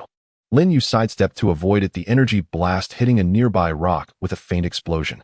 Unrepentant, Lin Yu ignored him further and boarded the spaceship with Wukong. Bulma immediately closed the hatch and started the engines. The spaceship slowly ascended, heading toward the rift in the sky. Through the porthole, they saw Frieza's body engulfed by the erupting magma, the once reigning emperor of the universe ultimately perishing on the planet he had hastened to destroy. Namek. Gohan looked at the green land below, gradually being covered by magma, his eyes filled with reluctance. Don't worry, the Namekians have already been relocated to safety by the dragon. Lin Yu reassured him. After defeating Frieza, they had used the last Dragon Ball to summon the dragon, relocating the surviving Namekians to a new planet. The spaceship burst through the atmosphere of Namek and entered the profound cosmos. Behind them, the once beautiful green planet erupted violently, creating a dazzling glow that illuminated the surrounding starry sky. Finally, safe, Krillin sighed in relief, slumping into a chair. Lin Yu placed Wukong in the medical pod, watching the vital signs on the screen gradually stabilize, and he too let out a sigh of relief. He walked to the cockpit, gazing at the stars rushing backward outside, his expression somewhat complex. They had won this battle, but at a heavy cost. The destruction of Namek and the countless lives lost were etched in his heart like a brand. What are you thinking about? Bulma asked, gently handing him a cup of hot drink. Lin Yu took the drink, warmth spreading from his fingertips, thinking about where to go next. Of course, back to Earth. Bulma smiled. Everyone is waiting for us. Lin Yu nodded. Yes, back to Earth. Just then the spaceship suddenly shook violently. The screen displayed that a powerful gravitational force was pulling the ship. What's happening? Bulma quickly checked the dashboard. It's the gravitational waves from Namek's explosion. We're being pulled in. Hold on tight. Lin Yu's eyes sharpened. White chi erupted from his body, passing through the spaceship's hull, forming a massive chi support. The white chi support, like an invisible giant hand, lifted the entire spaceship, firmly resisting the pull of the gravitational waves. The ship's shaking immediately lessened, and the alarms on the dashboard gradually quieted down. Wow, amazing. Krillin stared at Lin Yu in astonishment. Lin Yu, you can actually use chi to lift the entire spaceship. Lin Yu said, nothing, focusing on controlling the chi support. He could feel the strength of the gravitational waves weakening, and they would soon escape the danger. A few minutes later, the spaceship finally broke free from the gravitational waves' influence and returned to stability. Lin Yu withdrew his chi, wearily leaning back in his chair. Thank you, Lin Yu. Bulma said, her eyes filled with gratitude. Lin Yu smiled. We are companions, aren't we? The spaceship slowly headed toward Earth. Outside, the explosion's glow from Namek had faded, leaving only the profound cosmos and twinkling stars. Lin Yu looked out the window, silently vowing that no matter what dangers lay ahead, he would protect those around him and safeguard this universe that he had come to see as home. The spaceship sailed through the serene, starry sky, with the autopilot system set for the course to Earth. Kellen and Wufan had already fallen asleep, while Wukong was still recovering in the medical pod. The entire spaceship felt exceptionally quiet, with only the low hum of the engine echoing. Lin Yu and Bulma sat in the lounge with the dazzling galaxy outside the window, countless stars embedded in the black velvet, like diamonds, beautiful and mysterious. Lin Yu, Bulma suddenly spoke, breaking the silence. The aura around you was strange. When you blocked Frieza's death beam today, it had many colors. Lin Yu knew it was time to tell her the truth. He took a deep breath, his expression becoming serious. Bulma, I have something to tell you, something incredible. Bulma noticed his seriousness and nodded. Go ahead, I'm listening. I'm not from this universe. Lin Yu slowly began. I come from another world, a world without Saiyans, without Frieza, only ordinary humans. Bulma's eyes widened in shock at this news, but she did not interrupt Lin Yu, signaling for him to continue. I arrived in this world through a device called a particle collider. Lin Yu briefly explained his experience of traveling through dimensions. When the Elder was unlocking my potential, I awakened a power. Dimensional travel. Dimensional travel. Bulma murmured, a hint of curiosity flashing in her eyes. It's just as it sounds. Lin Yu extended his hand, white energy gathering in his palm, radiating a faint rainbow hue. I can traverse to other worlds, those that exist only in legends or imagination. He paused, looking into Bulma's eyes, and said seriously, during the battle with Frieza, images flashed through my mind. Pirates sailing on the sea, Shinigami fighting in the Soul Society, and ninjas training in the ninja village. Those are scenes from other worlds. Bulma fell silent. This news was too shocking, as she needed time to digest it. Lin Yu was from another world and could travel to other worlds. This was even more unbelievable than the existence of Dragon Balls. Lin Yu watched her silence, feeling a bit uneasy. Do you find this very strange? Bulma looked up at the rainbow glow in Lin Yu's palm and suddenly smiled. It is a bit strange, but also quite cool. Lin Yu was stunned. He did not expect Bulma to react this way. Traveling to other worlds sounds like an adventure. Excitement sparkled in Bulma's eyes. What are those worlds like? Are they the same as ours? Are there any fun things? Seeing her curious expression, Lin Yu finally relaxed, unable to suppress a smile. Every world is different. Some worlds have advanced technology, some are filled with magic, and others are as backward as ancient times. There should be plenty of fun things. That's great. Bulma clapped her hands. Next time you go to another world, remember to bring back some snacks. Snacks? Lin Yu was somewhat amused. That's all you can think of. What else? Bulma blinked. Do you expect me to ask you to bring back an alien? I certainly don't want to deal with guys like Frieza again. She paused, her gaze softening. But you have to promise me not to go to overly dangerous worlds and not to stay too long. I understand. Lin Yu nodded, feeling a warm current surge within him. I will be careful. By the way, Bulma suddenly remembered something. Do you need any conditions for your dimensional travel? Are there any side effects? It's not very clear for now. Lin Yu replied, honestly, I only know it consumes a lot of chi and the destination is not easy to control. The Elder said that forcing a traversal might get torn apart by a spatial storm. That's too dangerous. Bulma frowned. I need to find a way to help you make a positioning device, at least to ensure you can accurately return to Earth. Seeing her deep in thought, Lin Yu's heart was filled with gratitude. He knew that although Bulma was talking about snacks, she was actually very worried about him. Thank you, Bulma, Lin Yu said softly. For what? We are friends, Bulma smiled, suddenly recalling something. By the way, are there any amazing technologies in those worlds you mentioned? Like something even better than my capsule corporation? Lin Yu thought for a moment. There should be. Some worlds can fold spaceships down to the size of a wristwatch, while others can create thinking robots. Really? Bulma's eyes lit up. Next time you go, can you bring back some information for me? I really want to study it. Watching her sudden enthusiasm for research, Lin Yu helplessly smiled. Sure, as long as I have the opportunity. The atmosphere in the lounge became relaxed, the previous tension and unease disappeared. Lin Yu looked at the starry river outside, his heart filled with anticipation. He did not know which world he would traverse to in the future or what kinds of adventures he would encounter, but he knew that no matter where he went, there would always be someone waiting for him on Earth, waiting for him to bring back snacks and stories from various worlds. This feeling was very warm. After several days of sailing, the spaceship finally entered the Earth's atmosphere. Through the porthole, a blue ocean and green land could be seen, a familiar sight that filled everyone with warmth. Finally home, Krillin exclaimed, tears sparkling in his eyes. Having left Earth for so long and experienced numerous life and death trials, seeing his homeland again stirred a whirlwind of emotions within him. Gohan excitedly pressed his face against the porthole, gazing at the continent below. Mom, I'm back. The spaceship slowly descended onto the capsule company's landing pad. As soon as the hatch opened, a familiar breeze rushed in, carrying the scent of grass and soil. Welcome back, a familiar voice called out. Lin Yu and the others looked up to see Master Roshi, Bulma's father, and other employees of the capsule company standing on the landing pad, all wearing smiles. Grandpa Roshi. Gohan joyfully dashed over and threw himself into Master Rose's arms. Haha, Gohan, you've grown quite a bit. Master Roshi chuckled as he ruffled Gohan's hair. Krillin, Lin Yu, it's great to see you both safe. Bulma's father stepped forward, speaking excitedly. We were all very worried about you. Sorry to have made you worry, Lin Yu smiled. Just then a proud figure appeared on a nearby rooftop. Vegeta, clad in a black battle suit, stood with his arms crossed, coldly observing them, his gaze complex. Lin Yu noticed him and nodded in acknowledgement. Vegeta did not respond, only sharpening his stare at Lin Yu as if trying to see right through him. Vegeta's thoughts, this earthling has actually become so strong. Even Frieza was defeated, yet he managed to return alive, appearing completely unscathed. His aura seemed even more unfathomable than before. Damn, why can't I ever catch up to them? But it's fine, I am the Prince of the Saiyans, and one day I will surpass everyone, including this earthling and Kakarot. Vegeta's eyes were filled with unwillingness, jealousy, and a hint of concealed fighting spirit. He turned and leaped, vanishing at the edge of the rooftop. He's still the same as ever, Krillin chuckled helplessly. Let's not worry about him, Lin Yu said. We should go inside first, everyone must be hungry. The capsule company prepared a lavish welcome feast for them. The dining table was filled with various delicacies, including roasted meat, grilled fish, fruits, and a cake made by Bulma herself.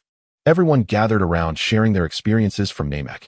Krillin animatedly recounted the scene of Goku transforming into a Super Saiyan, while Gohan excitedly described the unique plants of Namek.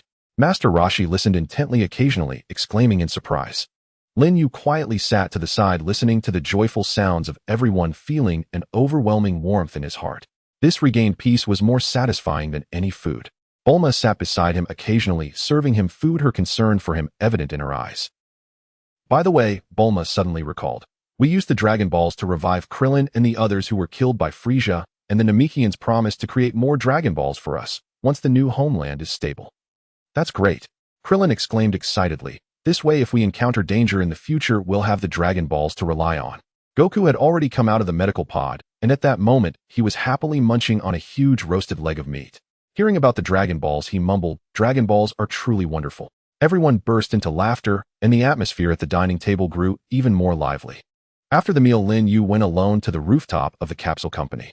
The evening breeze brushed against him, bringing the coolness of a summer night, and the distant city lights twinkled like stars. He extended his hand, white energy flowing slowly in his palm, shimmering with a faint rainbow glow. The power of dimensional travel stirred within him, as if calling him to explore unknown worlds. What are you thinking about? Bulma's voice came from behind. Lin Yu turned to see her holding a bottle of drink, smiling at him. I'm thinking about the future, Lin Yu replied as he took the drink, opened it, and took a sip, and also about other worlds. When do you want to set out? Bulma walked over to his side, gazing at the night scenery ahead with him. Not sure yet, Lin Yu said. I want to rest for a while, and also see the dimensional anchor device you made. Don't worry, I'll make sure it's perfect, Bulma said confidently. Just give me a few days, and I'll create the most flawless device. Lin Yu smiled, and turned to look at her. The moonlight shone on her face, illuminating her bright eyes and confident smile, making his heart flutter. Thank you, Bulma, Lin Yu said softly. Why are you thanking me again? Bulma playfully glared at him. We're friends after all. Lin Yu said nothing, just quietly gazing at her. Some feelings do not need to be expressed with words. On a distant rooftop, Vegeta silently stood, watching the two on the rooftop, his gaze growing more complex. He clenched his fists, turned, and disappeared into the night. He was going to train to become stronger, strong enough to surpass everyone. The night on Earth remained tranquil, but each person held different aspirations and goals in their hearts. For Lin Yu, his adventure was just beginning. In the following days, Lin Yu rested to regain his strength while assisting Bulma in preparing the materials for the dimensional anchor device. The laboratory of Capsule Corporation was cluttered with various precision instruments and parts. Bulma, dressed in a white lab coat, was focused on calibrating the data beads of sweat forming on her forehead that she disregarded. The frequency of this energy converter is still off. Bulma frowned, looking at the fluctuating waveform on the screen. It must perfectly synchronize with the dimensional power within you, otherwise it could easily result in coordinate deviation during transit. Lin Yu stood by, touched by her serious demeanor. To ensure his safe dimensional travels, Bulma had practically locked herself in the lab, sleeping only a few hours each day. How about taking a break first? Don't overexert yourself. Lin Yu offered her a glass of water. Just a moment, I'm almost done. Give me half an hour. Bulma took the water, drank a mouthful, and immediately plunged back into her work.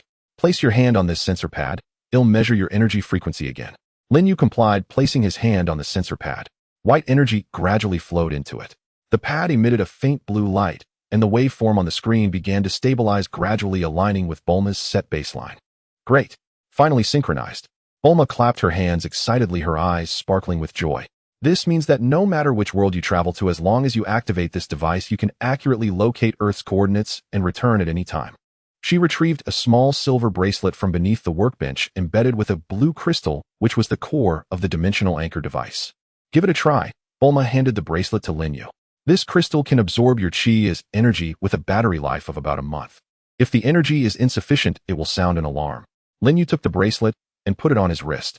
The size was just right, and the blue crystal shimmered softly under the light, resonating subtly with the chi within him. How does it feel? Bulma asked nervously. Very comfortable, no sense of rejection. Lin Yu moved his wrist, like a part of my body. That's good to hear. Bulma sighed with relief, a tired yet content smile appearing on her face. But you must promise me not to recklessly enter dangerous worlds or stay too long. I will worry about you. Her voice was soft, laced with a barely perceptible reluctance. Lin Yu felt warmth in his heart as he looked at her weary face, with faint blood vessels visible in her eyes. He reached out, gently brushing a stray lock of hair from her cheek, then leaned down to place a soft kiss on her forehead. Don't worry. Lin Yu's voice was gentle yet firm. I will definitely return. When I come back, I'll bring you snacks from all over the world. Bulma was taken aback, her cheeks quickly turning as red as a ripe apple. She instinctively covered her forehead, her heart racing, her breathing becoming somewhat hurried. What are you doing? Bulma's voice was barely above a whisper, not daring to meet Lin Yu's gaze. Lin Yu smiled, not answering. Some feelings are more powerfully expressed through actions than words. He turned and walked towards the exit of the lab. I need to prepare, we depart tomorrow. As she watched Lin Yu's departing figure, Bulma slowly lowered her hand, touching her kissed forehead, unable to suppress a subtle smile. That sudden kiss dissipated all her fatigue, leaving only a sense of anticipation and a hint of sweet tension. You idiot. Bulma murmured softly, her face glowing with a happy smile. You must come back safely. She turned back to the workbench, meticulously checking every detail of the dimensional anchor device, ensuring everything was perfect. This was the only thing she could do for him. On the morning of the second day, atop the roof of the Capsule Corporation, Lin Yu donned a black combat suit designed for agility, the dimensional anchor device on his wrist shimmering with a blue glow in the morning sun. Bulma, Goku, Krillin, and Gohan had all come to bid him farewell, their faces reflecting both reluctance and anticipation. Are you really going? Gohan tugged at Lin Yu's sleeve, asking softly, will that world be very dangerous? Don't worry, you'll be careful. Lin Yu ruffled his hair. When I return, I'll tell you stories from there. Make sure to take care of yourself, Lin Yu. Krillin patted his shoulders, saying, if you encounter danger, come back quickly. Don't be reckless. Yeah, I know, Lin Yu nodded. Goku stepped forward, grinning widely. When you come back, we'll have a good sparring session. It's a promise, Lin Yu smiled. Finally, his gaze rested on Bulma. She looked at him with a mix of reluctance and concern, but more importantly with support and encouragement. Are you all ready? Bulma asked. I'm ready. Lin Yu raised his hand, white energy coalescing in his palm, radiating a faint rainbow aura. The first world I've chosen is one dominated by the sea, inhabited by a group known as pirates who seek legendary treasures and sail freely across the ocean. The world of One Piece. Bulma's eyes lit up. That sounds interesting. Remember to take lots of photos and bring them back. I will. Lin Yu chuckled, taking a deep breath as the energy within him began to surge, wildly resonating with the dimensional anchor device. The blue crystal emitted a dazzling light, echoing the rainbow aura in Lin Yu's palm. A beam of white light shot up from his body, forming a swirling vortex in midair, within which glimpses of a blue ocean and white sails could be faintly seen. I'm off now. Lin Yu turned back and waved to everyone. Come back early. Bulma shouted loudly, her eyes slightly reddening. Lin Yu smiled and stepped into the white vortex. As he entered, the vortex began to rapidly contract, ultimately vanishing into the air as if it had never existed. Only Bulma and the others remained on the roof, along with a trace of dimensional energy lingering in the air. He will come back, right? Bulma asked softly, her voice tinged with uncertainty. He definitely will, Goku replied confidently. Lin Yu is not the type to give up easily. Bulma nodded, turning to head towards the laboratory. He'll monitor the signal of the dimensional anchor to ensure he can contact us at any time. Her steps were resolute, her eyes filled with anticipation. Meanwhile, Lin Yu was traversing through a bizarre and kaleidoscopic tunnel. Surrounded by flashing colored light bands, the sound of howling winds filled his ears, and his body felt as if it were being stretched and compressed continuously. Yet the dimensional anchor device on his wrist emitted a gentle blue light, firmly protecting him within. After an unknown amount of time, a dazzling white light appeared ahead.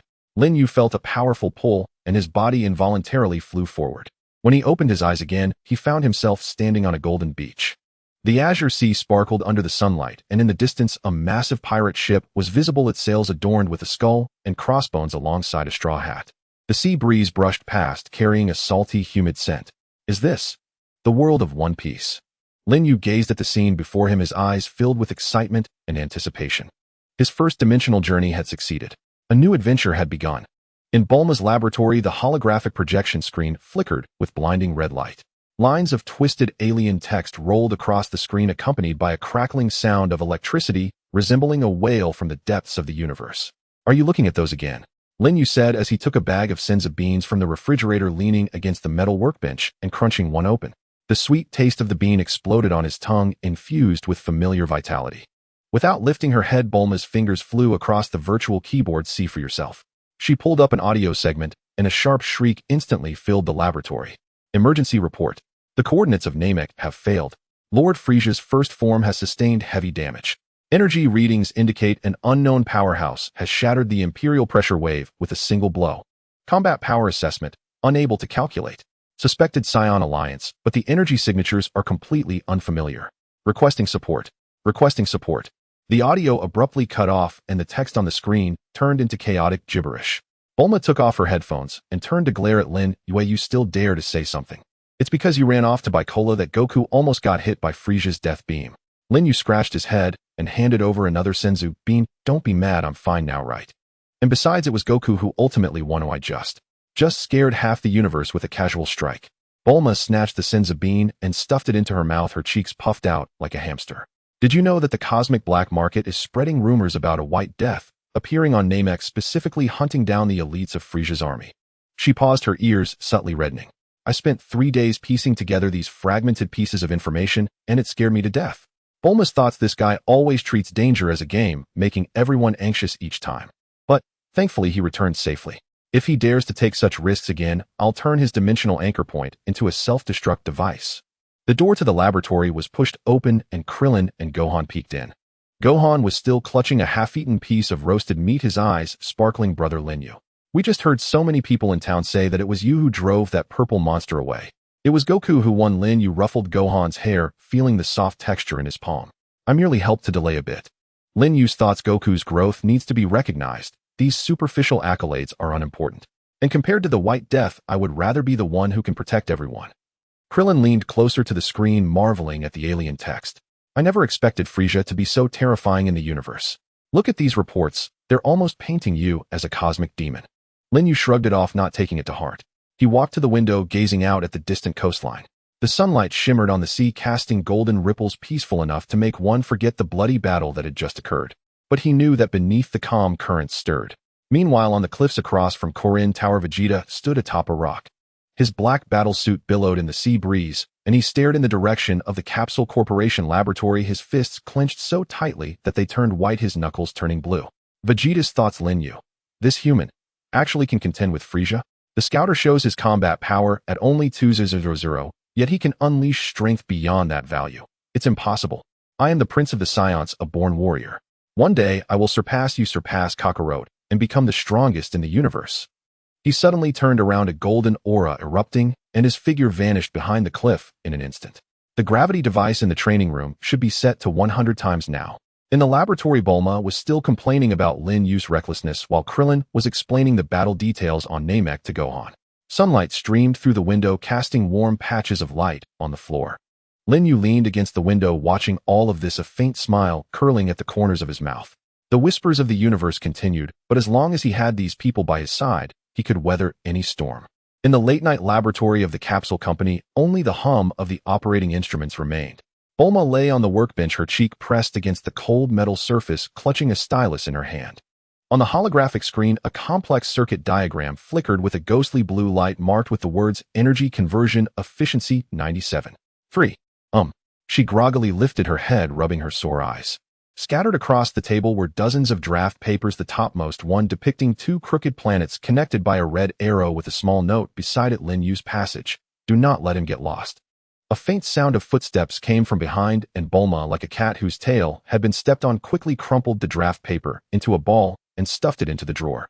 Burning the midnight oil again. Lin Yu's voice was laced with amusement, holding a cup of hot milk in his hands.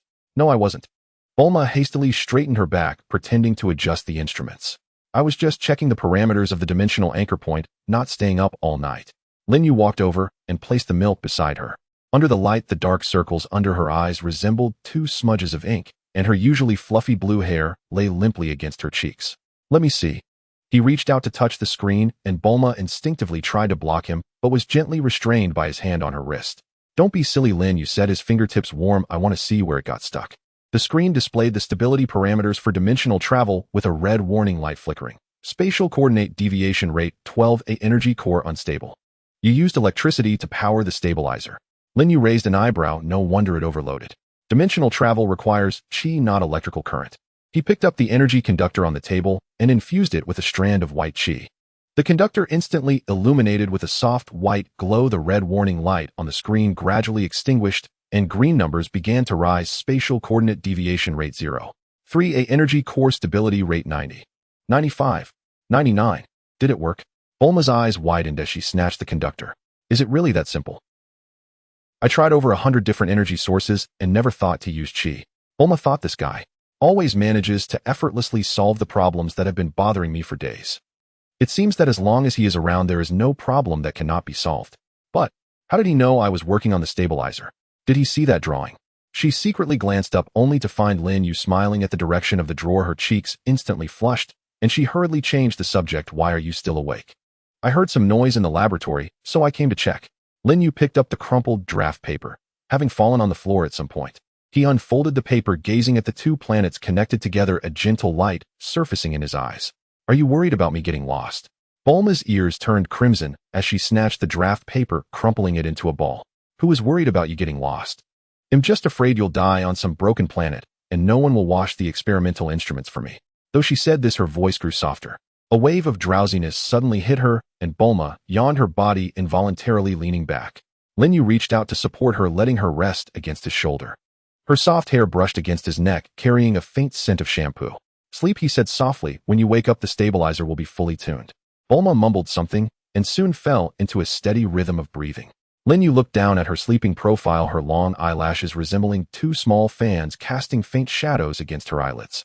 He picked up the stylus, adding a line of parameters on the screen, then gently lifted Bulma and walked towards the bed in the rest area. Moonlight streamed through the window, casting a silver glow over the laboratory. On the screen of the dimensional anchor stabilizer, the green numbers stabilized at 100, and a small line of text automatically generated beside it: Lin Yu exclusive, manufactured by Bulma. The training ground of Turtle Hermit Island was gilded by the morning sun. Waves crashed against the rocks, producing a cacophony of sounds mingling with the dull thuds of fists striking the sandbags. Suddenly, Wukong transformed into a streak of golden light, his fist slamming down on the sandbag with the force to tear through the air. The canvas bag erupted instantly, sending yellow sand swirling into the sky. He landed on the ground, his golden hair flowing without wind, and excitement sparkled in his emerald eyes. Lin Yu, you finally made it. Wukong turned and waved, golden waves of energy radiating from him like flames. Come on, let's have a spar. As Lin Yu stepped onto the beach, he was enveloped by this familiar aura.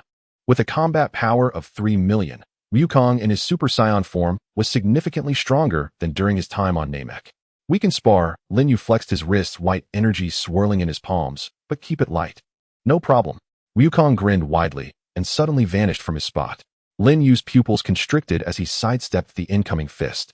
The golden punch brushed past his nose, smashing into a rock behind him and sending shards flying everywhere. His speed has increased, but his energy is too scattered. Lin Yu flicked his finger, a small energy sphere, striking Wukong's fist. Stumbling back 3 steps, Wukong stared at the back of his hand in surprise. Your energy is so solid. Much stronger than when we last met. Lin Yu's figure suddenly appeared at Wukong's left side, gently nudging his elbow against Wukong's ribs. Wukong reacted, swiftly rolling away while launching a sweeping kick. The 2 figures darted across the beach, the golden and white auras clashing continuously, creating waves of energy rings. Krillin stood at a distance with binoculars, muttering, "Wow, so fast. I can barely see." Gohan sat on a rock, his little fists clenched, eyes sparkling. "Dad and Lin Yu are both amazing." Turtle, school, energy, wave. Wukong suddenly retreated, both hands thrusting forward to unleash a massive golden energy wave. The wave surged forward with the force of a tsunami, carving a deep trench in the sand. Lin Yu did not evade, crossing his hands in front of him. The white energy wall shimmered like transparent glass, vibrating violently under the impact of the energy wave, yet it remained unbroken. "Dissipate," he said softly. The energy wall suddenly transformed into countless white specks of light, merging into the golden energy wave like raindrops into the sea. The once violent energy wave instantly became gentle, bursting in midair to shower down golden rain. Wukong watched this scene, his eyes widening in amazement. "That move is incredible. Teach me." Lin Yu retracted his energy and cheerfully handed over a Senzu bean. "The potential of Super Saiyan is immense, but you haven't fully grasped it yet. Try to compress your energy to your dantian rather than letting it spread throughout your body." Wukong thought Lin Yu's energy is so peculiar, not as wild as mine, but as encompassing as the ocean. So this is how energy can be used. I have so much to learn. Wukong swallowed the Senzu bean and immediately sat cross-legged to meditate. The golden aura gradually converged, forming a thin halo around him, his energy feeling even deeper than before. "Yes, that's it." Lin Yu nodded in approval. On a distant cliff, Vegeta was observing everything through a scouter. On the screen, Lin Yu's combat power still read 2000, but the solidity of his energy left even him astonished. Vegeta thought, "Foolish kakarot, asking a human for advice. But that energy compression technique, perhaps it could really help me break through my limits." He snorted coldly, turned, and left his black cape slicing through the air with a sharp arc. On the beach, Wukong suddenly opened his eyes and jumped up excitedly. "I can feel it. My energy has really solidified. Lin Yu, let's have another match." Lin Yu shrugged helplessly, assuming his starting stance. Under the morning sun, the 2 figures again intertwined, the golden and white lights weaving together like a poem written for the strong. The alarm of the capsule company suddenly shattered the tranquility of the afternoon. Inside Bulma's laboratory, the holographic communicator flickered madly with red light, and a glaring line of text leaped onto the screen, warning. "High threat, cosmic signal intrusion detected." Which fool is it this time? Bulma impatiently pressed the answer button.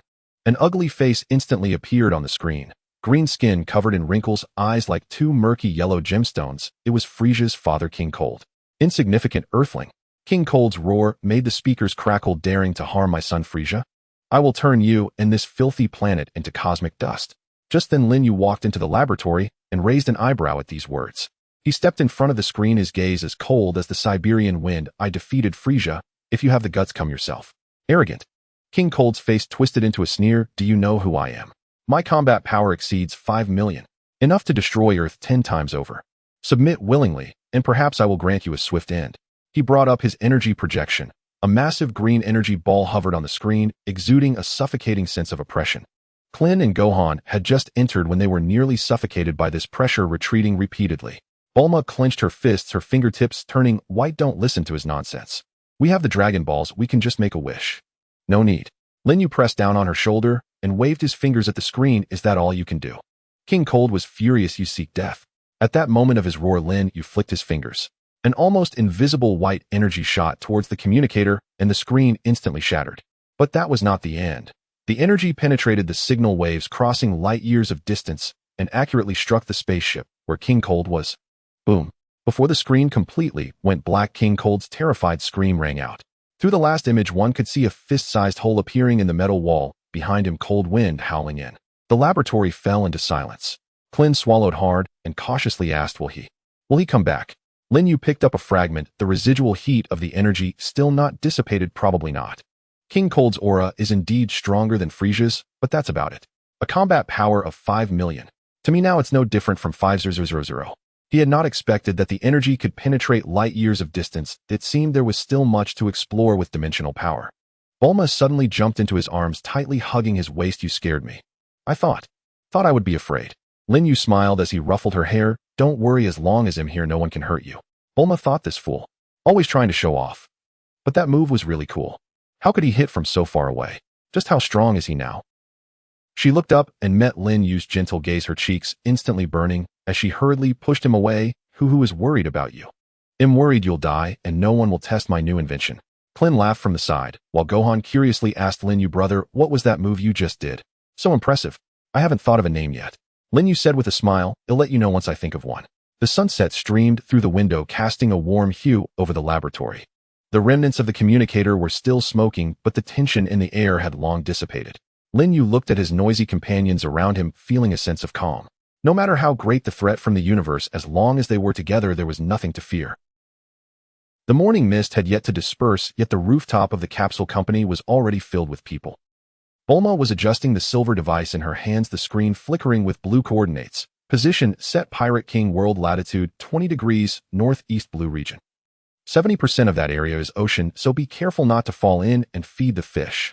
Lin Yu wore a lightweight black combat suit, a dimensional anchor stabilizer strapped to his wrist. The blue crystal shimmered softly in the morning light, resonating subtly with the chi within him. Don't worry, I can swim. He smiled as his gaze swept over the people beside him. Goku was munching on breakfast. Krillin was stuffing a first aid kit into Goku's hands, and Gohan was eager to press a senzu bean into his. Here you go, brother Lin Yu. Gohan placed the senzu bean into his palm, saying, eat it if you encounter danger. Thank you, Gohan. Lin Yu tucked the senzu bean away and ruffled Gohan's hair. Suddenly Bulma hugged him tightly, her cheek pressed against his chest. You must come back. He'll track your location every day with the stabilizer and send you messages. If you don't come back, then turn my anchor point into a self-destruct device, I know. Lin Yu replied with a smile, embracing her back while feeling her soft body and rapid heartbeat. He gently pushed her away and looked seriously into her eyes. Wait for me to return, I have something to tell you. What is it? Bulma's heart skipped a beat, her cheeks reddening like a ripe apple. Lin Yu smiled, without speaking, lowering his head to plant a gentle kiss on her forehead. We'll talk when I return. Lin Yu thought, this time when I come back, I must tell you. Bulma, I like you. Bulma covered her forehead, feeling as if it was on fire. She opened her mouth, but could not utter a word, only nodding vigorously. Lin Yu turned and walked to the center of the rooftop. He took a deep breath, the chi within him starting to circulate, resonating with the dimensional anchor stabilizer. Virum. The blue crystal emitted dazzling light as a swirling portal slowly unfolded before him. Through the portal, the azure sea and white sails could be faintly seen, and the sound of waves crashing could even be heard. Then I'm off. Lin Yu turned back and waved to everyone. Come back soon. Bulma's voice was tinged with a hint of choking emotion. Goku waved a roasted leg of meat. Remember to bring back some delicious food. Lin Yu smiled and nodded, stepping into the portal. The swirling portal began to shrink, as if being drawn into an unknown dimension. Just before disappearing completely, Bulma saw Lin Yu's figure waving at her from within the portal, a gentle smile gracing his lips. The portal vanished into thin air, leaving only faint energy fluctuations on the rooftop. Bulma looked down at the stabilizer in her hand, the screen displaying a line of green text, dimensional coordinates locked successfully, communication channel established. She touched her forehead where he had kissed, whispering, I'll wait for you. Meanwhile, in the Alabasta desert of the Pirate King world, a blue portal suddenly opened between the sand dunes, and Lin Yu stumbled out. The portal disappeared behind him, leaving only a cloud of swirling yellow sand. Cough, cough. He choked on some sand and looked up at his surroundings. The endless desert stretched to the horizon, with faint sounds of hooves and shouts coming from afar. Lin Yu flexed his wrist as the dimensional anchor stabilizer indicated that the coordinates were normal. A hint of excitement played on his lips as he brushed off the sand from his body. A new world begins. He walked towards the direction from which the hoofbeats came, his black figure quickly disappearing among the undulating sand dunes. Sunlight poured over the desert, glistening with golden hues, as if paving a brand new path of adventure for this visitor from another world. The blazing sun of Alabasta resembled a red-hot branding iron scorching the yellow sands. As Lin Yu steadied himself, the soles of his boots radiated an unbearable heat. He frowned, and a thin shield of white chi formed beneath his feet, isolating him from the scorching waves of sand. Help! Someone save me! A faint cry for help floated along the hot wind, tinged with the sobs of a girl. Following the sound, Lin Yu saw a girl with blue hair running out from behind a sand dune. She wore a tattered white robe, and the wind lifted a corner of her veil, revealing a delicate face covered in dust. The girl tightly clutched a scroll in her arms, followed by 5 burly men wielding curved sabers, their black cloaks emblazoned with the emblem of an alligator skull. "Princess, don't run," the leading thug sneered as he brandished his blade. "Lord Crocodile said that if you willingly hand over the list of the rebels, we can offer you some dignity." The girl was Princess Vivi of Alabasta, gritting her teeth and running with all her might, but the sands seemed to grasp at her ankles like living creatures. Just as the curved saber was about to cleave down upon her, she despairingly shut her eyes. Thud. The anticipated pain never came. Instead, she heard a dull thud. Vivi opened her eyes to see a white figure standing before her, wearing black attire with black hair fluttering in the wind. It was Lin Yue, who had just landed. The thug who had swung the blade was now flying backward like a kite, with its string cut crashing into the sand dune and losing consciousness. "Who are you?" Vivi asked, startled, taking a half step back as the scroll in her arms nearly slipped from her grasp. Lin Yue did not turn around, but merely flicked his fingers. For white energy bullets shot through the air, accurately striking the wrists of the remaining 4 thugs. The curved sabers clattered to the ground as the 4 men clutched their dislocated wrists, howling in pain. Lin Yue glanced at them, and a ball of white chi formed in his palm the size of a fist, which he offered to Vivi. "Don't be afraid." His voice was steady like a rare spring in the desert. "Have some water first." Vivi was taken aback. In this desert, where even camels could die of thirst, someone could conjure clean water out of thin air. She hesitated, but took the water ball. The icy sensation flowed from her fingertips, and the refreshing liquid slid down her throat, instantly quenching her thirst. "Thank you." "What are you hesitating for?" Lin Yue glanced at the thugs rising in the distance. "Do you want them to catch up?" Vivi hurriedly nodded and followed him to hide behind the sand dune from the wind. The thugs looked at the miserable state of their comrades, and fearing Lin Yue's unfathomable skills, cursed under their breath as they picked up their curved sabers and retreated. "They are from the Baroque works." Vivi tightened her grip on the scroll, her voice trembling. "They are subordinates of the warlord Crocodile. They want to incite a rebellion and destroy my country." Lin Yue leaned against the sand pile, gazing at the vultures circling in the distance. "Crocodile, huh? Do you know him?" Vivi's eyes brightened. "I've heard of him," Lin Yue replied casually. He had researched the pirate world before coming naturally aware of the details regarding the desert crocodile. He looked at Vivi's reddened eyes and took out a piece of compressed biscuit from his backpack, handing it to her. "Have this to fill your stomach. Your energy is too weak. If you keep running, you'll faint." "Wait, I haven't asked your name. Why do you want to help me?" Vivi suddenly remembered. "Lin Yue," he replied. "Just passing by. I can't stand by while the weak are bullied by the strong," he said casually, as if commenting on the pleasant weather. Vivi bit into the biscuit, studying this mysterious stranger who had appeared out of nowhere.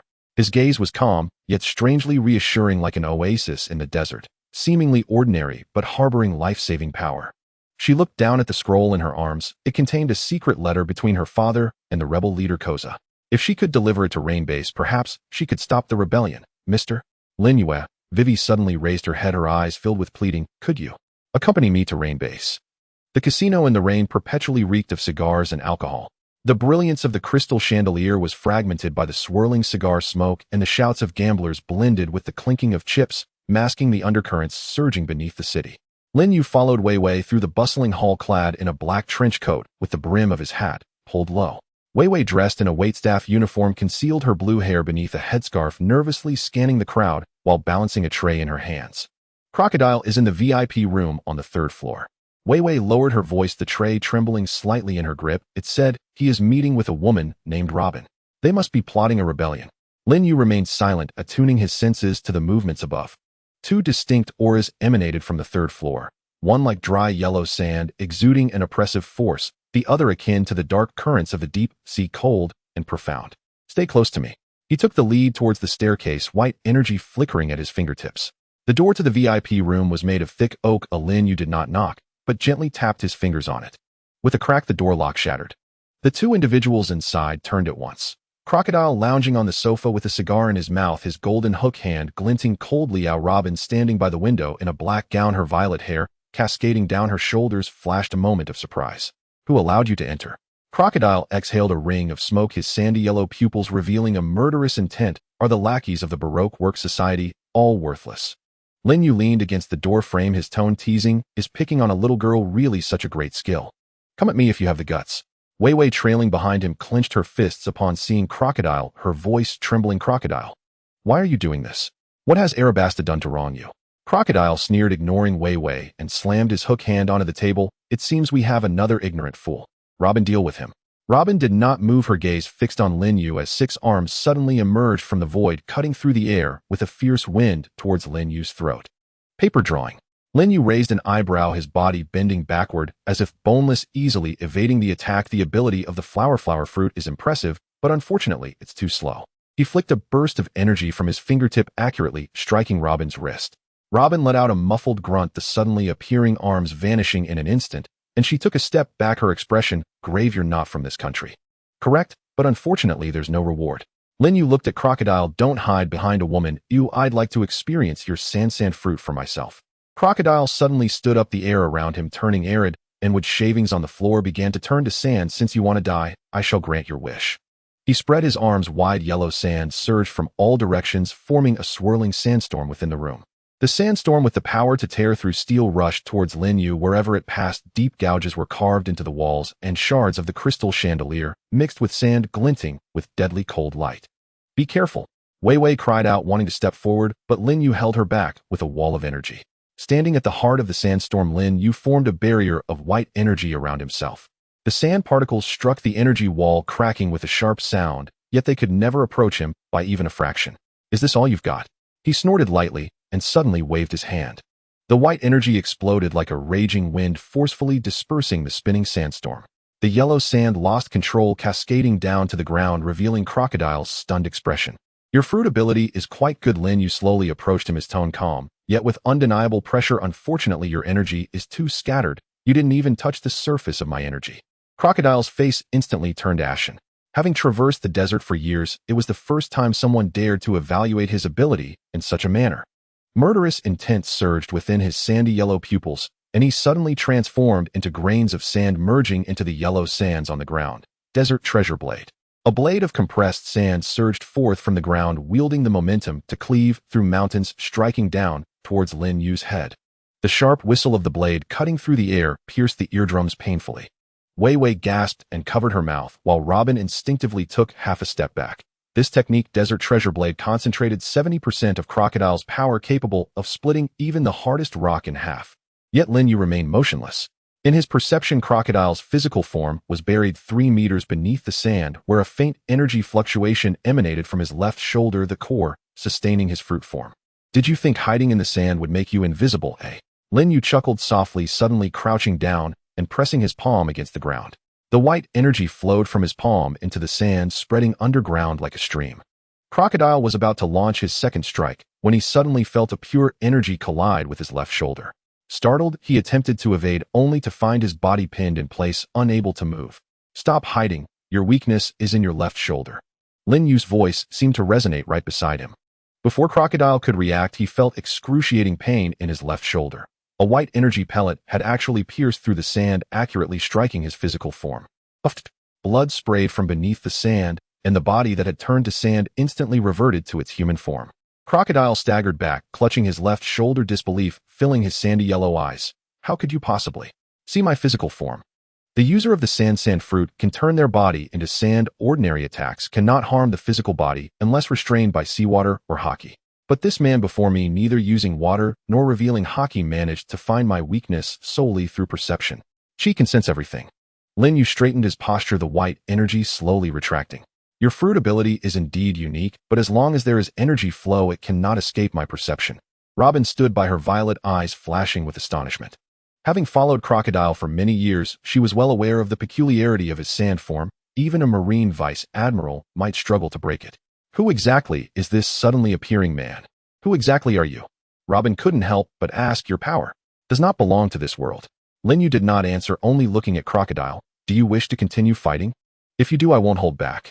Lin Yu thought this Robin has a very special aura, a chilling loneliness that seems to stem from having spent too long in darkness. Her aura is completely different from Crocodile's. Oh, why is she following the sand? Crocodile. Crocodile leaned against the wall, the wound on his left shoulder still bleeding. He knew he was no match for this man. His power had surpassed his understanding. Yet the pride of being one of the 7 warlords prevented him from yielding. The Baroque Works members will arrive shortly. Crocodile pulled out a golden whistle. Even if you manage to defeat me, don't think you can leave the rain-soaked ground alive. He blew the whistle sharply, the piercing sound cutting through the din of the casino. Soon chaotic footsteps echoed from downstairs and hundreds of armed members surged up surrounding the VIP room tightly. "Capture them," shouted the leading member brandishing a long knife. "Lord Crocodile has given orders no matter what happens, do not let them escape." Wei Wei frightened hid behind Lin Yue, while Robin furrowed her brow. So many people, and even if Lin Yu was strong it would be difficult to cope. Yet Lin Yu sighed, as if commenting on the bad weather. He raised his hand towards the ceiling, and the white energy coalesced in his palm into a soccer ball-sized energy pellet. "I didn't want to cause trouble." The energy pellet shot forth, crashing against the ceiling without exploding, but instead transformed into countless tiny energy blasts that rained down on the members below. Screams erupted one after another, yet no one died. They were merely knocked unconscious by the energy blasts. In a moment, the footsteps downstairs faded away. Crocodile's hand holding the whistle froze in midair, the cigar slipping from his lips. He finally understood that this man before him was simply beyond his capacity to contend with. This was no human power, it was akin to that of a legendary deity. Lin Yu walked up to him, looking down from a height. The rebellion plan should come to an end. Crocodile opened his mouth, yet could not utter a sound. Fear engulfed him like quicksand in the desert, instantly drowning all of his pride. The setting sun painted the rain-soaked streets in hues of gold and crimson. Lin Yu followed Wei Wei out of the casino while Robin had mysteriously departed, leaving Crocodile bound in the VIP room awaiting the arrival of the king's army to arrest him. "Thank you, mister," Lin Yu, Wei Wei said as she removed her scarf, her blue hair fluttering in the wind. "If it weren't for you, I truly wouldn't know what to do." Lin Yu kicked a stone at his feet. "Can we discuss the details of the rebellion now?" Wei Wei nodded and led him toward the oasis outside the city. The two sat beneath a palm tree, and she took out a map from her backpack, pointing to a red circle on it. "Crocodile used dance powder to create drought, making the populace believe it was my father's fault, while impersonating the king's army to slaughter civilians, inciting conflict between the rebels and the king's army. Tomorrow morning both sides will go to war in Alabasta." At this point her voice choked with emotion. "The leader of the rebels, Kusha, is my childhood friend. He was once a kind person, surely he has been deceived by Crocodile." Lin Yu listened quietly, not interrupting. He could sense Wei Wei's breath trembling slightly, filled with anxiety and pain, yet there was no hint of retreat. This seemingly fragile princess harbored a resilience that rivaled anyone else. "Mister," Lin Yu, Wei Wei suddenly looked up, her eyes pleading. "I know this request is excessive, but I still want to ask you to help me. Help me stop tomorrow's war." She clenched her fists, her nails digging deep into her palms. "As long as we can make everyone understand the truth, I am willing to pay any price." Lin Yu looked at her reddened eyes and suddenly smiled. "I can help you." Wei Wei's eyes widened in surprise. "Really? But I have one condition." Lin Yu raised a finger. "Don't treat me as a hero, and don't mention my name to others. I'm just here to enjoy this world, and don't want to stir up too much trouble." He had no interest in saving the world, he simply couldn't tolerate Crocodile's methods, and admired the courage of this young girl. Wei Wei was taken aback for a moment, then nodded vigorously. "I promise you." "Thank you, mister." Lin Yu. As night fell, a bonfire was lit in the oasis. Wei Wei took out some provisions, but noticed Lin Yu was waving his hand casually at the air near the bonfire. Upon closer inspection, she found that the buzzing mosquitoes were falling to the ground as they approached within 3 feet of them, as if blocked by an invisible barrier. "These bugs are quite bothersome, aren't they?" Lin Yu withdrew his hand, his tone casual. Wei Wei felt a warmth suddenly fill her heart. She had always thought that someone as powerful as Lin Yu would be cold and distant, yet he paid attention to such small matters. Wei Wei thought, although he seems laid back and indifferent to everything, he is unexpectedly attentive. With such immense power, he is not arrogant at all. What kind of person is he? "Mister." Lin Yu, Wei Wei took a bite of bread. "Where do you come from? I have never seen someone like you before." "From a very far place." Lin Yu gazed at the stars above, and the dimensional anchor on his wrist flickered with blue light. It was a message from Bulma asking how he was doing there. He replied, "Everything is going smoothly," then continued, "Once I resolve things here, I will be leaving." Wei Wei felt an inexplicable sense of loss, but quickly perked up. "No matter what, meeting you is a blessing for Alabasta." The bonfire crackled, casting shadows of the two figures. In the distance, the sound of horns from the rebel camp echoed, and Wei Wei tightened her grip on the map, her gaze becoming resolute. Tomorrow the war must be stopped. The morning of Alabasta was shattered by the sound of war drums. The armor of the royal army gleamed like silver under the rising sun, lined up neatly at the foot of the city. On the opposite hillside, the rebel army shouted with banners held high, their rusty swords reflecting fragmented light. A tense atmosphere, thick as gunpowder, hung in the space between the two sides. "Kosho, attack!" someone from the rebel army shouted. "For our compatriots who were killed by the king, charge!" Kosha tightened his grip on the long knife in his hand, the blade engraved with the word justice. He looked at the king's banner on the city tower, and recalled the villagers slaughtered by the royal army, his eyes reddening, as if they would bleed. Brothers, for the future of Alabasta we wait. A clear female voice suddenly rang out. Vivi rode out on a swift horse, her blue hair flying in the wind. Kosha, don't be fooled. This is all Crocodile's scheme. Kosha was taken aback. Vivi, how did you get here? You're not. I'm fine. Vivi dismounted and ran between the two armies. Crocodile used dance powder to create droughts and sent people to impersonate the royal army to kill all to incite us to kill each other. He has already been captured. Ew, just look. She pointed behind her where Lin Yu was leading a handcuffed crocodile towards them. The sand crocodile hung his head, his shoulder wound still bleeding, no longer exuding his former arrogance. The 7 warlords, someone in the rebel army exclaimed, is what Princess Vivi said true? Kosha frowned, tightening his grip on the long knife. Don't deceive me, Vivi. How could Lord Crocodile do such a thing? You must have been brainwashed by the king. Suddenly his military advisor shouted, don't believe her words. This is a scheme of the royal army to buy time. Attack! Someone shouted, and the rebel army surged towards the royal army like a tide. Stop them! The captain of the royal army raised his spear. Just as the two sides were about to clash, Vivi was nearly in tears, shouting, stop fighting. It's really a misunderstanding. A low hum filled the air. At that moment, a white barrier of energy suddenly appeared between the two armies. The barrier was as thin as a layer of glass, but unbreakable. The vanguard of the rebel army crashed into it and was instantly rebounded, tumbling to the ground. Hua! Kosha shouted angrily. Lin Yu slowly walked out from behind the barrier, his black cloak rustling in the wind. I said it's a conspiracy. Can't you understand human speech? It's you, the outsider. Kosha recognized him as the one who was with Vivi yesterday. You must have incited Vivi. Brothers, break down this wall and kill them. The archers of the rebel army shot their arrows, but they turned to dust upon hitting the barrier. The royal army also raised their shields, thinking Lin Yu was an accomplice of the rebel army. See, no one believes you. Crocodile suddenly sneered, his voice hoarse. Even if you capture me, what of it? The hatred has already been sown. This war cannot be stopped by anyone. Lin Yu ignored him and looked at Kosha. You said the royal army slaughtered villagers. Exactly. Kosha pointed at the wounded behind him. These are all survivors. They witnessed the king's army pillaging and burning. Were the armors they wore like this? Lin Yu suddenly flicked his finger, and white energy coalesced in the air into the silhouette of a set of armor. A skull of a crocodile was engraved on the chest plate, with the emblem of the Baroque works on the wrists. The wounded in the rebel army suddenly exclaimed, yes, it's this kind of armor. We thought it was new gear of the royal army at the time. These are Crocodile's private soldiers. Lin Yu's voice resonated through the battlefield over the barrier. He used this armor to impersonate the royal army, just to incite your hatred. Kosha's expression changed, but he still stubbornly said, you have no proof. What evidence do you have? Evidence. Lin Yu laughed, suddenly turning to point towards the valley to the west of the city. Do you see that patch of black rock? Crocodile hid 30 carts of munitions there, preparing to take complete control of Alabasta when you two have mutually destroyed each other. Kosa's pupils constricted sharply. You're talking nonsense. That's our granary. Whether it's nonsense or not, you'll know when you see it. Lin Yu raised his hand, and an energy sphere shot forth, trailing a white tail towards the valley to the west of the city. Moments later, a deafening explosion echoed. Thick smoke billowed up from the valley, the flames coloring half the sky. This was the sign of the munitions being detonated. Both the rebel army and the royal army were stunned. Do you believe it now? Lin Yu dispersed the barrier, the white energy swirling around him. Crocodile wants you to kill each other, so he can reap the benefits. The drought is fake, the slaughter is fake, even your justice is a trap meticulously designed by him. Kosha looked towards the valley, the long knife in his hand clattering to the ground. He recalled the villagers slaughtered by the royal army, remembered how Crocodile's every piece of just-in-time information left him drenched in cold sweat. Leader, someone in the rebel army trembled to speak. Did we make a mistake? On the city tower, the king pushed away the guards, his weary voice carrying age. Kosha, I am the one who wronged you. The drought over these years has caused everyone to suffer. Your Majesty. Kosha looked at the figure on the tower, suddenly kneeling down. I was foolish. I was blinded by a villain, almost causing a great mistake.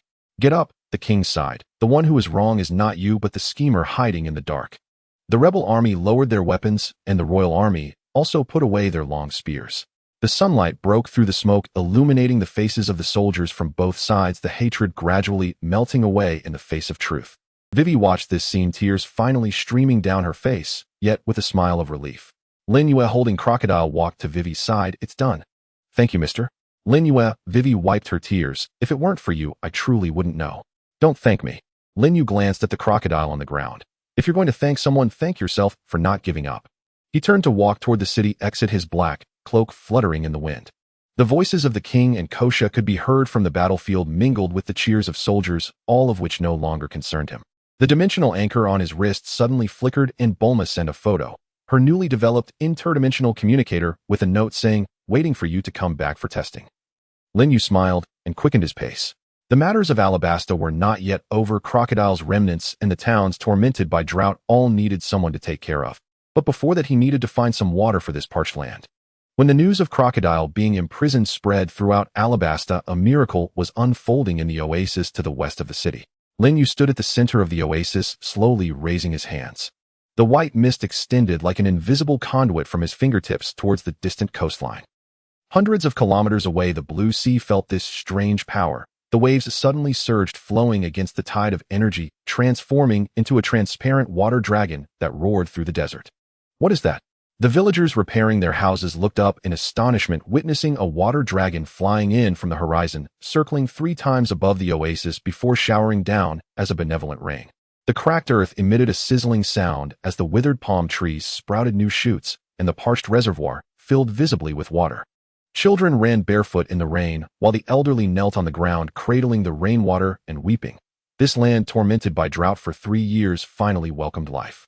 Vivi stood on the city tower, gazing at the curtain of rain in the distance, her eyes moist. She knew who was behind this. That mysterious figure who always said he was just passing by was healing the scars of Alabasta in his own way. "Your Highness, it's terrible." A guard rushed in panic. "Crocodile has escaped from prison using his powers. He said he would drain all the moisture from Alabasta and bury everyone with it." "How is that possible? Wasn't he handcuffed with sea prism stone?" Vivi's face changed dramatically. It was his subordinates. They shattered the handcuffs during the jailbreak. The guard's voice trembled. "He is now in the city center, draining the moisture from the entire town." Vivi immediately spurred her horse towards the city center. In the distance, a sand-colored figure hovered in midair. It was Crocodile. He spread his arms wide, the surrounding air drying to a pale hue. The cobblestones in the street cracked rapidly, and moisture was forcibly drawn from the walls, forming white mist that inhaled into his body. "Huh? What does it matter if you catch me?" Crocodile's laughter grated like sandpaper. "I will turn all of Alabasta into a dead city. You will forever remember the consequences of offending the Cosmic Emperor." The citizens fled in panic, only to realize that the moisture in their bodies was rapidly depleting. Their skin became shriveled, and their lips cracked with blood. "Crocodile, stop it!" Vivi shouted as she rushed forward, but was repelled by a wave of dry air. "It's useless, little princess." Crocodile sneered at her. "Even if that mysterious person comes, he cannot save you. I have absorbed enough moisture. I can drain the entire oasis of the desert." He clenched his fist, and the well in the city center suddenly exploded, the last bit of underground water also drained by him. At that moment, a wave of white energy sliced through the dry air like a sword, and Lin Yu's figure appeared before Crocodile. "It seems I didn't hurt you last time." Lin Yu's gaze was cold, the energy around him carrying the humid essence of seawater, energy he had just drawn from the seaside. "You again?" Crocodile's face turned ferocious. "This time I won't lose. I will drain your moisture and turn you into a desiccated corpse." He spread his arms wide. The sand-colored energy surged towards Lin Yu with a strong suction. Even stones began to weather as it passed. Yet Lin Yu remained motionless. A layer of water membrane formed around Lin Yu's body, and Crocodile's suction was like a stone sinking into the ocean, unable to budge him an inch. "Your ability is indeed troublesome." Lin Yu flicked his fingers, shooting a sphere of energy infused with seawater towards Crocodile. "But it won't work on me." The sphere pierced through the sand-colored energy, accurately striking Crocodile's chest. He let out a scream, feeling the moisture within him suddenly lose control. The vapor he had drained began to backfire, exploding within him. "No!" Crocodile's body swelled like an inflated balloon, his sand-colored skin glistening with moisture. This was the first time his own power had turned against him. Lin Yu didn't give him a moment to breathe, bringing his hands together. The white energy merged with the seawater energy, transforming into a massive water dragon. The water dragon roared and charged at Crocodile, swallowing him whole. Boom! The water dragon exploded in the city center, turning into a torrential downpour. The rain fell upon the parched streets, nourishing the cracked earth. Foot poured onto the citizens, rejuvenating their dry skin. Crocodile lay in a puddle soaked through the sea prism, stone handcuffs restraining his hands, once more leaving him unable to use his powers. He looked at the rain falling from the sky, filled with despair. His most proud ability had ultimately been defeated by this endless spring of life. Lin Yu landed beside Vivi, the white energy slowly retracting. This time, he should not escape. Vivi looked at the revitalized town, then at the cheering citizens in the distance, softly saying, Mr. Linyu, thank you. Linyu smiled slightly, saying nothing. He looked towards the desert outside the city where more parched towns awaited rescue. The white energy rose again, connecting the blue sea and the desert like a bridge. This time it was not a water dragon, but countless tiny streams penetrating every corner of the desert like capillaries. In the distance, the sand dunes began to turn green, the dried riverbeds flowed once more, and even the ancient wells buried deep underground began to spout clear spring water.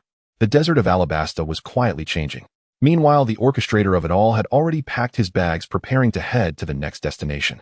Crocodile's final counterattack struck with far greater ferocity than anyone had anticipated. As Linyu was repairing the ancient reservoir in the south, the sky over Alabasta suddenly darkened beneath a suffocating mantle of ochre sand. The very sands of the city reversed their flow, converging into a colossal column, over a kilometer in diameter, that pierced the heavens. Crocodile's ultimate technique, desert sunflower. What is this?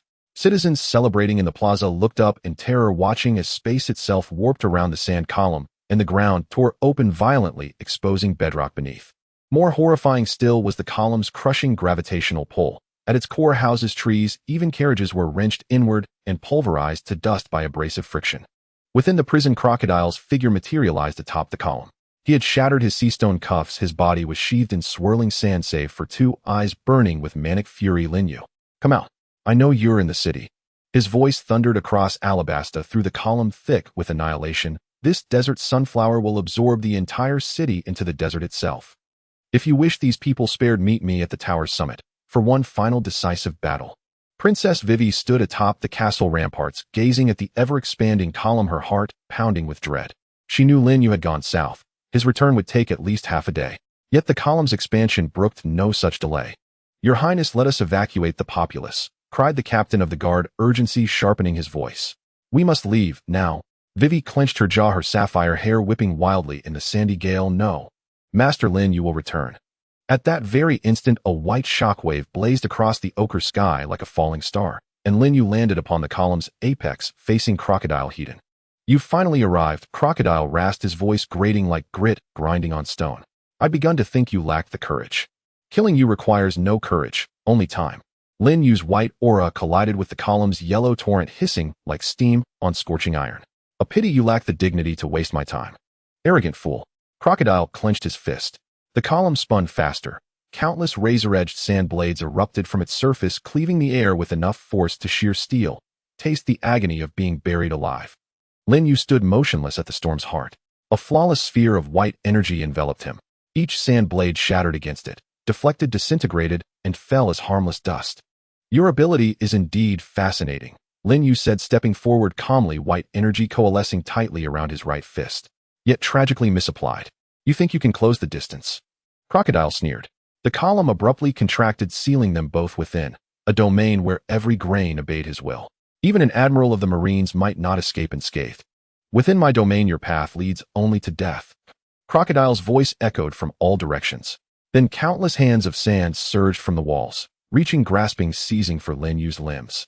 But Linyu closed his eyes and expanded his spiritual sense to its absolute limit. Within that perception, Crocodile's true form pulsed at the column's core, the densest convergence of sand, the strongest resonance of energy. Found you. Linyu's eyes snapped open, and his fist shot forward. No roar, no cataclysm. Only a single exquisitely refined beam of white energy, precise as a surgeon's scalpel, piercing layer after layer of sand straight toward the heart of the column. The column convulsed violently, its rotation faltering, slowing. Crocodile's shriek tore from the core. The ochre hue bled from the sand, and fragments of swallowed buildings and trees began drifting downward, weightless once more. Impossible. Crocodile tumbled from the core, a fist-shaped wound punched clean through his chest. Santing blood welled from the aperture. How could you possibly within my own domain? Your domain. Linyu landed before him, his white aura receding like tide from shore. Merely a pile of sand. He lifted his foot and pressed it gently, deliberately onto Crocodile's chest. The game is over, Sonda. Crocodile. Crocodile stared into Linyu's glacial gaze, and for the first time felt true marrow-deep terror.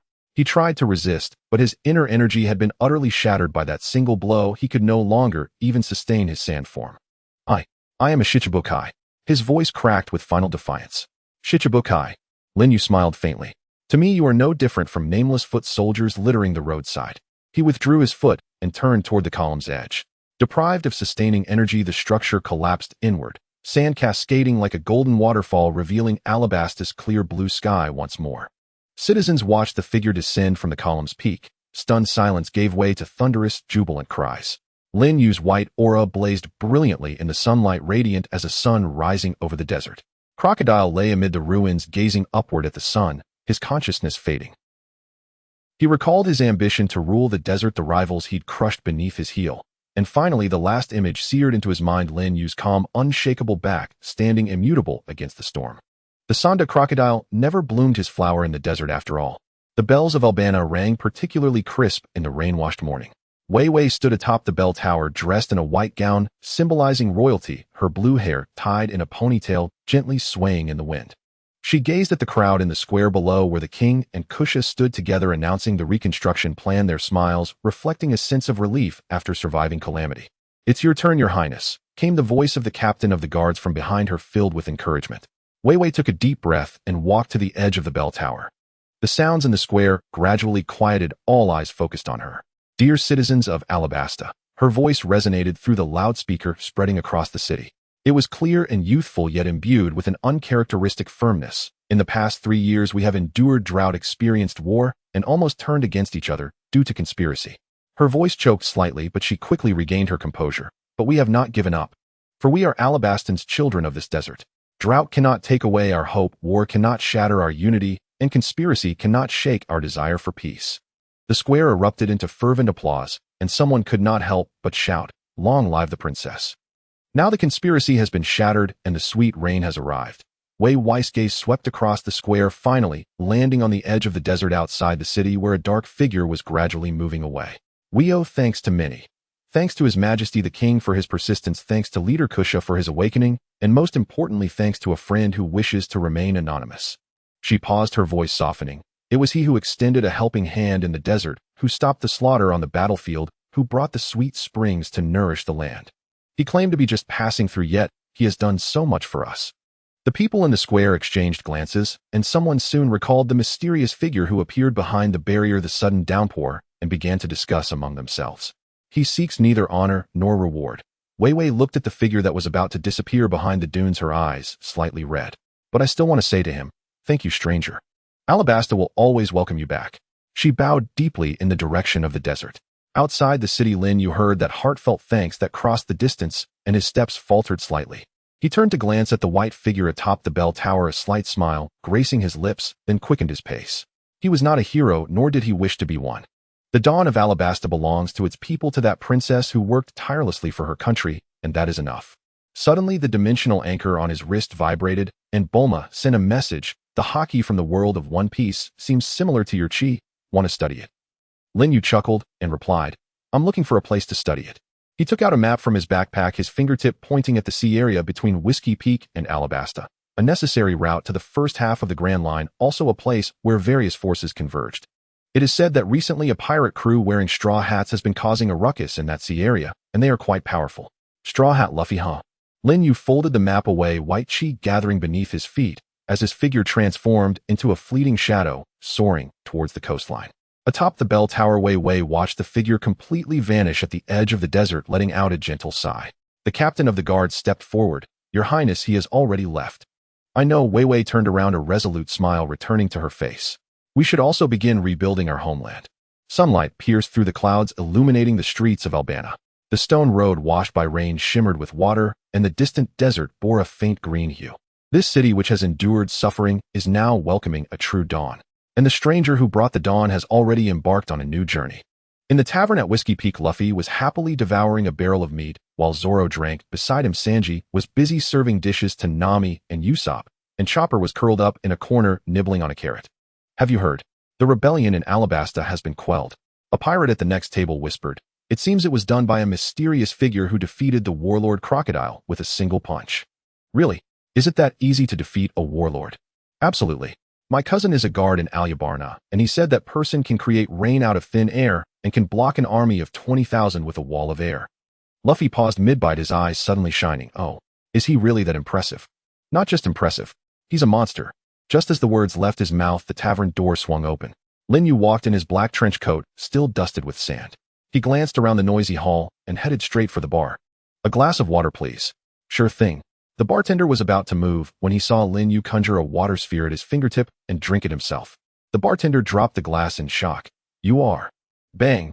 Luffy suddenly jumped onto the bar, his nose nearly touching Lin Yu's face. "Are you the one who defeated Crocodile?" Lin Yu raised an eyebrow, looking at the straw hat boy before him and his helpless companions behind him. "Who are you?" "I'm Monkey D. Luffy, the man who will become the Pirate King." Luffy grinned widely, revealing 2 rows of white teeth. "You're strong. Want to be my partner?" The entire tavern fell silent, all eyes on Lin Yu. An invitation from the future Pirate King was a tremendous honor. But Lin Yu just smiled. "No, I have other matters to attend to." "Why not?" Luffy's eyes widened. "It's going to be so much fun to be a pirate with me. We can go search for One Piece and see the beautiful scenery of the world. My journey is different from yours." Lin Yu set down the water sphere and looked towards the sea outside the window. "The place I want to go isn't on your route." Zoro put down his drink, his gaze sharp as he scrutinized Lin Yu. "You're strong. Was that move just now a devil fruit ability?" "No." Lin Yu stood up, white energy flickering around him. "It's chi." "Chi yoi." Chopper curiously poked his head out. "What is that? Is it like hockey?" "It's somewhat similar, but different." Lin Yu looked at Luffy. "Your hockey potential is quite good, but it hasn't awakened yet." Luffy was taken aback. "Hockey? What's that?" "You'll find out in the future." Lin Yu walked to the door, turning back to smile at Luffy. "I wish you become the Pirate King." He pushed open the door, his figure quickly disappearing into the crowd at the dock. Luffy sat on the bar, stroking his chin thoughtfully. "Chi. Hockey. Sounds really impressive." "Forget about that, Luffy. Sanji brought over a new plate of grilled meat. We should set off to the next island." "Yeah." Luffy jumped down, hugging the grilled meat again. "But that guy is really strong. I want to have a fight with him." Nami rolled her eyes. "All you think about is fighting. We should first figure out how to avoid the Navy's pursuit." The noise in the tavern resumed, and the Straw Hat Pirate's ship quickly raised its sails, heading deeper into the Grand Line. At the dock, Lin Yu boarded a merchant ship heading to Amazon Lily. The captain, a burly man with a beard, was taken aback when he saw Lin Yu's ticket. "Young man, are you sure you want to go to Amazon Lily? That's a women's country where men are never allowed to land." "I have my ways." Lin Yu leaned against the railing, gazing at the distant horizon. Bulma's message came again. "The Empress of Amazon Lily, Boa Hancock, is a user of Conqueror's Haki. You should go learn from her. Remember to take a photo back. I want to see what the legendary beauty looks like." Lin Yu chuckled and replied, "Be careful not to be petrified by her charm fruit." The merchant ship slowly departed from the harbor, cutting through the blue sea and leaving a white wake. Lin Yu stood at the stern, watching the Straw Hat Pirate's ship grow smaller in the distance, a smile of anticipation curling at the corner of his mouth. The next destination, Amazon Lily. There not only is there a user of Conqueror's Haki, but also secrets about ancient weapons, which may provide him with a deeper understanding of the power system of this world. The sea breeze brushed past, carrying a salty and moist scent, as if calling for a new adventure. The merchant ship sailed through the windless zone for 3 days and nights. This area, known as the Pirates' Graveyard, was eerily calm, with not a single gust of wind or wave in sight, only the occasional shadow of giant sea creatures passing beneath the ship. The other passengers were terrified, hiding in the cabin, but Lin Yu stood on the deck every day, gazing at the eerily tranquil sea surface. "Young man, aren't you afraid?" The bearded captain offered a bottle of rum, saying if those sea creatures just flipped over, they could capsize our ship. Lin Yu took the drink, but didn't drink it, placing it instead on the ship's railing. "They don't dare." The captain was taken aback, then chuckled. "You really have a way with words, young man." Amazon Lily on Nine Snake Island is a place even the world government dares not provoke lightly. "What exactly are you going there for?" "To find someone." Lin Yu's gaze landed on the distant green outline appearing on the horizon. "To find someone who can use Haki. Are you talking about Empress Hancock?" The captain's expression changed slightly. "I advise you not to have any designs on her. I've heard she is the most beautiful woman in the world, and also the most terrifying. Just one glare from her can turn a man to stone." Lin Yu smiled, but didn't explain. His energy could resist energy attacks, so he could naturally also be immune to the petrifying ability of the Mero Mero Nomi. This was one of the reasons he chose to come to Nine Snake Island. The merchant ship gradually approached the port of Nine Snake Island, where a massive waterfall appeared before them, and from the top of the waterfall the outline of the town of Amazon Lily could be faintly seen. The guards at the port were all armored female warriors, and upon seeing the merchant ship, they immediately raised their bows and arrows. "Who goes there?" The leading female warrior shouted sternly. "Do you not know that the land of women forbids men from entering?" The captain quickly called out, "We come for trade. Only goods, no men." The female warriors cautiously boarded the ship to inspect it, and when they reached Lin Yu, their expressions changed drastically. "There's a man." Dozens of arrows were instantly aimed at Lin Yue, their tips glinting coldly. Don't be nervous. Lin Yu slowly stood up, a white aura forming a barrier around him. I come to visit the Empress with no ill intent. Impudent. The leading female warrior shouted angrily. The Empress is not someone you can see at will. Shoot. The arrows shot forth like rain, but as they struck the energy wall, they all broke apart. The female warriors were taken aback, retreating in shock. I told you I mean no harm. Lin Yu's voice came through the energy wall, carrying an undeniable pressure. Please inform her that someone wishes to consult on the use of haki. At that moment, a lazy yet alluring voice came from the top of the waterfall. Oh, daring to intrude into the land of women and mention haki. What an interesting man. Lin Yu looked up and saw a woman in a red qipao standing at the edge of the cliff, her long black hair flowing and a birthmark at the corner of her eye, her beauty breathtaking. She was the Empress of Nine Snake Island, Boa Hancock. The female warriors behind her all knelt on one knee. Your Majesty. Hancock's gaze fell on Lin Yue, her purple eyes flashing with curiosity. Who are you? Why are you not afraid of my charm? Ordinary men would have turned to stone upon seeing her face, yet this man before her not only remained unscathed, but also showed no signs of infatuation, only calmness. My energy can resist all energy attacks, including the abilities of your fruit. Lin Yu looked up at her. I came here to learn about the use of Conqueror's haki. Hancock raised an eyebrow, her lips curling into an alluring smile. You want to consult me? That's fine. As long as you can take one of my moves, I'll give you this opportunity. With a flick of her delicate hand, a pink energy wave shot towards Lin Yu. This was the Marrow No Ms. sweet scent, which would instantly petrify anyone hit. Lin Yu did not dodge. He simply raised his hand, and the white energy coalesced into a shield. The energy wave struck the shield, producing a sizzling sound before dissipating without a trace.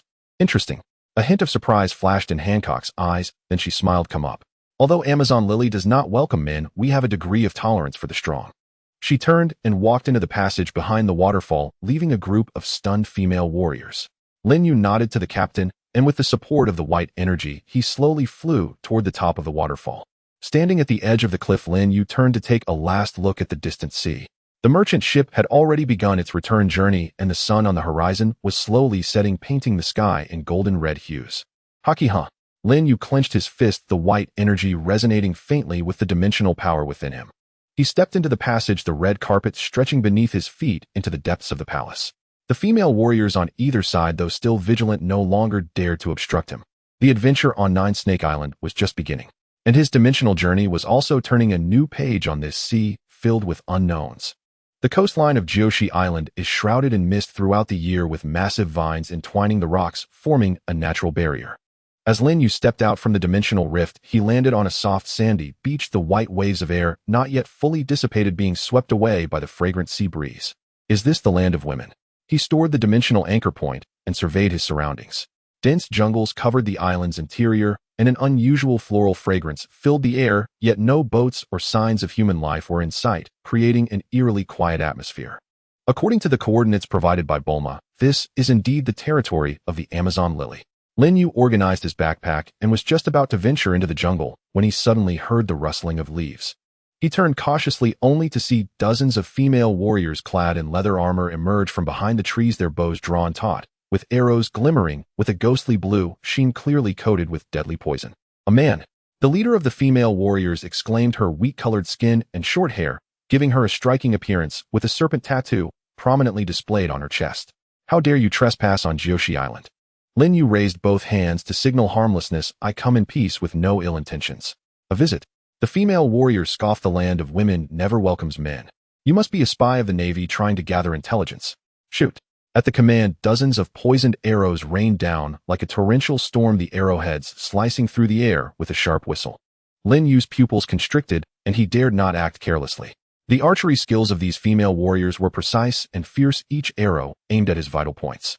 He chose not to take them heeded, but instead concentrated chi in his palm, the white waves of energy spreading out like ripples. Chi projectile scatter. Dozens of small white energy projectiles shot from his palm, precisely colliding with the incoming poisoned arrows. There were no earth-shattering explosions, only the crisp sounds of clashing. The energy projectiles skillfully redirected the poisoned arrows at the moment of contact, sending them flying into the air without damaging the arrows in the slightest. The female warriors were stunned. They had never witnessed such exquisite control, able to deflect poisoned arrows without harming them, a mastery of power far beyond their understanding. Lin Yu dissipated the energy waves and spoke again, his tone still calm. I have said I mean no harm. I merely wish to see the Empress Boa Hancock. Impudent. The leader of the female warriors scolded, "How dare you directly address the Empress? Sisters, prepare for close combat." The female warriors immediately drew their curved blades, forming a battle formation.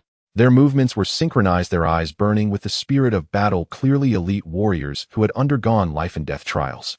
Lin Yu sighed. He did not wish to waste time here, nor did he want to harm these guardians of their homeland. The white energy once again coalesced in his palm, but this time it did not form an attack. Instead, it transformed into a gentle barrier separating him from the female warriors. "I will say it again, I am not your enemy."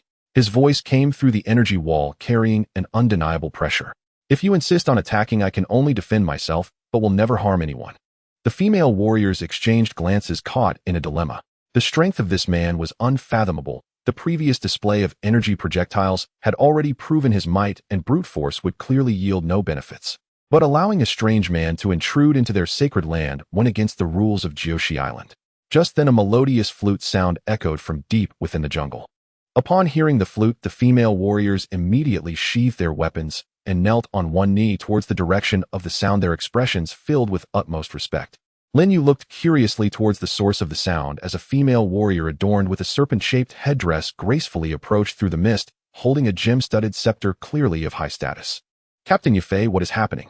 The female warrior's voice was cold and pleasant, her gaze scrutinizing as it fell upon Lin Yu. "Lady Marguerite."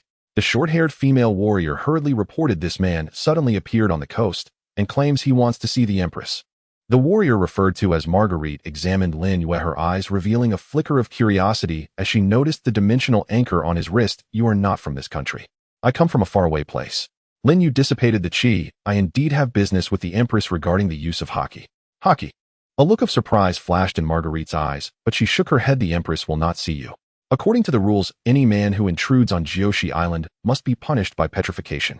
She raised her scepter, the gem at its tip glowing with a pink light. "Since you have not harmed anyone, I will grant you a dignified death." Lin Yu furrowed his brow, about to explain again, when he suddenly felt a powerful aura emanating from the center of the island, like an invisible royal pressure that compelled all female warriors to lower their heads involuntarily. Marguerite's expression changed slightly. "It is the aura of the Empress." She looked at Lin Yu with a complex gaze. "It seems you have disturbed Her Majesty. Come with me. Whether you live or die, it will be decided by Her Majesty." The road leading to Nine Snake City is lined with peculiar flowers, their pink petals swaying in the wind, exuding a heart-racing fragrance. Lin Yu followed closely behind Margaret, feeling the presence of more female warriors hidden around them, their gazes as tangible as substance, filled with vigilance and curiosity. "Remember the rules. When you see Her Majesty the Empress, you must kneel and not raise your head to look directly at her," Margaret reminded coldly, her tone carrying a warning. "Otherwise, not even a deity can save you." Lin Yu did not respond, merely observing this peculiar city in silence. The houses are built from massive vines and shells, and the female warriors on the streets don various types of armor, yet all possess astonishing beauty and athleticism, clearly a martial nation. After passing through numerous checkpoints, they arrived before a grand palace. The pillars of the palace are entwined with lifelike stone serpents, and seated on the throne at the top is a languid figure, the Empress of Nine Snake Island, Boa Hancock. She wears a red chong sam, her long black hair cascading like a waterfall, and the vermilion mole at the corner of her eye adds a touch of allure to her exquisite beauty. Even while casually seated, she exudes an air of sovereign dominance. "Is it you, this man, who dares to intrude upon my country?" Hancock's voice is lazy yet enchanting, imbued with undeniable authority. Margaret immediately knelt. "Your Majesty, this man has trespassed into Nine Snake Island and claims he wishes to see you." Lin Yu stood his ground without kneeling, calmly addressing the Empress on the throne. "I am Lin Yue, and I wish to inquire about the use of haki." The palace fell into a dead silence. All the female warriors gasped, shocked that this man not only dared to remain standing, but also spoke to the Empress in such a tone. Hancock's expression darkened in an instant, a flicker of murderous intent flashing in her purple eyes. "Presumptuous. No one on Nine Snake Island has dared to speak to me in such a manner."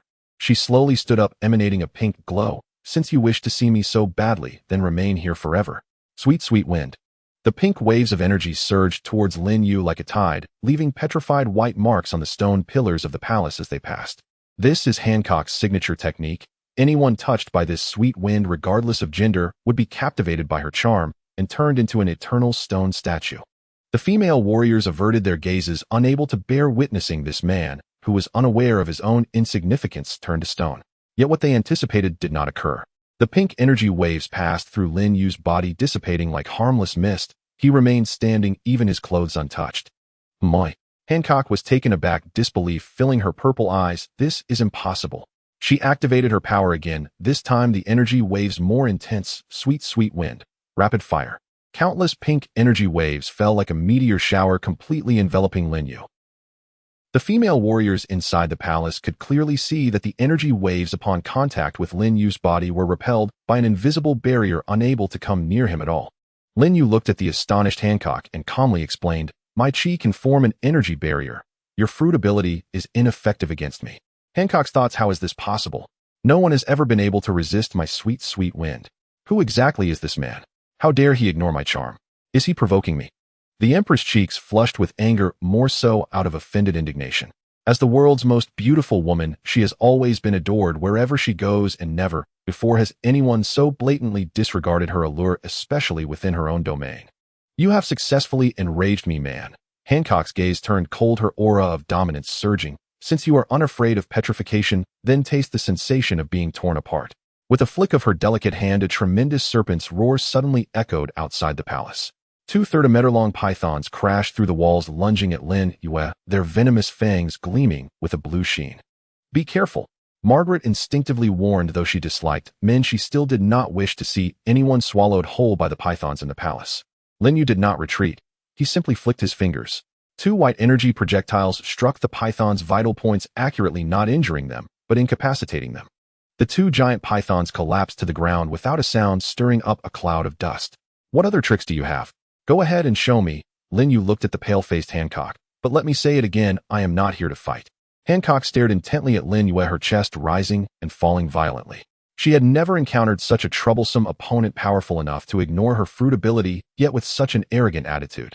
But for some reason, as she gazed into this man's calm eyes, her inner fury inexplicably subsided slightly. Take him to impel down.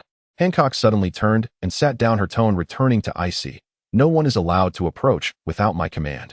Your Majesty. Margaret looked up in surprise. Execute the order. Hancock's voice carried an undeniable authority. The female warriors immediately moved forward, producing prism stone handcuffs to restrain Lin Yu's hands. Lin Yu did not resist. He knew that opposing her would only escalate tensions. As he was escorted out of the palace, he glanced back at the figure on the throne, seeing Hancock gazing at him through the palace window, her expression complex and inscrutable. Inside the palace, Hancock gently caressed the slave mark on her arm, the remnants of humiliation at the hands of the celestial dragons still lingering. This suddenly appearing man, with eyes that held no infatuation or fear, only pure scrutiny, felt unfamiliar, yet inexplicably significant to her. Lin Yu. She whispered the name, her fingertips nearly embedding themselves into her palm. Who exactly are you? The construction of the Progress Castle on Nine Serpent Island is built on the cliffs deep within the island, entirely made of sea stone, mixed with obsidian, rumored to be unbreakable even by the Sea Kings. Lin Yu is confined in the deepest cell, his hands shackled by sea stone, rendering him unable to use chi force to sit on the cold stone bed like an ordinary person. There are no windows in the cell. Only the flickering torches on the walls provide dim light, casting shadows on the mottled stone walls and the marks of iron chains. Leaning against the stone wall, Lin Yu closed his eyes to sense the surrounding auras. Those imprisoned in this jail seem to be female warriors who have violated the rules of Nine Serpent Island, their auras filled with resentment and anger. Hey newcomer, how did you offend Her Majesty the Empress? A hoarse voice came from the adjacent cell. I've never seen anyone come out of the palace alive. I just wanted to see her once. Lin Yu opened his eyes. You want to see the Empress? A scoffing laugh came from next door. Do you know how many men have sacrificed their lives just for a glimpse of her? But you do have guts to say such things in the land of women. Lin Yu did not respond. He could sense the other person's aura was very weak, as if severely injured. At that moment, heavy footsteps echoed outside the cell. The light from the torches elongated in the corridor, and a familiar figure appeared before the cell door. It was none other than the Empress of Nine Serpent Island, Boa Hancock. She was still dressed in a red qipao, but had replaced her scepter with a delicate lantern. Upon seeing her, the guards immediately knelt on one knee, not daring to breathe. You all may withdraw. Hancock's voice was cold, and the guards, as if granted a reprieve, quickly exited the corridor. Only the 2 of them remained at the cell door, the lantern's light flickering on the stone wall, casting long shadows of the 2. Who are you? Hancock's voice broke the silence as she leaned against the cell door, her violet eyes scrutinizing him. Why are you looking for me? My name is Lin Yu, and I am a practitioner. Lin Yu looked at her. I heard you can use Conqueror's haki, and I came to seek guidance. Haki. Hancock raised an eyebrow, a mocking smile curling at the corners of her mouth. You dared to intrude into a land of women just for this, and still presume to be disrespectful to me. I did not intend to be disrespectful. Lin Yu explained, in my world there is no need for the strong to kneel. Your world, Hancock's eyes flashed with curiosity. You are not from this world. Lin Yu did not hide, saying, I come from another dimension and can traverse different worlds through dimensional rifts. Hancock was momentarily stunned, clearly not understanding Lin Yu's words. A dimension? Traversing worlds. That sounded even more unbelievable than the devil fruit. You are lying. She quickly regained her composure, her tone skeptical. How could such a power exist in this world? Lin Yu did not argue, merely raised his wrist shackled with sea stone handcuffs. The dimensional anchor made of moonlight stone glowed softly under the firelight, its surface faintly pulsating with energy fluctuations that did not belong to this world. What is this? Hancock's gaze was drawn to the anchor. She could sense the peculiar energy contained within, entirely different from haki. A dimensional anchor that can help me locate coordinates and avoid losing my way while traversing. Lin Yu spoke softly. It's like your permanent pointers, but it points to different worlds. Hancock fell silent. She stared at the dimensional anchor for a long time, then glanced at Lin Yu's calm eyes, feeling a stir of doubt for the first time. This man is shrouded in too many mysteries. His strength, his words, and the peculiar device on his wrist all exceeded her understanding. Even if what you say is true, Hancock retracted her curiosity, her tone again turning cold. I will not teach you haki. The secret arts of 9 serpents are never passed on, especially not to men. I can offer an exchange. Lin Yu looked into her eyes.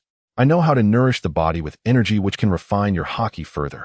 And I know how to heal old wounds like the hidden injuries left by the celestial dragons in your childhood.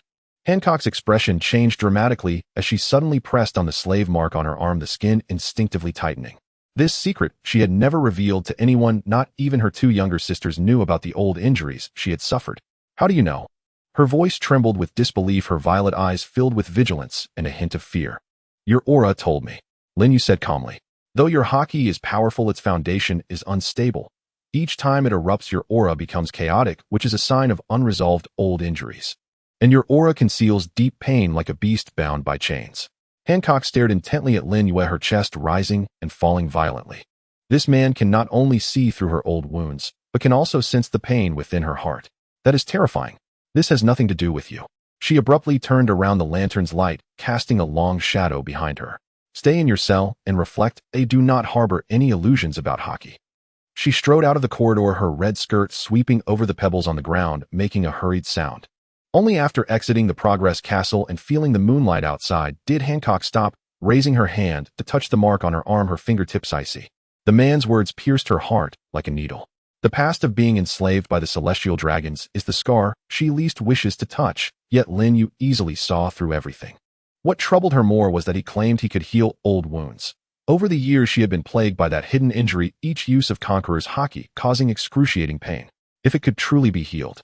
Hancock turned to look back at the Progress Castle on the cliff, the moonlight casting on her stunning face, reflecting a complex expression.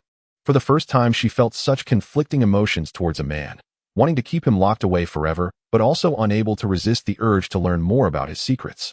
In the cell, Lin Yu leaned against the stone wall, hearing a sigh from the next cell. You really have guts to mention the celestial dragons. Her Majesty the Empress hates it when people bring up that past. Lin Yu remained silent, only gazing at the dimensional anchor on his wrist. Bulma sent a message, detected strong waves of Conqueror's haki. Did you find the Empress? Be careful not to be deceived by her beauty. He chuckled, replying, I'm trying hard to convince her I'm not a bad person. Putting away the communicator, Lin Yu closed his eyes and began to guide the chi within his body. Although sea stone can restrain abilities, his chi comes from the depths of his soul. With patience, he would surely find a breakthrough.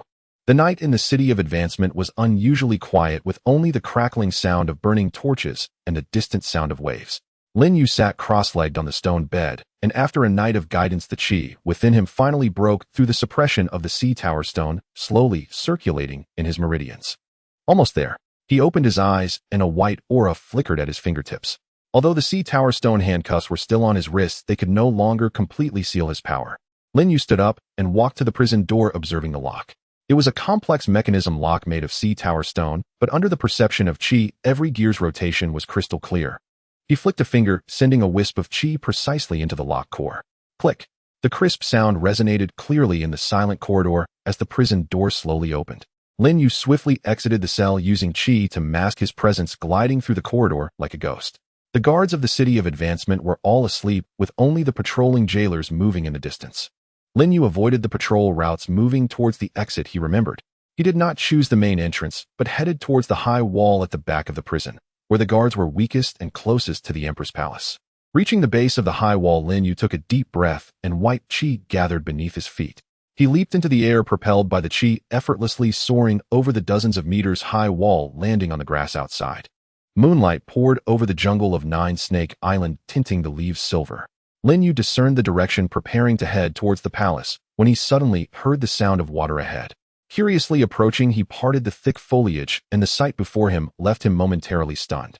It was a natural hot spring bathed in moonlight steam, rising gently from the water, reflecting the surrounding petals.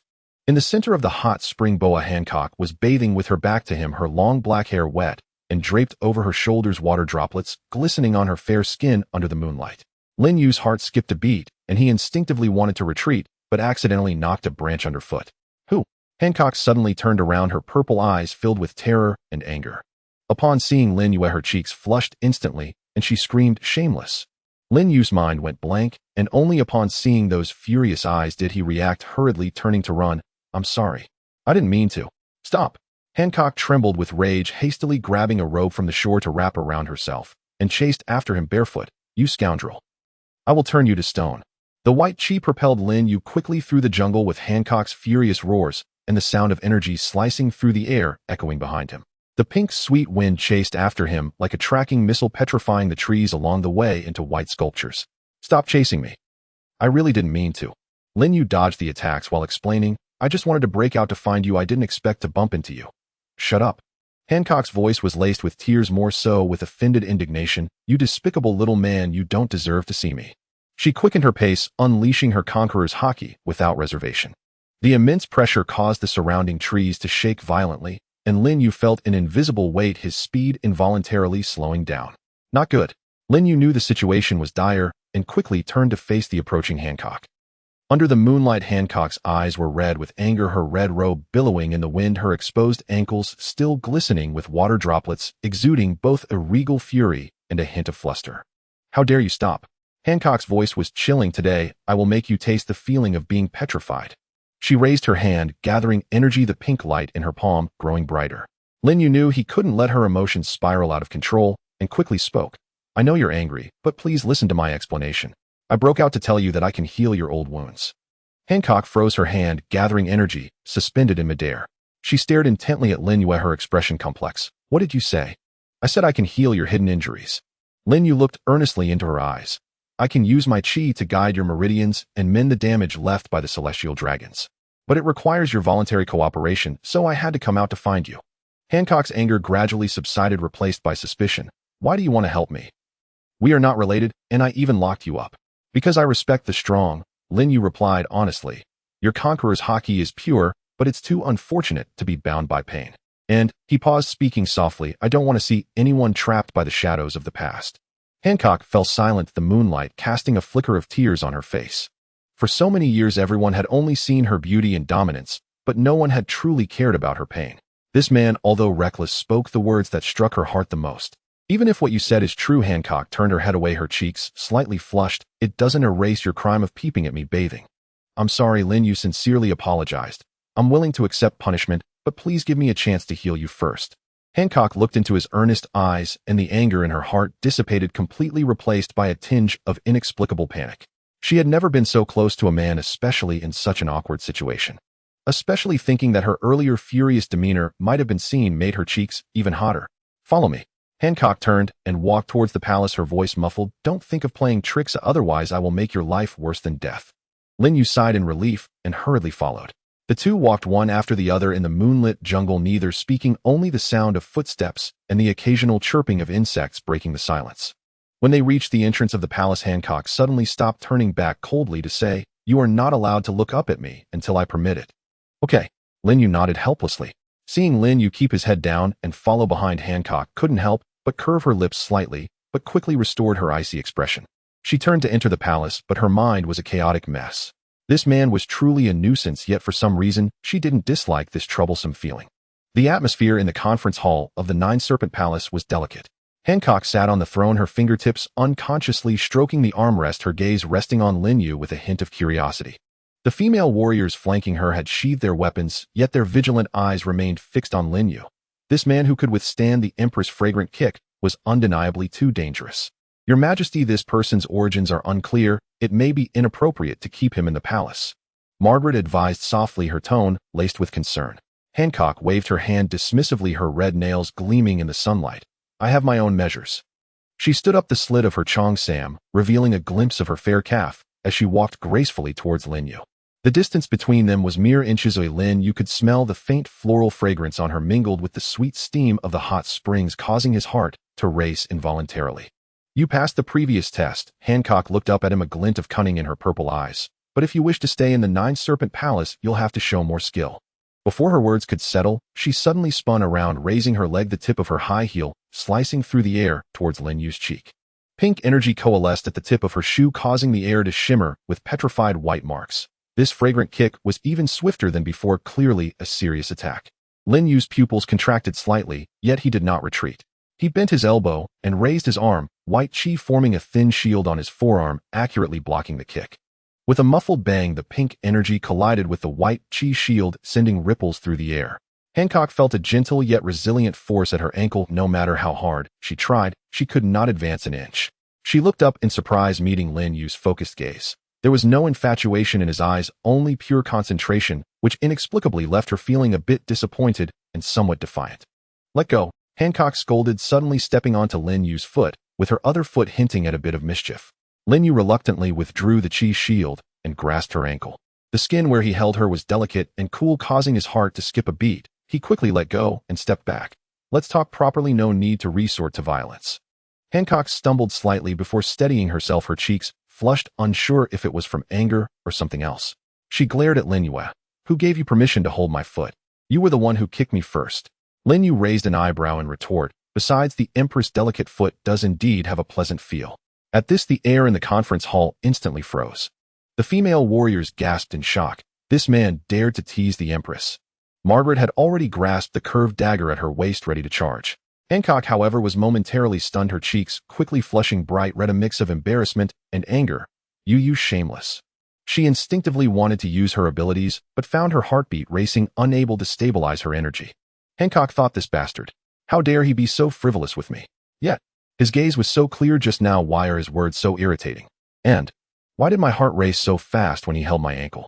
Lin Yu noticed the blush creeping up her ears and decided to back off, clearing his throat to change the topic. Let's talk business. Your old injury requires daily treatment. Where will I be staying? Hancock took a deep breath, suppressing her flustered heart, and turned towards the inner palace. Follow me. Her pace was slightly quicker than usual, the red skirt sweeping across the floor as if concealing something. Lin Yu followed her through the intricately decorated corridor, arriving at a secluded courtyard. The yard was filled with pink flowers, and there was a delicate stone house in the center, evidently prepared for him. You will stay here, Hancock set her back to him, her voice muffled. Come to my chamber every morning for treatment, and you are not allowed to wander freely, especially not near the hot springs. Understood, Lin Yu replied with a smile. But your Majesty, when you kicked me earlier, your chi became chaotic again. Your old injury is acting up and needs prompt treatment. Hancock's body stiffened, and she suddenly turned to glare at him. How do you know? Your energy doesn't lie. Lin Yu took a step closer, his gaze falling on her slightly rising chest. Is now a convenient time for me to help you? Warm breath brushed past her ear, and Hancock felt her cheeks burn as she quickly stepped back. Who said you could help now? Let's talk about it tomorrow. She turned and ran, her red figure quickly disappearing at the end of the corridor, unaware of the petals that had fallen from her shoe tips. Lin Yu picked up the fallen petals, inhaling their fragrance, at his nose, a faint smile playing on his lips. This seemingly proud Empress actually had such a flustered side. In the following days, Lin Yu visited Hancock's chamber every morning to help her with her chi. Initially, she was very guarded, having her maid stand outside the door each time, but as she saw that Lin Yu was genuinely focused on the treatment, she gradually let down her defenses. That morning, just as Lin Yu was injecting chi into Hancock's dantian, she suddenly let out a muffled sound, her body leaning weakly against him. Lin Yu quickly reached out to support her, the warmth and softness of her skin causing his heart to flutter. What's wrong? He quickly withdrew his chi, asking nervously. Hancock's cheeks were flushed, leaning against him as she gasped, No, it's nothing. Just suddenly feeling a bit weak. She could feel Lin Yu's steady heartbeat through his chest, strong and reassuring inexplicably, making her feel at ease. Hancock thought, so close. His aura smells so good. No. Boa Hancock, you are the Empress, you cannot be so weak-willed. She suddenly pushed Lin Yu away, flustered as she adjusted her clothing. That's enough for today. You can leave now. Lin Yu looked at her flushed neck, a glimmer of amusement flashing in his eyes as he turned and left the chamber. The moment the door closed, Hancock touched her burning cheeks, her heart pounding like a drum. She walked to the copper mirror, gazing at her shy reflection suddenly covering her face. What was wrong with her? How could she develop feelings for a man? The nights on Nine Serpent Island always carry a faint fragrance of flowers. Lin Yu sat on the stone bench in the courtyard looking at the dimensional anchor point on his wrist. Bulma had sent a message saying that there had been new breakthroughs in the technology of the Dragon Ball world and asked him to return early to test the new shuttle device. Going back. Lin Yu murmured to himself, his gaze involuntarily drifting towards Hancock's palace in the distance. The time spent together in recent days had led to a different kind of affection for this cold, yet warm empress. At that moment, a slender figure appeared at the gate of the courtyard. Hancock, wearing a white nightgown with her long black hair cascading over her shoulders, lacked the usual dominance and appeared softer. Still awake, she sat down opposite Lin Yu, and a pot of wine and 2 wine cups had mysteriously appeared on the stone table. I was thinking about something. Lin Yu looked at her. Your Majesty, the Empress visiting late at night. What guidance do you have? Don't call me Empress. Hancock poured a cup of wine, her tone unexpectedly gentle. Just call me Hancock in private. Lin Yu's heart stirred, and he raised his cup to lightly clink with hers. Hancock. The moonlight bathed the two of them, the wine shimmering with a silver glow in the cup. Hancock took a sip of wine, her gaze drifting towards the distant sea tinged with a hint of melancholy. Do you think a person can truly escape the past? Lin Yu remained silent for a moment. The past cannot be escaped, but one can choose not to be bound by it. Hancock let out a bitter laugh and drank another cup of wine. You don't understand. Some scars are etched into the bones. She rolled up the sleeves of her nightgown, revealing a hideous slave mark on her arm. This mark is the gift the celestial dragons left for me. Lin Yu's gaze fell on the mark, which still radiated painful energy fluctuations, causing his heart to tighten. My 2 younger sisters and I were captured by the celestial dragons when we were young and sold into slavery. Hancock's voice trembled as if she had returned to that dark era. They treated us as playthings, tormenting us at will. This mark is their symbol of ownership. Tears rolled down her cheeks, dripping into the wine cup. Later, we miraculously escaped and returned to Nine Serpent Island. But this mark follows me like a nightmare. Every time I see it, I recall those painful days. I fought desperately to become strong and become the Empress, just to tell everyone that I am no longer a slave to be slaughtered. Lin Yu remained silent, simply listening quietly. He could feel Hancock's aura fluctuating violently with pain, anger, humiliation, a mix of emotions intertwining to create a heart-wrenching scene. They all say, I am the most beautiful woman in the world. Hancock chuckled self-deprecatingly, but who knows how many scars are hidden behind this face. I dare not trust anyone, especially men, because the celestial dragons are also men. She lifted her tear-filled eyes to look at Lin Yu. Do you think I'm ridiculous? Clearly, I am already the Empress, yet I am still trapped by the shadows of the past. Lin Yu reached out and gently grasped her wrist. A white aura slowly infused, tenderly enveloping the slave mark, alleviating the painful energy lingering there. Not ridiculous at all. His voice was gentle, yet firm. To endure such suffering and still rise to become strong, you are remarkable, Hancock. His fingertips gently brushed over the mark, the motion tender, as if handling a fragile treasure. This mark is proof of the past, but cannot define your present.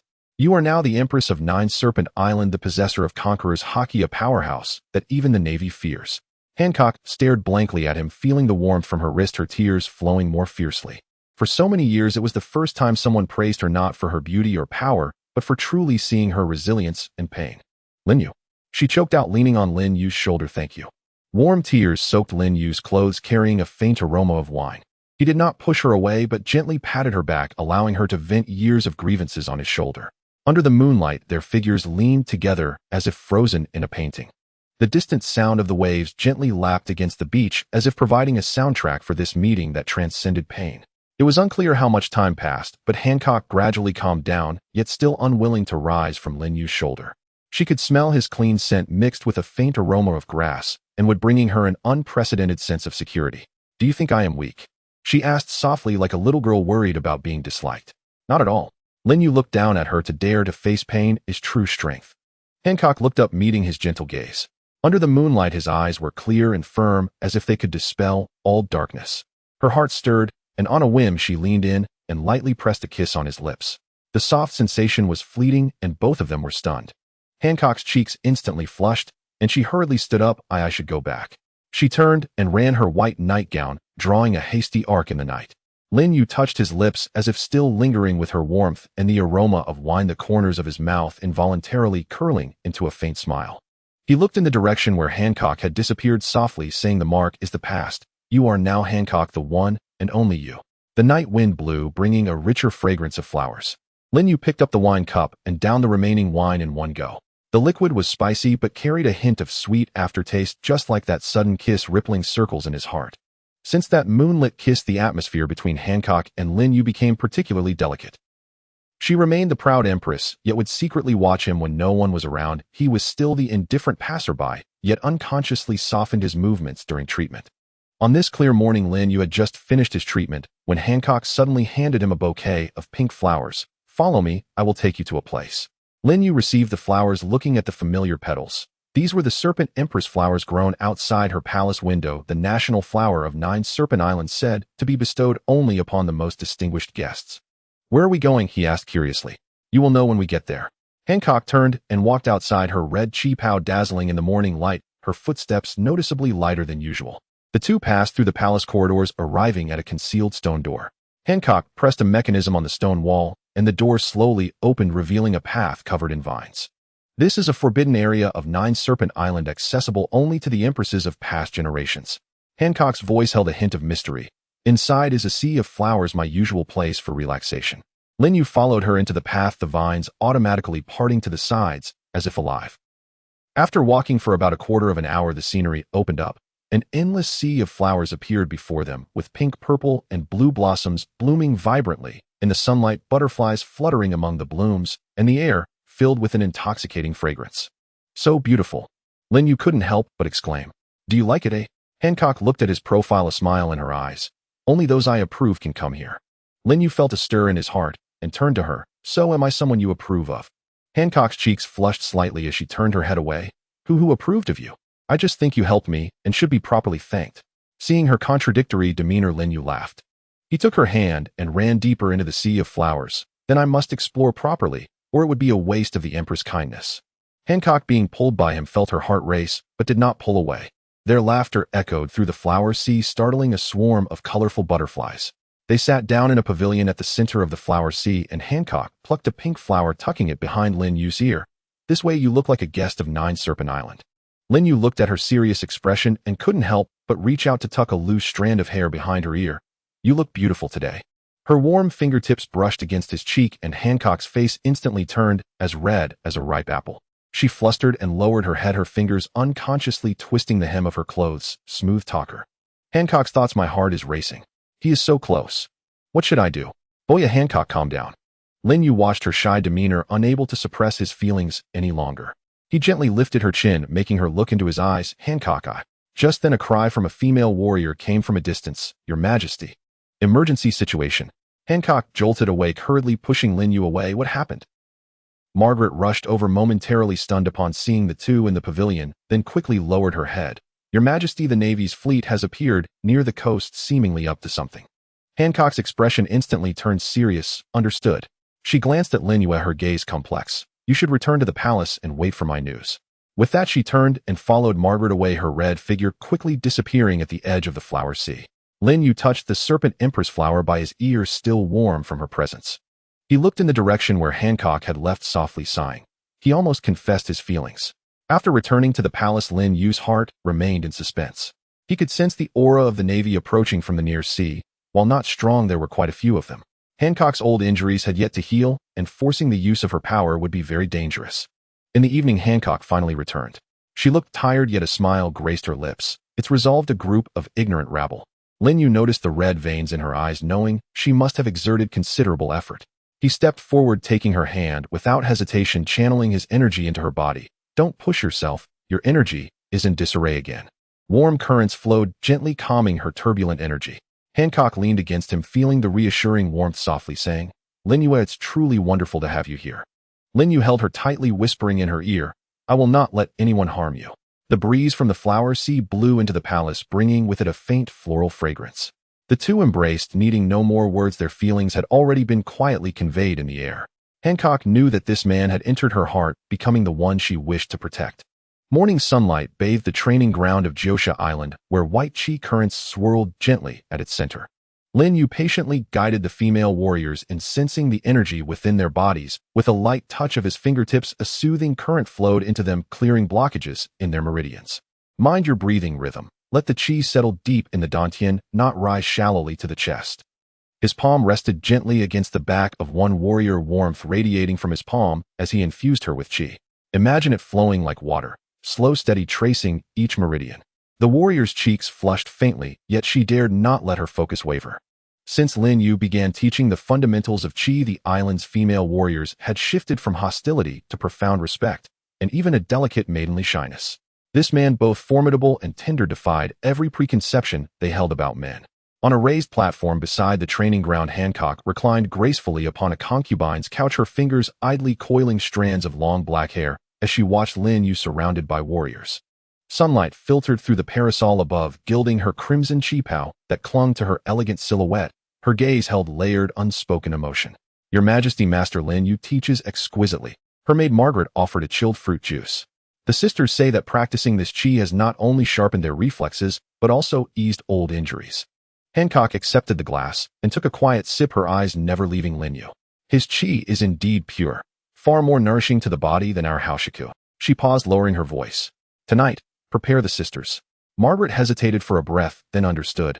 Her cheeks warmed as she bowed her head. "Yes, Your Majesty." At dusk, training concluded. As Lin Yu returned to his courtyard, two female warriors in sheer flowing gowns awaited him at the gate. Youthful, lovely, their eyes downcast with shy reverence. "Master Lin Yu, Her Majesty invites you to banquet," murmured the warrior on the left, her voice soft as down. Lin Yu arched a brow and followed them deeper into the palace. Unlike its daytime solemnity, the imperial harem at night exhaled an intoxicating fragrance. Pink lanterns hung along the corridors, casting the stone paths in hues of rose.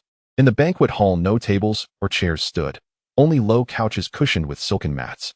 Hancock reclined upon the central dais in a shoulder-bearing robe, her raven tresses spilling freely, her gaze languid and luminous upon him. 7 or 8 warriors knelt around her, each exquisite, clad in attire both elegant and revealing. "You've come," she said, gesturing lazily for him to sit. "A full day of teaching must be tiring. Let the sisters pour you wine." No sooner had Lin Yu settled than 2 warriors stepped forward. One filled his cup, another kneaded his shoulders. Their supple fingers, scented and gentle, brushed lightly over his skin. "Hancock, what is this?" Lin Yu shifted, slightly uneasy. "The custom of Josha Island, honored guests are received with utmost courtesy." Hancock sipped her wine, her glance flickering between him and the kneeling women. "They are the finest among our sisters, here to ease your weariness and warm your bed." Their cheeks bloomed crimson, yet none dared raise their eyes. Only silently refilled his cup and massaged his shoulders. Lin Yu realized then the banquet was merely pretext. Hancock had far more deliberate intentions. After 3 rounds of wine, Hancock waved her hand. The warriors withdrew, leaving only 2 standing nearby. She approached Lin Yu, her fingertip tracing a slow path across his chest. "Lin Yu, do you know? Few women of Josha Island conceive easily. Preserving our bloodline has long been our greatest trial." Her expression turned earnest. "Your chi is extraordinarily potent, your constitution unique. I ask you help us sow new life upon Josha Island." "You mean?" Lin Yu froze. "Precisely." She seated herself upon his lap, arms encircling his neck, her breath warm and sweet against his ear. "I've already spoken with the sisters. From tonight onward, they will take turns keeping you company. I intend for Josha Island's soil to bear children infused with your chi." Her lips met his, soft, fragrant with wine and blossoms. "And naturally, the first to carry your child must be me." Her warmth enveloped him, her heartbeat pulsing against his chest, her gaze alight with longing and unwavering resolve. He drew her close and deepened the kiss. "As you wish, my empress." As night deepened, lanterns dimmed one by one, leaving only hushed breaths drifting like incense upon the wind. Hancock nestled against his chest, her fingers tracing the line of his jaw. "From now on, you belong to Josha Island. You may never think of leaving again." "Agreed." He kissed the crown of her head. "I will not leave." In the days that followed, Lin Yu's life grew remarkably full. By day, he taught the application of chi upon the training ground, watching the warrior's strength blossom steadily. By night, he remained in the imperial harem, surrounded by Hancock and the most carefully chosen of her warriors. Hancock personally selected each evening's companions, sometimes a gentle, blossoming girl, sometimes a poised, radiant woman, each bearing both reverent awe for a peerless cultivator and solemn duty to secure their tribe's lineage, offering Lin Yu boundless tenderness. And Hancock herself remained in his chambers nearly every night, claiming his gaze, his heart, and his devotion with the singular blend of imperial authority and intimate grace only she possessed. Margaret told me this morning. She believes she feels something, Hancock whispered one dawn, curled in his arms, her voice bright with quiet triumph. You truly are extraordinary. Lin Yu chuckled, pinching her cheek playfully. Well, one must consider who the father is. Flattering words, she teased, tapping his chest with a mock pout, but her eyes shimmered with affection. Yet, I still feel nothing. She pouted, almost childlike. Lin Yu laughed, rolled her beneath him, and smiled down at her. Then let us try harder today. Sunlight streamed through the lattice window, gilding their entwined forms in molten gold. The breeze of Josha Island carried the scent of blossoms, bearing silent witness to a love that crossed oceans and to a people's quiet, sacred hope for renewal. Time flies, and in the blink of an eye, Lin Yu had spent half a year on Nine Serpent Island. The female warriors on the island not only saw a significant increase in their strength, but many also had gradually rounded bellies, their faces radiating the joy of nurturing new life. Hancock's old injuries had long since healed, and her conqueror's haki had become even more refined under its nurturing. Her gaze towards Lin Yu grew ever gentler. However, the day of parting had ultimately arrived. That evening, Lin Yu's dimensional anchor suddenly emitted a strong light, and Bulma's urgent message came through. The dimensional passage is experiencing fluctuations. You must return quickly, or you may be trapped there forever. Lin Yu held the anchor, walking heavily towards Hancock's chambers. He knew he had to leave. Inside the chambers, Hancock was grooming herself in front of a copper mirror. Upon seeing Lin Yu enter, she immediately smiled and stood up. Why are you so early today? The sisters are all waiting for you. As she spoke halfway, she noticed the grave expression on Lin Yu's face, and her smile gradually faded. What's wrong? What happened? Lin Yu handed her the anchor, its light pulsating in her palm. My dimensional passage is unstable. Ooh, I must go back. Hancock's face instantly turned pale, her fingers gripping the anchor tightly, her knuckles turning white. Going back. Are you leaving? Yes. Lin Yu nodded with difficulty. This is not a farewell forever. I will definitely come back to find you once the passage stabilizes. When are you leaving? Hancock's voice trembled, struggling to hold back her tears. Tomorrow morning. Lin Yu held her hand. I'm sorry, Hancock, Don't say that. Hancock interrupted him, taking a deep breath, forcing a smile. I know you don't belong here. Since you're leaving, let's say a proper goodbye tonight. She turned and walked towards the inner chamber, and when she came out again, she wore the most beautiful red long dress, the vermilion birthmark at the corner of her eye particularly enchanting under the candlelight. Dance with me, just like when we first met in the Sea of Flowers. Without music, only the heartbeat of the two echoed in the silent chambers. Lin Yu held Hancock's waist, gazing at the tears in her eyes, his heart aching. Hancock leaned into his embrace, their dance gradually slowing until they came to a halt, and she lifted her head to kiss his lips. This kiss was filled with reluctance and affection, tender and deep. As the kiss deepened, Hancock's tears finally could not be held back, falling onto Lin Yu's clothing. You must come back. She choked out. I and the children will wait for you. I will. Lin Yu wiped away her tears, looking seriously into her eyes. I will return immediately after I handle things over there. At that time, we will never part again. In the deep night, the two lay embraced on the bed, neither feeling sleepy. Hancock curled up in Lin Yu's arms, her fingertips tracing his chest. What do you think our child will be like you, or like me? Yeah. Beautiful like you, brave like me. Lin Yu kissed her forehead. When I return, I will teach them to cultivate chi and help them understand the world. Okay. Hancock nodded with a smile, tears streaming down again. I will take good care of Nine Serpent Island and wait for you to come back as king. All right. The two spoke softly until the first light of dawn appeared on the horizon. Lin Yu got up to pack his belongings while Hancock silently helped him fasten his cloak, slipping a serpent-shaped jade pendant into his hand. This is the token of Nine Serpent Island. Carry it, and no matter where you are, I will feel you. Lin Yu held the pendant tightly, pressing a final kiss on her forehead. Wait for me. He turned towards the coast, not daring to look back, fearing that seeing her tears would make him unable to hold back his own.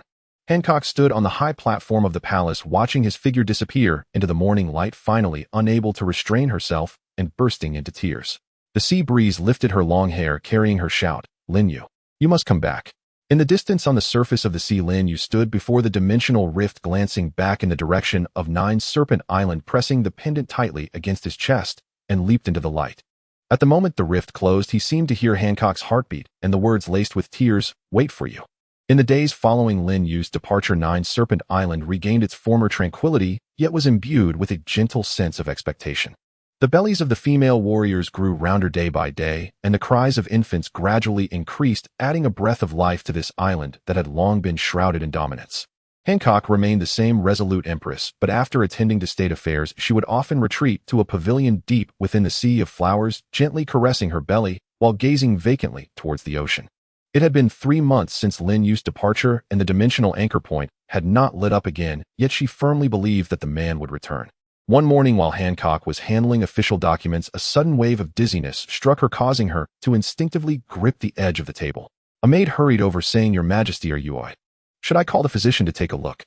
Fine. Hancock waved her hand, feeling an inexplicable fatigue lately, with an unusual craving for sour foods.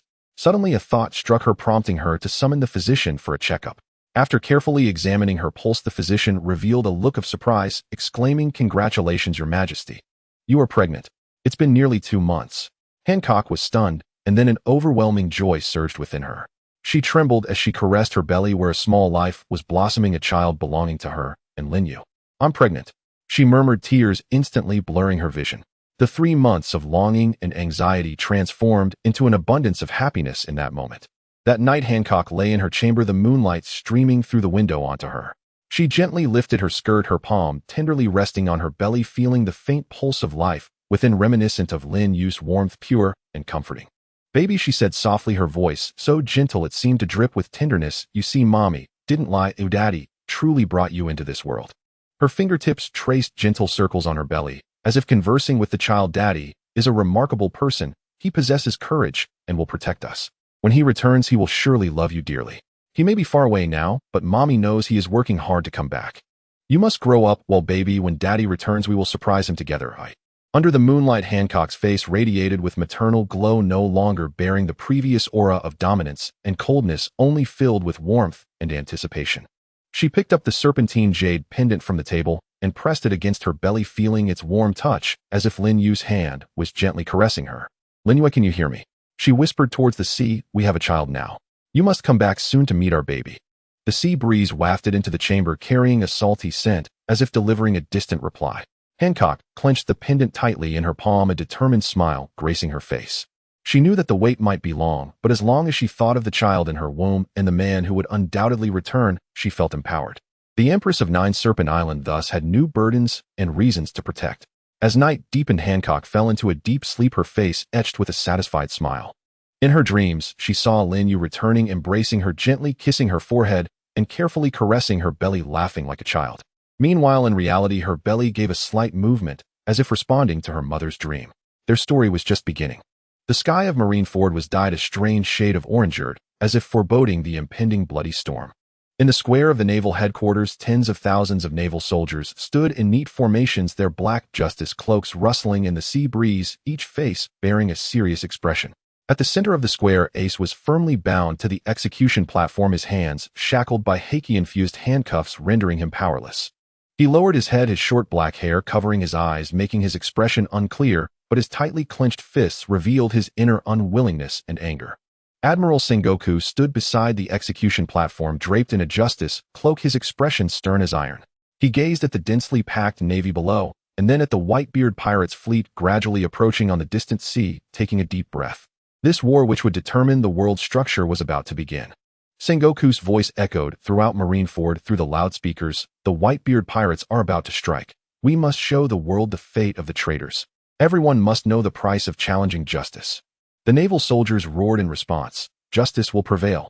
On the sea, a massive tsunami was forming, and the flagship of the Whitebeard pirates, the Moby Dick, was riding the waves, its Whitebeard emblem particularly striking in the sunlight.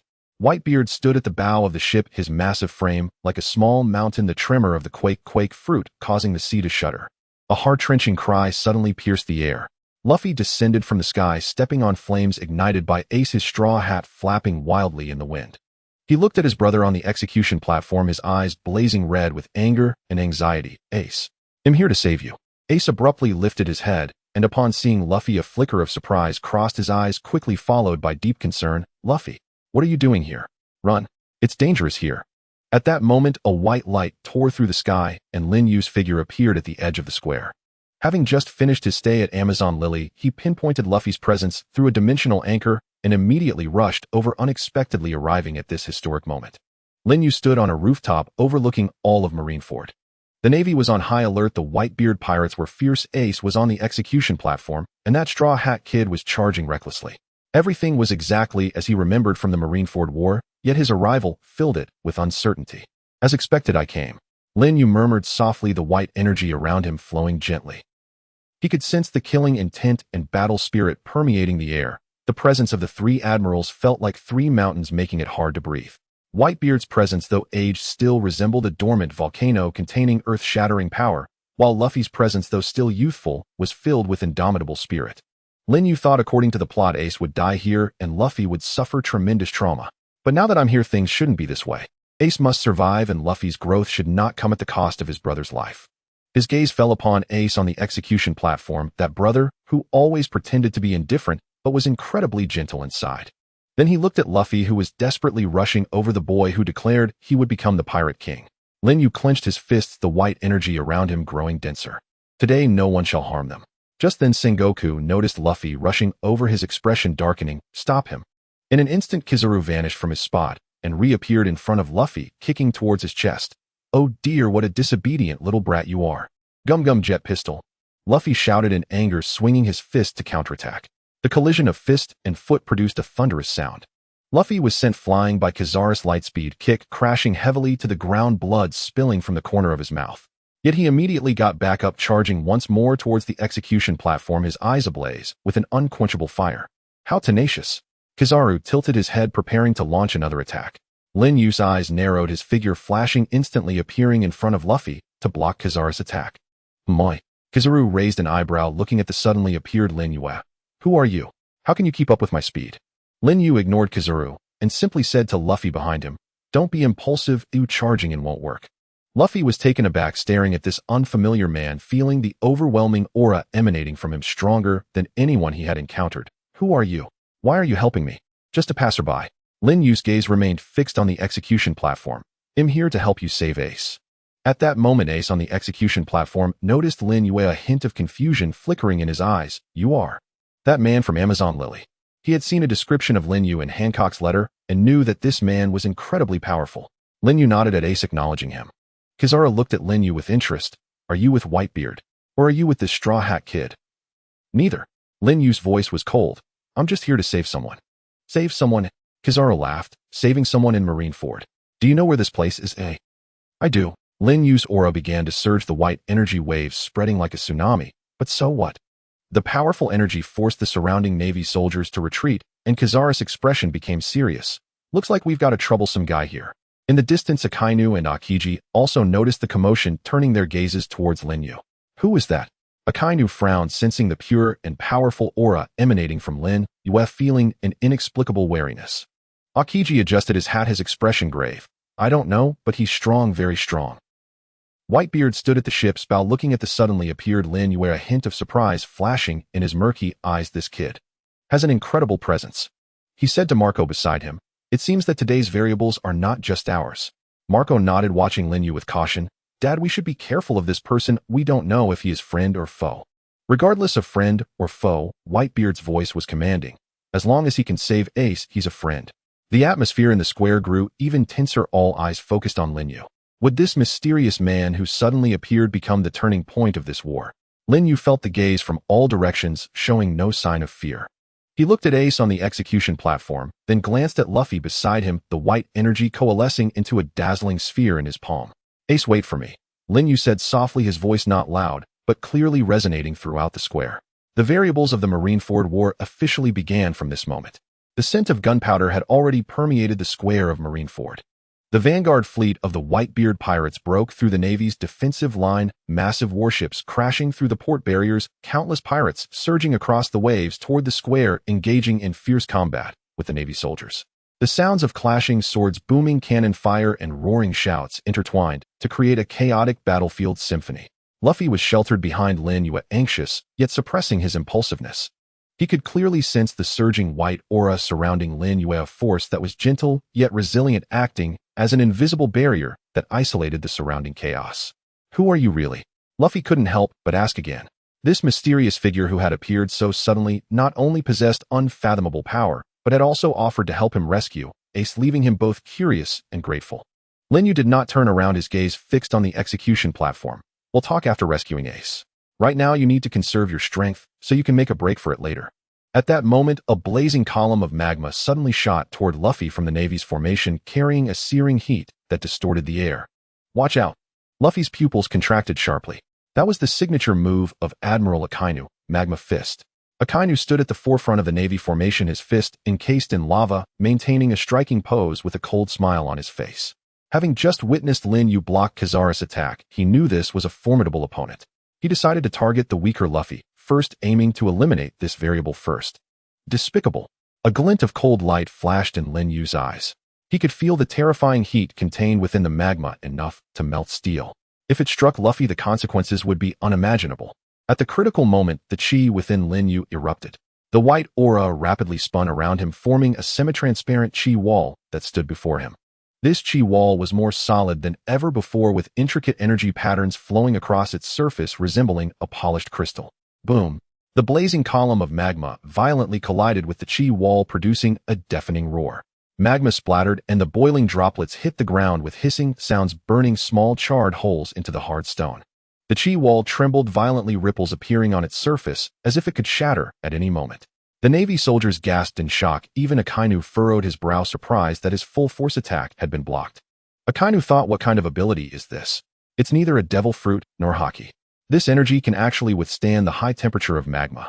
What on earth is this man? Lin Yu's arms felt heavy and beads of sweat began to form on his forehead. Akainus magma fruit was far more powerful than he had anticipated. Although the chi wall had blocked the attack, some of the heat seeped through, causing a burning sensation on his skin. Break for me.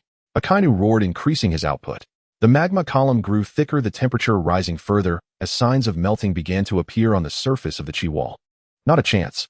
Lin Yu replied in a low voice, the chi within him surging into the chi wall. The white aura clashed fiercely with the crimson glow of the magma, producing sizzling sounds of energy annihilation. He could clearly feel the destructive power contained within the magma, like a frenzied beast tearing at the chi wall. Lin Yu thought the power of Akainus magma is indeed domineering. Purely defending is too passive. I must find a way to counterattack, at least to force him back, otherwise I won't be able to approach the execution platform. The energy patterns on the surface of the chi wall suddenly brightened. Lin Yu pushed both hands forward, and the chi wall actively compressed toward the magma column. Where the white chi met the crimson magma, a dazzling light erupted, generating large amounts of steam that formed a white mist wall between the two. Akainus' face changed dramatically. He could feel the opposing energy not only defending, but also actively eroding his magma. This energy had a peculiar nature, capable of isolating high temperatures while also possessing immense resilience, preventing his magma from being completely destroyed. Luffy watched in shock. He could feel how terrifying the energy collision between Lin Yu and Akainu was. Just the overflow of energy fluctuations made it hard for him to breathe. He clenched his fists, hating himself for being unable to help at that moment, only able to watch Lin Yu battle against the Admiral alone. Enough! Lin Yu suddenly shouted, the chi wall exploding into brilliant white light. The white chi sliced through the magma column like a blade, rushing back toward Akainu. Akainus' pupils contracted sharply as he hurriedly retreated, simultaneously gathering magma to form a shield. But the chi blade was incredibly fast, instantly slicing through the magma shield, grazing his arm, and cutting a neat hole in the deck of a Navy battleship behind him. Akainu looked down at his arm. The magma skin had been sliced by the chi blade, leaving a small wound that healed instantly, but sent a chilling sensation through him. Akainu thought, this man is even stronger than I imagined. His energy counters my magma. I must eliminate him quickly, otherwise he will become a huge threat to the Navy. Lin Yu slowly withdrew his hand, the chi wall gradually dissipating. He looked at the ashen-faced Akainu, his tone icy. Is this all the strength an admiral has? Is ambushing juniors all you can do? Akainu was enraged, the magma swirling around him. I am Admiral Akainu, representing justice to judge you pirates. Today I'll show you what true power is. He stomped his feet, causing the ground to crack open, and scorching magma erupted from the fissures, spreading toward Lin Yu and Luffy, burning everything in its path and melting the stones, turning the entire square into a volcanic hell. Watch your feet. Lin Yu grabbed Luffy, the white chi lifting them into the air, avoiding the encroaching magma. This guy is too strong. Luffy looked at the rolling magma below, feeling a lingering fear. How can we get over there to save Ace? Lin Yu's eyes scanned the battlefield.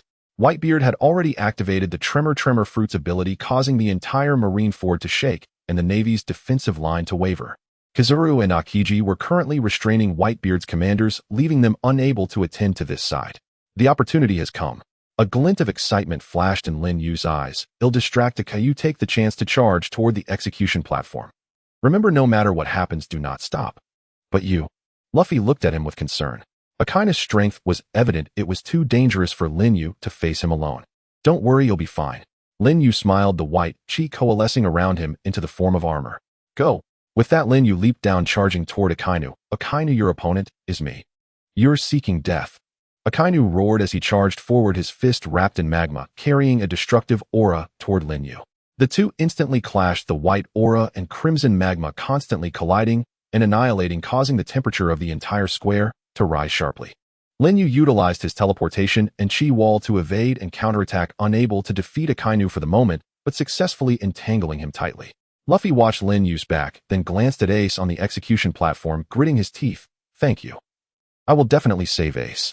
He turned around, activating his Gum Fruit ability, charging toward the execution platform. Like a cannonball, the Navy soldiers along the way unable to stop him. On the execution platform, Ace watched Luffy charging toward him recklessly, then looked at Lin Yu, who was battling Akainu, feeling tears welling up in his eyes. He could feel that protective spirit transcending distance, his heart filled with gratitude and strength. Sengoku's face darkened as he watched Luffy rushing over. "Stop him.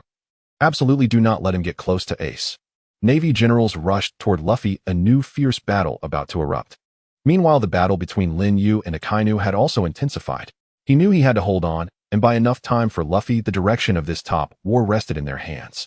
The sky of Marineford was intertwined with the crimson hue of lava and the pure white of air currents as Lin Yu and Akainu's fierce battle became the most dazzling focal point in the center of the battlefield. Each collision unleashed violent shockwaves of energy, causing the surrounding soldiers to stagger, while even the solid ground of the plaza was marked with cracks. Akainu's magma fruit ability was on full display at this moment as he transformed into a humanoid volcano, each punch enveloped in a scorching heat capable of melting steel. When the Great Eruption technique was unleashed, a massive torrent of lava surged towards Lin Yu like a tsunami, leaving nothing in its wake, the air sizzling with crackling sounds. Lin Yu relied on his teleportation and chi walls to continuously deflect the attacks, the white chi in his hands shifting unpredictably, sometimes forming shields to block the lava, and at other times condensing into blades for counterattacks. His teleportation speed was incredibly fast, always managing to evade just before the lava reached him, rendering Akainu's ferocious assaults futile. "Is dodging all you can do?" Akainu roared in anger, his eyes aflame with rage. He was used to suppressing opponents with absolute power, but facing Lin Yu's elusive tactics left him feeling frustrated and powerless. Akainu's thoughts, this bastard. Like a slippery loach. His energy defense is too strong, and his speed too fast. At this rate, I can't do anything to him. I have to find a way to force him to take a hit. Akainu suddenly changed his strategy, no longer pursuing Lin Yu, but instead aimed the lava at Luffy, who was rushing towards the execution platform. Dogbite Crimson Lotus. A blazing column of lava formed again, aimed directly at Luffy's back. At that moment, Luffy was being besieged by several Marine Vice Admirals, completely unaware, and was about to be struck by the lava. Despicable. Lin Yu's expression hardened as he realized Akainu was intentionally using Luffy to draw him out. Without a moment's hesitation, he teleported behind Luffy, and the chi wall condensed once more. Boom. The lava column crashed violently against the chi wall. This time, Akainu infused even more power into it. The chi wall trembled violently, with countless cracks appearing on its surface. Lin Yu let out a muffled groan, blood seeping from the corner of his mouth. "Lin Yu." Luffy turned around and saw this scene, his eyes wide with concern. "Are you okay? Don't worry about me. Hurry and save Ace." Lin Yu gritted his teeth against the pain and shouted at Luffy. In that brief moment of distraction, Akainu seized the opportunity, darting toward Lin Yu like lightning, his magma-encased fist bearing down on his chest with destructive force. "They'll finish you off." Lin Yu's thoughts, "Oh no, I can't dodge this." A glimmer of resolve flashed in Lin Yu's eyes as the chi within him erupted to its peak, the white chi coalescing into a dense energy sphere at his chest. He chose not to defend, but to meet Akainu's punch, heating, gathering all his strength into his right palm and striking towards Akainu's chest. Bang! In the instant their fists collided, time seemed to stand still. Akainu's magma fist crashed brutally against Lin Yu's chest, the searing energy exploding, scorching Lin Yu's clothes black and shattering the chi armor he had formed. Lin Yu felt as if a volcano had struck his chest, the intense pain nearly causing him to lose consciousness. Yet at the same time, the chi palm infused with all his strength solidly struck Akainu's chest. The white chi surged into Akanu's body like a flood breaking through a dam, violently assaulting his magma energy. Puff! Akainu spewed forth a mouthful of blood mixed with magma, his face displaying disbelief. He could feel a pure and domineering energy rampaging within him, disrupting his magma energy into disarray, and an unprecedented pain surged through his chest. How is this possible? Akainu murmured to himself, never having imagined that someone could retaliate after taking one of his punches, let alone inflict such a severe injury. The immense recoil sent both of them flying backward. Lin Yu crashed against a distant broken wall, shattering it to pieces. He struggled to rise but felt unbearable pain in his chest, and the chi within him grew chaotic. Lin Yu's thoughts, such powerful strength. Akanu's magma is indeed terrifying. But he didn't fare any better. This should keep him in check for a while. Akainu, on the other hand, was sent flying several dozen meters, toppling rows of marine soldiers, before finally coming to a stop. He clutched his chest, his magma-formed body trembling. Lin Yu's palm strike not only injured his internal organs, but also left an indelible chi within him, temporarily preventing him from gathering his full strength. Who the hell are you? Akainu gasped, looking at Lin Yu, who was slowly getting back on his feet, his eyes filled with shock and anger along with a hint of barely perceptible wariness. This suddenly appeared mysterious figure possessed a strength capable of withstanding his attack and retaliating against him, totally exceeding his comprehension. Lin Yu wiped the blood from the corner of his mouth, the white chi swirling around him once more. Though his breath was somewhat disordered, his gaze remained sharp. Just passing by. Couldn't stand by while you bullied children. Just passing by. Akainu laughed in rage. You can take my punch and still retaliate against me, and you're just a passerby. Do you take me for a fool? State your name. I've already said him just passing by. Lin Yu shifted his injured chest, the chi slowly repairing his damaged body. What about you? Is this the extent of a Marine Admiral's abilities? Is ambushing all you can do? The surrounding Marine soldiers and pirates were stunned by this scene. The Marine Admiral Akainu had actually been injured by an unknown mysterious person. This was simply absurd. Whitebeard stood at the bow of the ship, watching Lin Yu's figure, a glimmer of appreciation flashing in his murky eyes. This little brat has some interesting qualities. Marco flew to Whitebeard's side, concerned. Dad, that person is strong, but Akainu is not to be trifled with. He's injured. Should we lend a hand? Whitebeard shook his head. No need, that little brat has his own pride. Besides, he is fighting for Ace and Luffy. We just need to focus on our own duties. On the execution platform, Ace looked at Lin Yu's injured figure, filled with guilt and gratitude. He shouted towards Lin Yu, "Thank you, stranger. Don't worry about me. You should escape." Lin Yu looked up at the execution platform, smiling at Ace. "I said if I'm going to save you, I won't go back on my word." He turned to face Akainu, the white chi once again thickening. "Are you rested? It's my turn now." Akainu looked at Lin Yu's fearless gaze, a hint of unease rising within him for the first time. He could sense that although Lin Yu was injured, his aura was rapidly recovering, that white chi exuding a tenacity that made him uneasy. Akainu's thoughts, this man absolutely cannot be allowed to live. His existence is a tremendous threat to the justice of the Marines. He must be eliminated here today. Akainu took a deep breath, forcibly suppressing his internal injuries as the magma surrounding him surged again, more violently than before. "Since you seek death, I will grant it to you." Lin Yu also prepared the white chi, coalescing into the shape of a long blade in his hand, the blade shimmering with the glow of energy. An even more intense battle was about to erupt once again, and the situation in Marineford became even more enigmatic due to this sudden twist. Everyone was watching the two figures in the arena, curious if this mysterious man in white could truly shake the authority of the Marine Admiral. Golden rays of light intertwined above Marineford, and the figure of the yellow monkey darted across the battlefield like a shooting star, each flash accompanied by a sonic kick that tore through the air. The white waves of chi around Lin Yu rolled violently, the sensation expanding to its limit, firmly locking the trajectory of every movement of the yellow monkey in his perception. Tisk, what a troublesome ability. The yellow monkey's figure materialized behind Lin Yu, his golden foot accompanied by a sharp whistle aimed at Lin Yu's back. "If this continues, I won't be able to report back." Just as the golden foot was about to touch Lin Yu's body suddenly twisted at an angle that defied the laws of physics, his right hand darting out like a venomous snake from its hole, accurately clasping the yellow monkey's ankle. Crack! The crisp sound of bone colliding resonated clearly amidst the chaotic battlefield. Lin Yu's fingers sank deep into the yellow monkey's ankle, formed from condensed light energy, as white chi surged through the gaps of his fingers, instantly suppressing the flow of light energy. The lazy smile on the yellow monkey's face froze completely, his purple pupils suddenly constricting. Nanny. He could distinctly feel a strange, binding force emanating from his ankle. The once freely flowing light energy now seemed like frozen water, unable to advance even a fraction. The yellow monkey thought this is impossible. How could the speed of light be captured? This energy actually suppresses my light attribute. Who exactly is this guy? There's no record of such a person in the Navy's intelligence.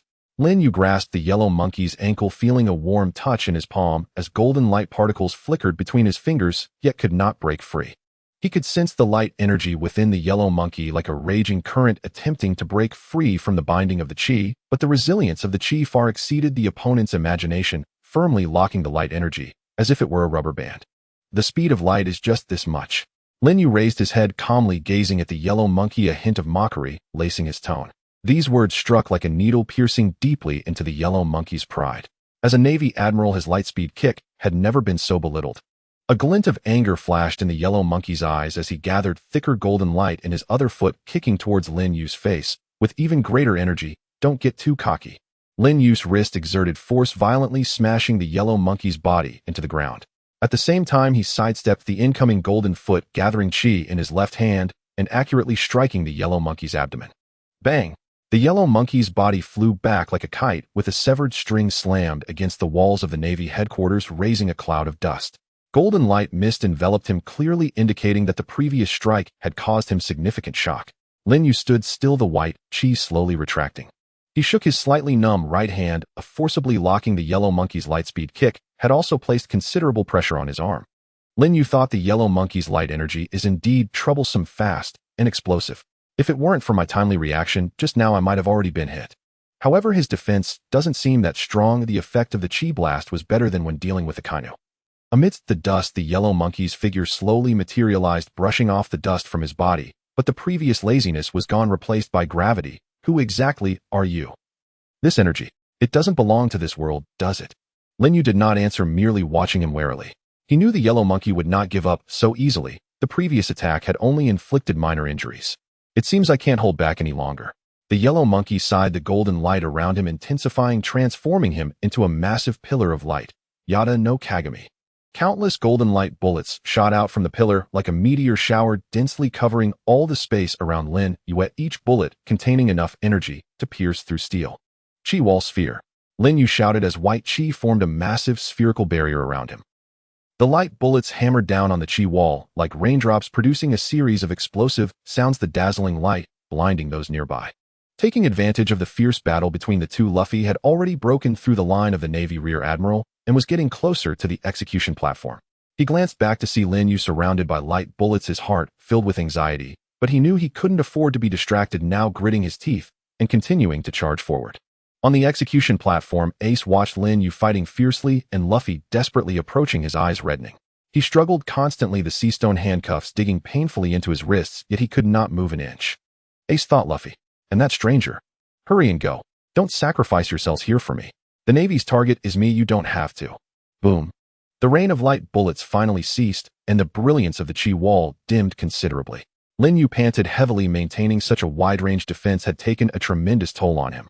The yellow monkey's figure reappeared before him, a hint of surprise on his face. You actually blocked it. Your energy is truly enduring. It's over. Lin Yu suddenly smiled, the white chi in his palm coalescing into a swirling vortex. It's time for you to experience my speed. Before his voice fell, Lin Yu's figure suddenly vanished from the spot. This time it was not teleportation, but pure speed derived from the explosive power of chi, slightly slower than the yellow monkey's light speed, but much more agile.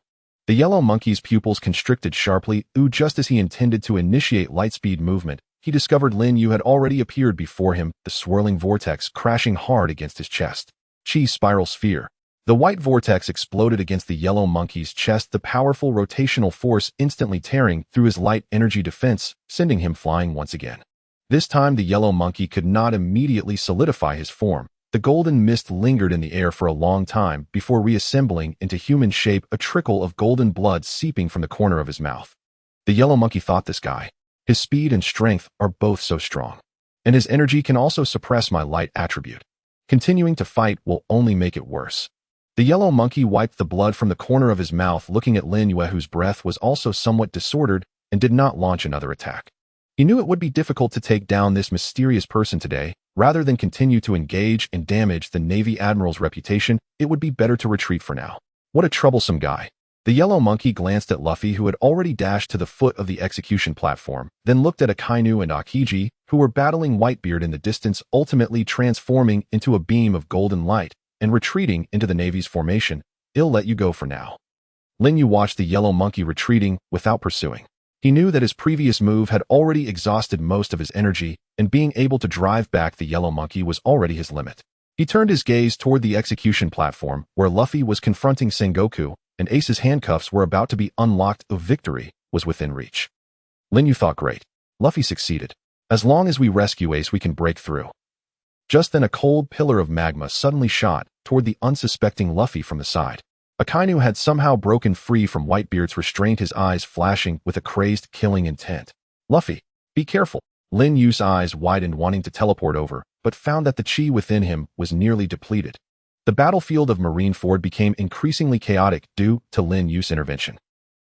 Akainu was forced back by Whitebeard's tremor fruit. Kizaru temporarily avoided the danger, while the third Marine Admiral Aokiji cast a cold gaze towards Luffy, who was engaged in a fierce battle near the execution platform. Aokiji slowly raised his right hand, a pale blue chill spreading from his fingertips, instantly freezing the ground beneath. With a low shout, the cold surged towards the sea like a tide, freezing the once turbulent waters at a visible speed, turning the entire harbor into a world encased in ice. The ice layer continuously spread towards the execution platform, trapping many pirates and marine soldiers who couldn't retreat in time, turning them into lifelike ice sculptures. The chill was bone-piercing, as if even the air was about to freeze. The temperature of the entire Marineford plummeted, and every breath turned into white mist. "Now no one can escape." Aokiji adjusted his hat, a cold smile appearing on his face. His freezing of the sea was not only to prevent Whitebeard's pirate ships from approaching, but also to block all escape routes and capture the intruders. Luffy was holding Ace, who had just freed himself from the handcuffs, preparing to break through from the sea, only to find the water beneath his feet had turned into a hard layer of ice. "What's happening? The sea is frozen," Luffy exclaimed, trying to use his gum fruit abilities to break the ice, but found the ice layer to be incredibly hard and immovable. Aokiji's figure appeared before them, his icy fist aimed at Luffy. "Straw Hat Kid, this is where it ends for you." Just then a wave of white energy descended from above, landing in front of Luffy and Ace. Lin Yu stood suspended in midair, the white energy forming an invisible staircase beneath his feet, allowing him to hover steadily above the ice surface. "Your opponent is me." Lin Yu looked at Aokiji with a calm tone. "Don't lay hands on a child." Aokiji scrutinized Lin Yu, a hint of seriousness flashing in his eyes. "You are the one who injured Akainu and Kizaru." He could sense that the energy emanating from Lin Yu was entirely different from his own, yet possessed a warm power that countered his chill. Aokiji thought, "This energy is so warm it can neutralize my cold. I must resolve him quickly or my plans will be disrupted." Ice Age Spear. Aokiji conjured several ice spears, shooting them towards Lin Yu with a sharp sound that pierced the air, the spears covered in thick ice, radiating an aura cold enough to freeze blood. Lin Yu's energy waves surged beneath his feet as he agilely dodged in the air, while simultaneously waving his hands, the white energy transforming into several energy blades that accurately sliced towards the ice spears. Crack! The energy blades collided with the ice spears, shattering them into countless ice crystals, while the energy blades continued forward, slashing towards Aokiji. Aokiji's expression sharpened as he sidestepped the energy blade, which grazed his shoulder, slicing a long gash into the ice layer behind him. "You have some skill." Aokiji's expression grew more serious. "But do you think this will stop me?" He pressed his hands against the ice surface, causing the ice layer to spread again towards Lin Yu's energy staircase. Lin Yu watched the advancing ice layer and sighed lightly. "Don't freeze the fish in the sea." His energy waves suddenly erupted, the white energy surging towards the ice layer below. Where the energy waves passed, the solid ice melted at a visible speed, turning into trickling streams, even emitting bursts of steam. Lin Yu thought, although Aokiji's chill is powerful, my energy contains life force, which counters this cold power perfectly. As long as I maintain the output of my energy, I can break his freezing. Aokiji looked at his ice layer melting under the energy waves, a look of surprise finally appearing on his face. "Your energy can actually melt my ice." He had never encountered such an opponent. His freezing ability seemed to have met its nemesis. Lin Yu walked through the air with energy waves surging beneath him, melting the ice layer and revealing the flowing seawater below. He stepped towards Aokiji, the white energy waves clashing with Aokiji's cold aura, producing sizzling sounds and forming a clear boundary. "What exactly do you want?" Aokiji asked, sensing Lin Yu did not harbor strong killing intent, but was merely obstructing his actions. I don't want anything. Lin Yu stopped the energy waves, forming a barrier in front of him, blocking the spreading ice layer. I just want to take them away. He pointed towards Luffy and Ace behind him. Aokiji followed his gaze towards Luffy, and Ace glanced at the distant battle between Whitebeard and the Marines and paused for a moment. The justice of the Marines does not allow you to leave. Justice? Lin Yu chuckled. Publicly executing one brother while chasing down another who only wishes to save him, is that your justice? Aokiji did not respond, instead gathering chill once more, preparing to launch a stronger attack. Lin Yu knew that further words would be futile. He took a deep breath, his energy surging again. If you must block me, don't blame me for being rude. The white energy waves surged towards Aokiji like a tsunami, engaging in a fierce confrontation with Aokiji's chill. The warm energy waves continuously melted the cold chill, while the chill relentlessly sought to freeze the energy waves, creating a clash of ice and fire energy on the ice surface of Marineford. Luffy, holding Ace, looked at Lin Yu's back filled with gratitude. Thank you, Lin Yu. He knew Lin Yu was buying them time, quickly leading Ace towards the melting sea. Let's hurry, Ace, Luffy said. Ace glanced back at Lin Yu, who was engaged in a fierce battle with Aokiji, his eyes filled with complex emotions. Luffy, we can't leave him alone there. I know, Luffy gritted his teeth, but staying here now will only hold him back. Once we are safe, we will find a way to come back and help him. Ace nodded, following Luffy as they ran towards the distant ships. They knew that only by successfully escaping could they honor Lin Yu's sacrifice. Lin Yu sensed that Luffy and Ace had gone far, letting out a sigh of relief. He looked at Aokiji before him, the energy waves erupting once more. Aokiji, your opponent is me. Don't think about chasing them. Aokiji watched Luffy and Ace's retreating figures. A hint of hesitation flashed in his eyes, but he ultimately gave up the pursuit and focused all his energy on Lin Yu. He knew that this man before him was the most difficult opponent to deal with. The clash of ice and energy continued, leaving traces of melting and freezing on the ice surface of Marineford, bearing witness to this extraordinary confrontation. The sky of Marineford was still shrouded in smoke as the fierce battle between Whitebeard and the Navy reached a boiling point. Whitebeard wielded his enormous Naginata, unleashing the power of the Tremor fruit, causing the entire island to tremble violently, and the Navy's defenses were on the verge of collapse. However, time was not kind. Whitebeard was indeed aging, his body covered in wounds, and his breaths grew more labored. Leaning on his Naginata, he looked at his fallen sons around him, a glimmer of fatigue crossing his eyes, yet he remained filled with an aura of dominance. Old man. Marco transformed into his phoenix form, shielding Whitebeard from a kindness magma attack. You take a break, we will handle this. Whitebeard shook his head, spitting out a mouthful of blood. I'm not old enough to need my sons to protect me. He raised his Naginata, once more preparing to strike. At that moment, a white shockwave surged from the side, blocking Aokiji's freezing attack. Lin Yu appeared beside Whitebeard, having just shaken off Aokiji's entanglement to come to his aid. Are you alright? Lin Yu asked, observing the injuries on Whitebeard's body, feeling a sense of admiration. This aged man, willing to oppose the entire Navy to save his son, displayed a touching paternal love. Whitebeard looked at Lin Yu, surprise flickering in his murky eyes, followed by appreciation. Kid, you're quite strong. He sensed the formidable aura emanating from Lin Yu, more troublesome than the three admirals of the Navy. Lin Yu remained silent, vigilantly watching the surrounding Navy forces, the white aura swirling around him, ready for battle. Whitebeard suddenly smiled, his voice hoarse yet tinged with relief. Kid, thank you. He knew that if it weren't for Lin Yu holding off the three admirals, they would never have made it here, and Ace could not have been rescued. Lin Yu turned to glance at Whitebeard, his tone calm. I did it for Ace, not for you. He held little regard for this pirate, known as the strongest man in the world, only admiring his love for his son. Whitebeard was taken aback for a moment, then burst into laughter. Interesting little brat. No matter whom you did it for, helping my son means you help me, Whitebeard. From now on, you are my friend. Anyone who dares to harm you is an enemy of the Whitebeard pirates. Lin Yu did not respond, his gaze shifting to the distance where Luffy and Ace were retreating, having boarded a small boat moving away from Marineford. Lin Yu thought, great, they are safe. Next, it's time for me to leave. At that moment, Sengoku's voice echoed throughout Marineford. Whitebeard, did you think you could escape? Sengoku had transformed into a gigantic Buddha form, golden light illuminating the entire square. Today, you will all pay the price for your actions. Fire. A kindness voice rang out, and a massive column of magma shot towards Whitebeard and Lin Yu, carrying a sense of devastation. Be careful. Lin Yu pushed Whitebeard aside while conjuring a wall of chi to block the magma column. Boom. The magma collided with the chi wall, producing a tremendous explosion, causing the wall to tremble violently, cracks appearing on its surface. Lin Yu let out a muffled groan, blood seeping from the corner of his mouth. The earlier clash with the three admirals had already drained him of considerable stamina. Whitebeard watched Lin Yu injure himself to protect him, emotion flickering in his eyes. Kid, you don't need to do this.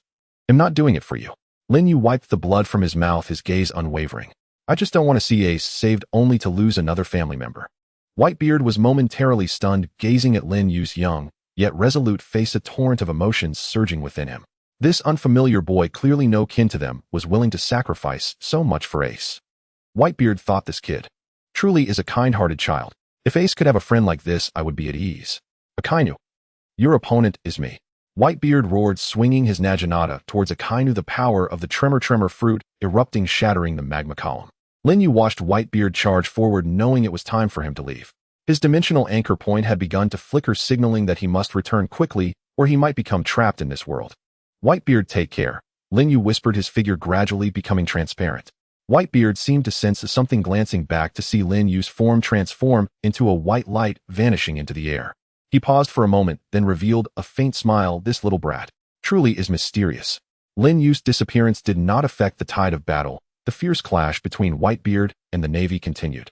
Yet everyone knew that the outcome of this war had already changed. Ace had been successfully rescued, the Navy's plans thwarted, and that mysterious boy who had appeared and vanished suddenly became a puzzle in everyone's hearts.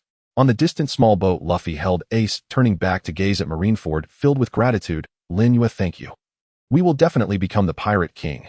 Ace also looked at Marineford silently, saying in his heart, stranger, thank you. Ace will surely repay your kindness. The smoke of Marineford still lingered, but the seeds of hope had already been sown. And Lin Yu, the passerby from another world, had completed his mission and quietly left, leaving behind a legend. The battle around the execution platform raged on fiercely, with Navy soldiers incessantly pouring in, attempting to stop Luffy from rescuing Ace.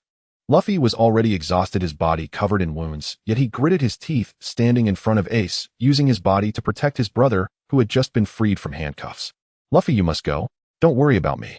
Ace looked at the scars on his brother's body, filled with guilt and heartache. The Navy's target is me. You don't need to stay here. I want leave. Luffy shook his head, his gaze resolute.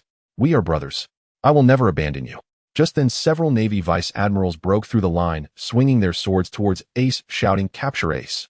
Luffy roared as he charged forward, using his body to block the blades.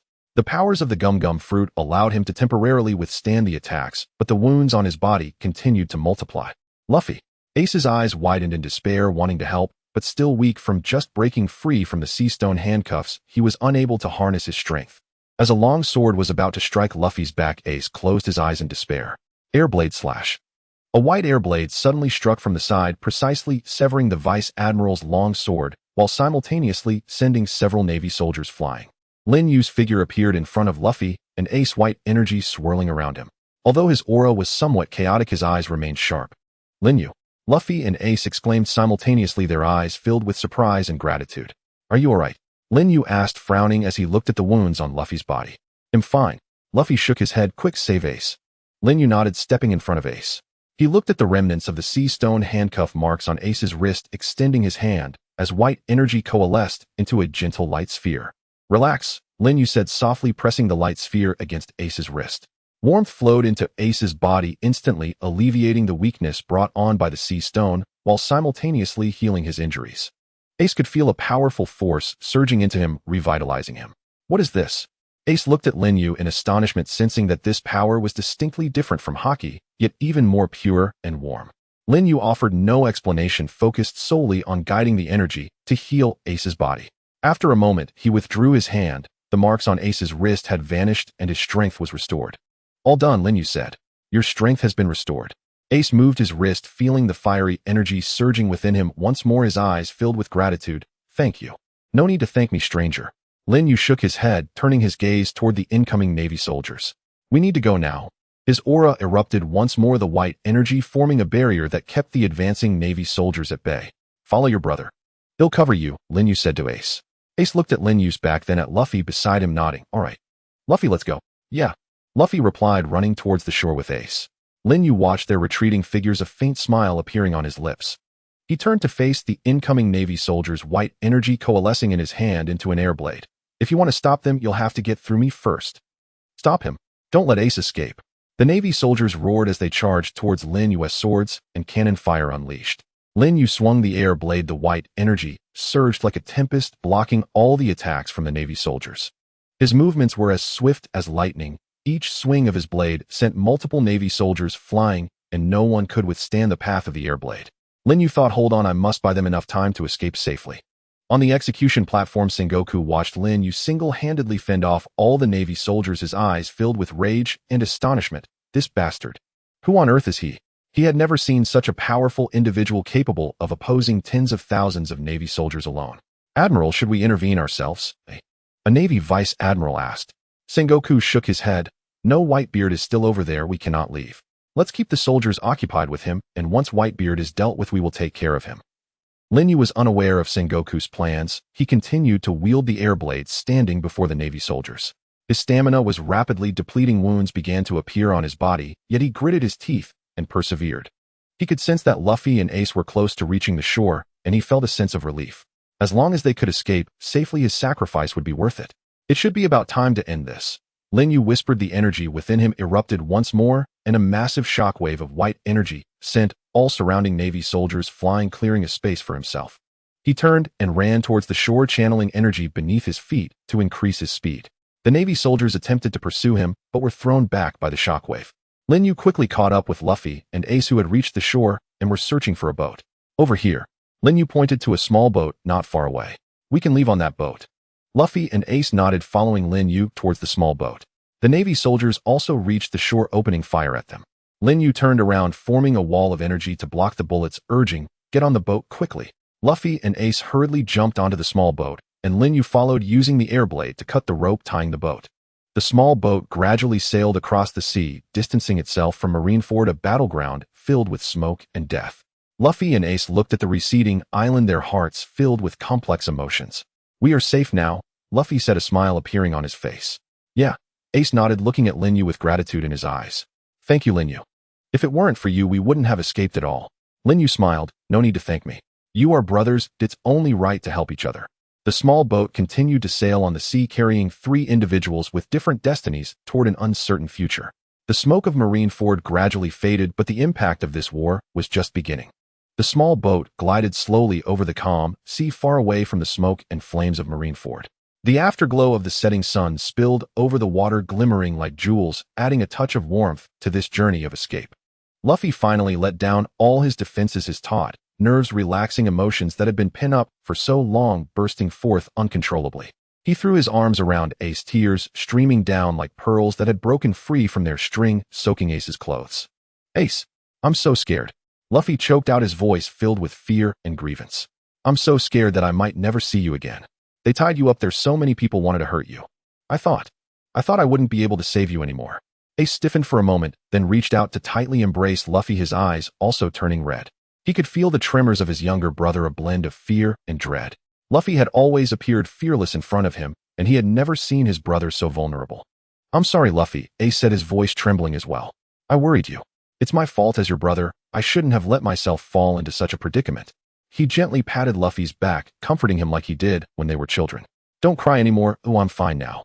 We're both safe. Yet Luffy cried even harder, the fear, exhaustion, and joy of their reunion erupting all at once. He clung to Ace as if letting go would make his brother disappear again. From Impel down to Marineford, the bloody battles and near-fatal encounters turned into scalding tears, conveying his deep regard for his brother. Lin Yu sat quietly at the stern of the boat, watching the 2 brothers embrace and weep without interrupting. He could sense the chaotic aura within Luffy, a sign of overexertion and emotional turmoil. Although Ace had regained some strength, the residual effects of the sea stone and previous injuries made his aura unstable. Lin Yu thought, they are all exhausted, especially Luffy, who has nearly drained all his energy. If he doesn't replenish soon, he might not last much longer. Lin Yu extended his hand, white energy coalescing in his palm, while he retrieved some food from his backpack, dried meat and fruit that Hancock had insisted he take when he left Amazon Lily. He infused the food with energy, wrapping the dried meat in waves of white chi that emitted a faint glow, transforming the ordinary food into something rich with vibrant life energy. Moments later, Lin Yu offered the infused meat to Luffy, saying, "Eat this, it will help you regain your strength." Luffy looked up, his tear-streaked face lighting up at the sight of the meat, his stomach immediately grumbling. Only then did he realize he hadn't eaten for a long time, and a wave of intense hunger surged through him. But he instinctively glanced at Ace, seemingly seeking his brother's approval. Ace wiped the tears from Luffy's face and nodded at him. "Hurry and eat, Luffy. You need to regain your strength." He then looked at Lin Yu, his eyes filled with gratitude. Thank you, Lin Yu. Luffy took the dried meat and immediately devoured it. As soon as the energy-infused meat entered his mouth, he felt a warm energy flowing down his throat and spreading throughout his body. His previously fatigued and sore body felt as if it were being infused with new vitality, his depleted strength rapidly recovering, and his chaotic aura gradually stabilizing. Delicious. Luffy said, his words muffled, but his eyes sparkling again. What kind of meat is this? It's so powerful. It's meat nourished with chi. Lin Yu smiled and handed him a few more pieces. Eat more to quickly recover your strength. Oh, we aren't completely out of danger yet. Luffy nodded and began to eat even more voraciously. Before long, his cheeks regained their color, and his gaze became bright again. The previous fatigue and vulnerability swept away, returning him to the vibrant youth he once was. Ace watched his brother's rapid recovery, feeling even more grateful towards Lin Yu. He could sense the unique energy contained within that meat, not only replenishing strength, but also repairing bodily injuries. Such an ability was simply incredible. Lin Yu, who exactly are you? Ace couldn't help but ask again. Your ability is too special. Lin Yu gazed at the distant horizon, the sunset elongating his silhouette. I'm just a passing cultivator having stumbled into this world. He paused, then turned to Ace. I help you all simply because I cannot tolerate the Navy's actions, and Luffy's determination has moved me. Ace fell silent, sensing that Lin Yu was not lying, but he felt that this mysterious youth harbored many secrets. However, he chose not to probe further. Everyone has their own secrets, and Lin Yu's willingness to help them was enough. Luffy quickly finished all the kind-fused meat, patted his round belly, and satisfiedly let out a burp. I've regained my strength. Lin Yu, thank you. He stood up, walked to the edge of the boat, gazing at the vast ocean, his expression once again resolute. Ace, where are we going next? Ace looked at his energetic brother with a heart full of comfort. Let's first find a safe place to rest, then we can make plans. He turned to Lin Yu. Lin Yu, what are your plans next? Lin Yu's dimensional anchor in his pocket was slightly warm, signaling that the dimensional portal was about to stabilize. It was time to leave. He looked at the two brothers before him and gently said, I have to go now. Luffy and Ace paused in surprise. You're leaving? Yes, Lin Yu nodded. My journey isn't over yet. I must return to my own world. Luffy grew anxious. Can't you stay? We can go on adventures together to find One Piece. Lin Yu smiled, ruffling Luffy's hair. No, my path is different from yours, but I believe we will meet again in the future. He looked at Luffy, his expression turning serious. Eat and regain your strength. Let's find a safe island to dock as soon as possible, then I must leave. Although Luffy was reluctant, he could sense Lin Yu's determination and nodded. All right, then let's hurry to find an island. The small boat continued to sail on the sea as the sun gradually set and the moon rose. Luffy and Ace leaned against each other, softly discussing their future plans. Lin Yu sat at the stern, gazing at the starry sky, thinking of Hancock from Amazon Lily and the child soon to be born, a gentle smile appearing on his lips. The turmoil of the war on the summit was altered by his intervention. Ace survived, and Luffy did not have to suffer the pain of losing his brother. That was enough.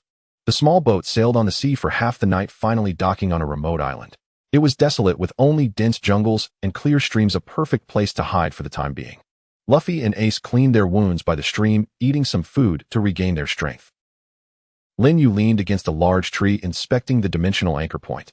The light on the anchor point grew brighter, indicating that the dimensional passage had stabilized, and they could leave at any moment. Lin Yu, are you really going to leave? Luffy looked at the dimensional anchor point, and Lin Yu's hand filled with reluctance. Lin Yu nodded, standing up. The passage is stable. If we don't leave now, there won't be another chance. Ace stepped forward and patted Lin Yu on the shoulder. Lin Yu, thank you so much this time. A great favor is not to be spoken of lightly.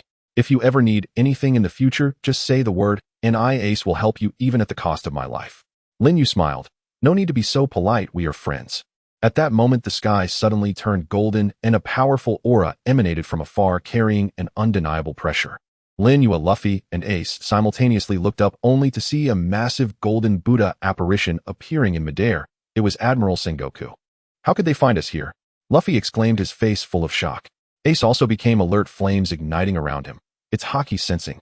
Sengoku can lock onto our position with Haki. Sengoku's voice boomed like a bell, echoing across the entire island. Straw Hat Kid.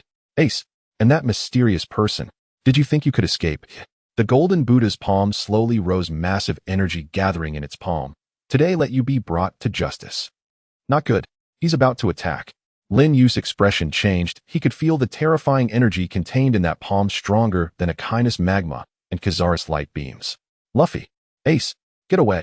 Luffy and Ace immediately dodged to the sides while Lin Yu's chi within surged to its peak.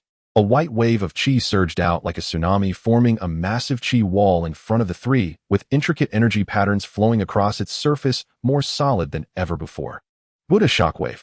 Sengoku roared the gigantic golden palm, crashing down fiercely, the golden energy wave pouring down like a waterfall, carrying the power to destroy the world and crashing towards the island. Boom! The golden shockwave collided violently with the white chi wall, producing a deafening roar.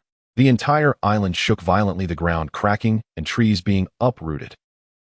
The golden energy continuously crashed against the chi wall, attempting to tear it apart, while the chi wall stubbornly resisted the white light and golden light interweaving, illuminating the entire night sky. Lin Yu strained to support the chi wall, with veins bulging on his forehead, his face as pale as paper. The power of Sengoku's Buddha shockwave far exceeded his expectations. It was a full-force strike accumulated from decades of haki and fruit abilities, each impact causing his chi and blood to surge, with cracks continuously appearing on the surface of the chi wall. Lin Yu thought, such powerful strength. Is Sengoku using all his might? I must hold it. I absolutely cannot let Luffy and Ace get hurt. Luffy and Ace watched Lin Yu struggle alone to support the chi wall, their hearts racing with anxiety, yet they could do nothing to help. They could feel the terrifying energy and knew that even if they went up, it would be futile. Lin Yu, Luffy shouted, tears brimming in his eyes, get away. Don't worry about us. Lin Yu did not look back, gritting his teeth and injecting the last bit of chi in his body into the chi wall. Luffy, Ace, remember, you must live well. The golden shockwave grew stronger, the cracks on the chi wall multiplying until finally, with a crack, the chi wall shattered completely. The golden energy wave surged towards Lin Yu like a flood breaking a dam. Lin Yu, Luffy and Ace's eyes widened in despair as they cried out. However, just as the golden energy wave was about to strike Lin Yu, his figure suddenly transformed into a white light, enveloped by the radiance emitted from the dimensional anchor point. He looked at Luffy and Ace, revealing a faint smile, softly saying, enough, this farce should come to an end. As the white light flashed, Lin Yu's figure completely vanished into the air. The golden shockwave lost its target and crashed into the empty ground, creating a massive deep pit with dust swirling around. Sengoku's Buddha apparition froze in midair, feeling the mysterious boy's aura completely vanish as if he had never existed. How is this possible? Sengoku murmured, his face filled with disbelief. As the dust settled, Luffy and Ace rushed to the edge of the deep pit, but only saw the empty ground. Lin Yu had vanished without a trace. Lin Yu, Lin Yu, Luffy shouted to the sky, but there was no response. Ace patted Luffy's shoulder, his eyes filled with complex emotions. He is gone. Back to his world. Sengoku looked at the vanishing Lin Yu, then glanced at the surviving Luffy and Ace, ultimately refraining from launching another attack. He knew that without Lin Yu's obstruction, he could easily take down Luffy and Ace, but for some reason, he lost the desire to strike. The image of that mysterious boy and his final words echoed in his mind. The farce should come to an end. Sengoku softly repeated this phrase, the massive Buddha apparition gradually dissipating. Fall back. The figures of the Navy gradually disappeared into the night sky, and the island returned to silence, with only Luffy and Ace standing at the edge of the deep pit, gazing in the direction Lin Yu had disappeared, remaining silent for a long time. Though Lin Yu had left, the courage and hope he had instilled would forever remain in their hearts.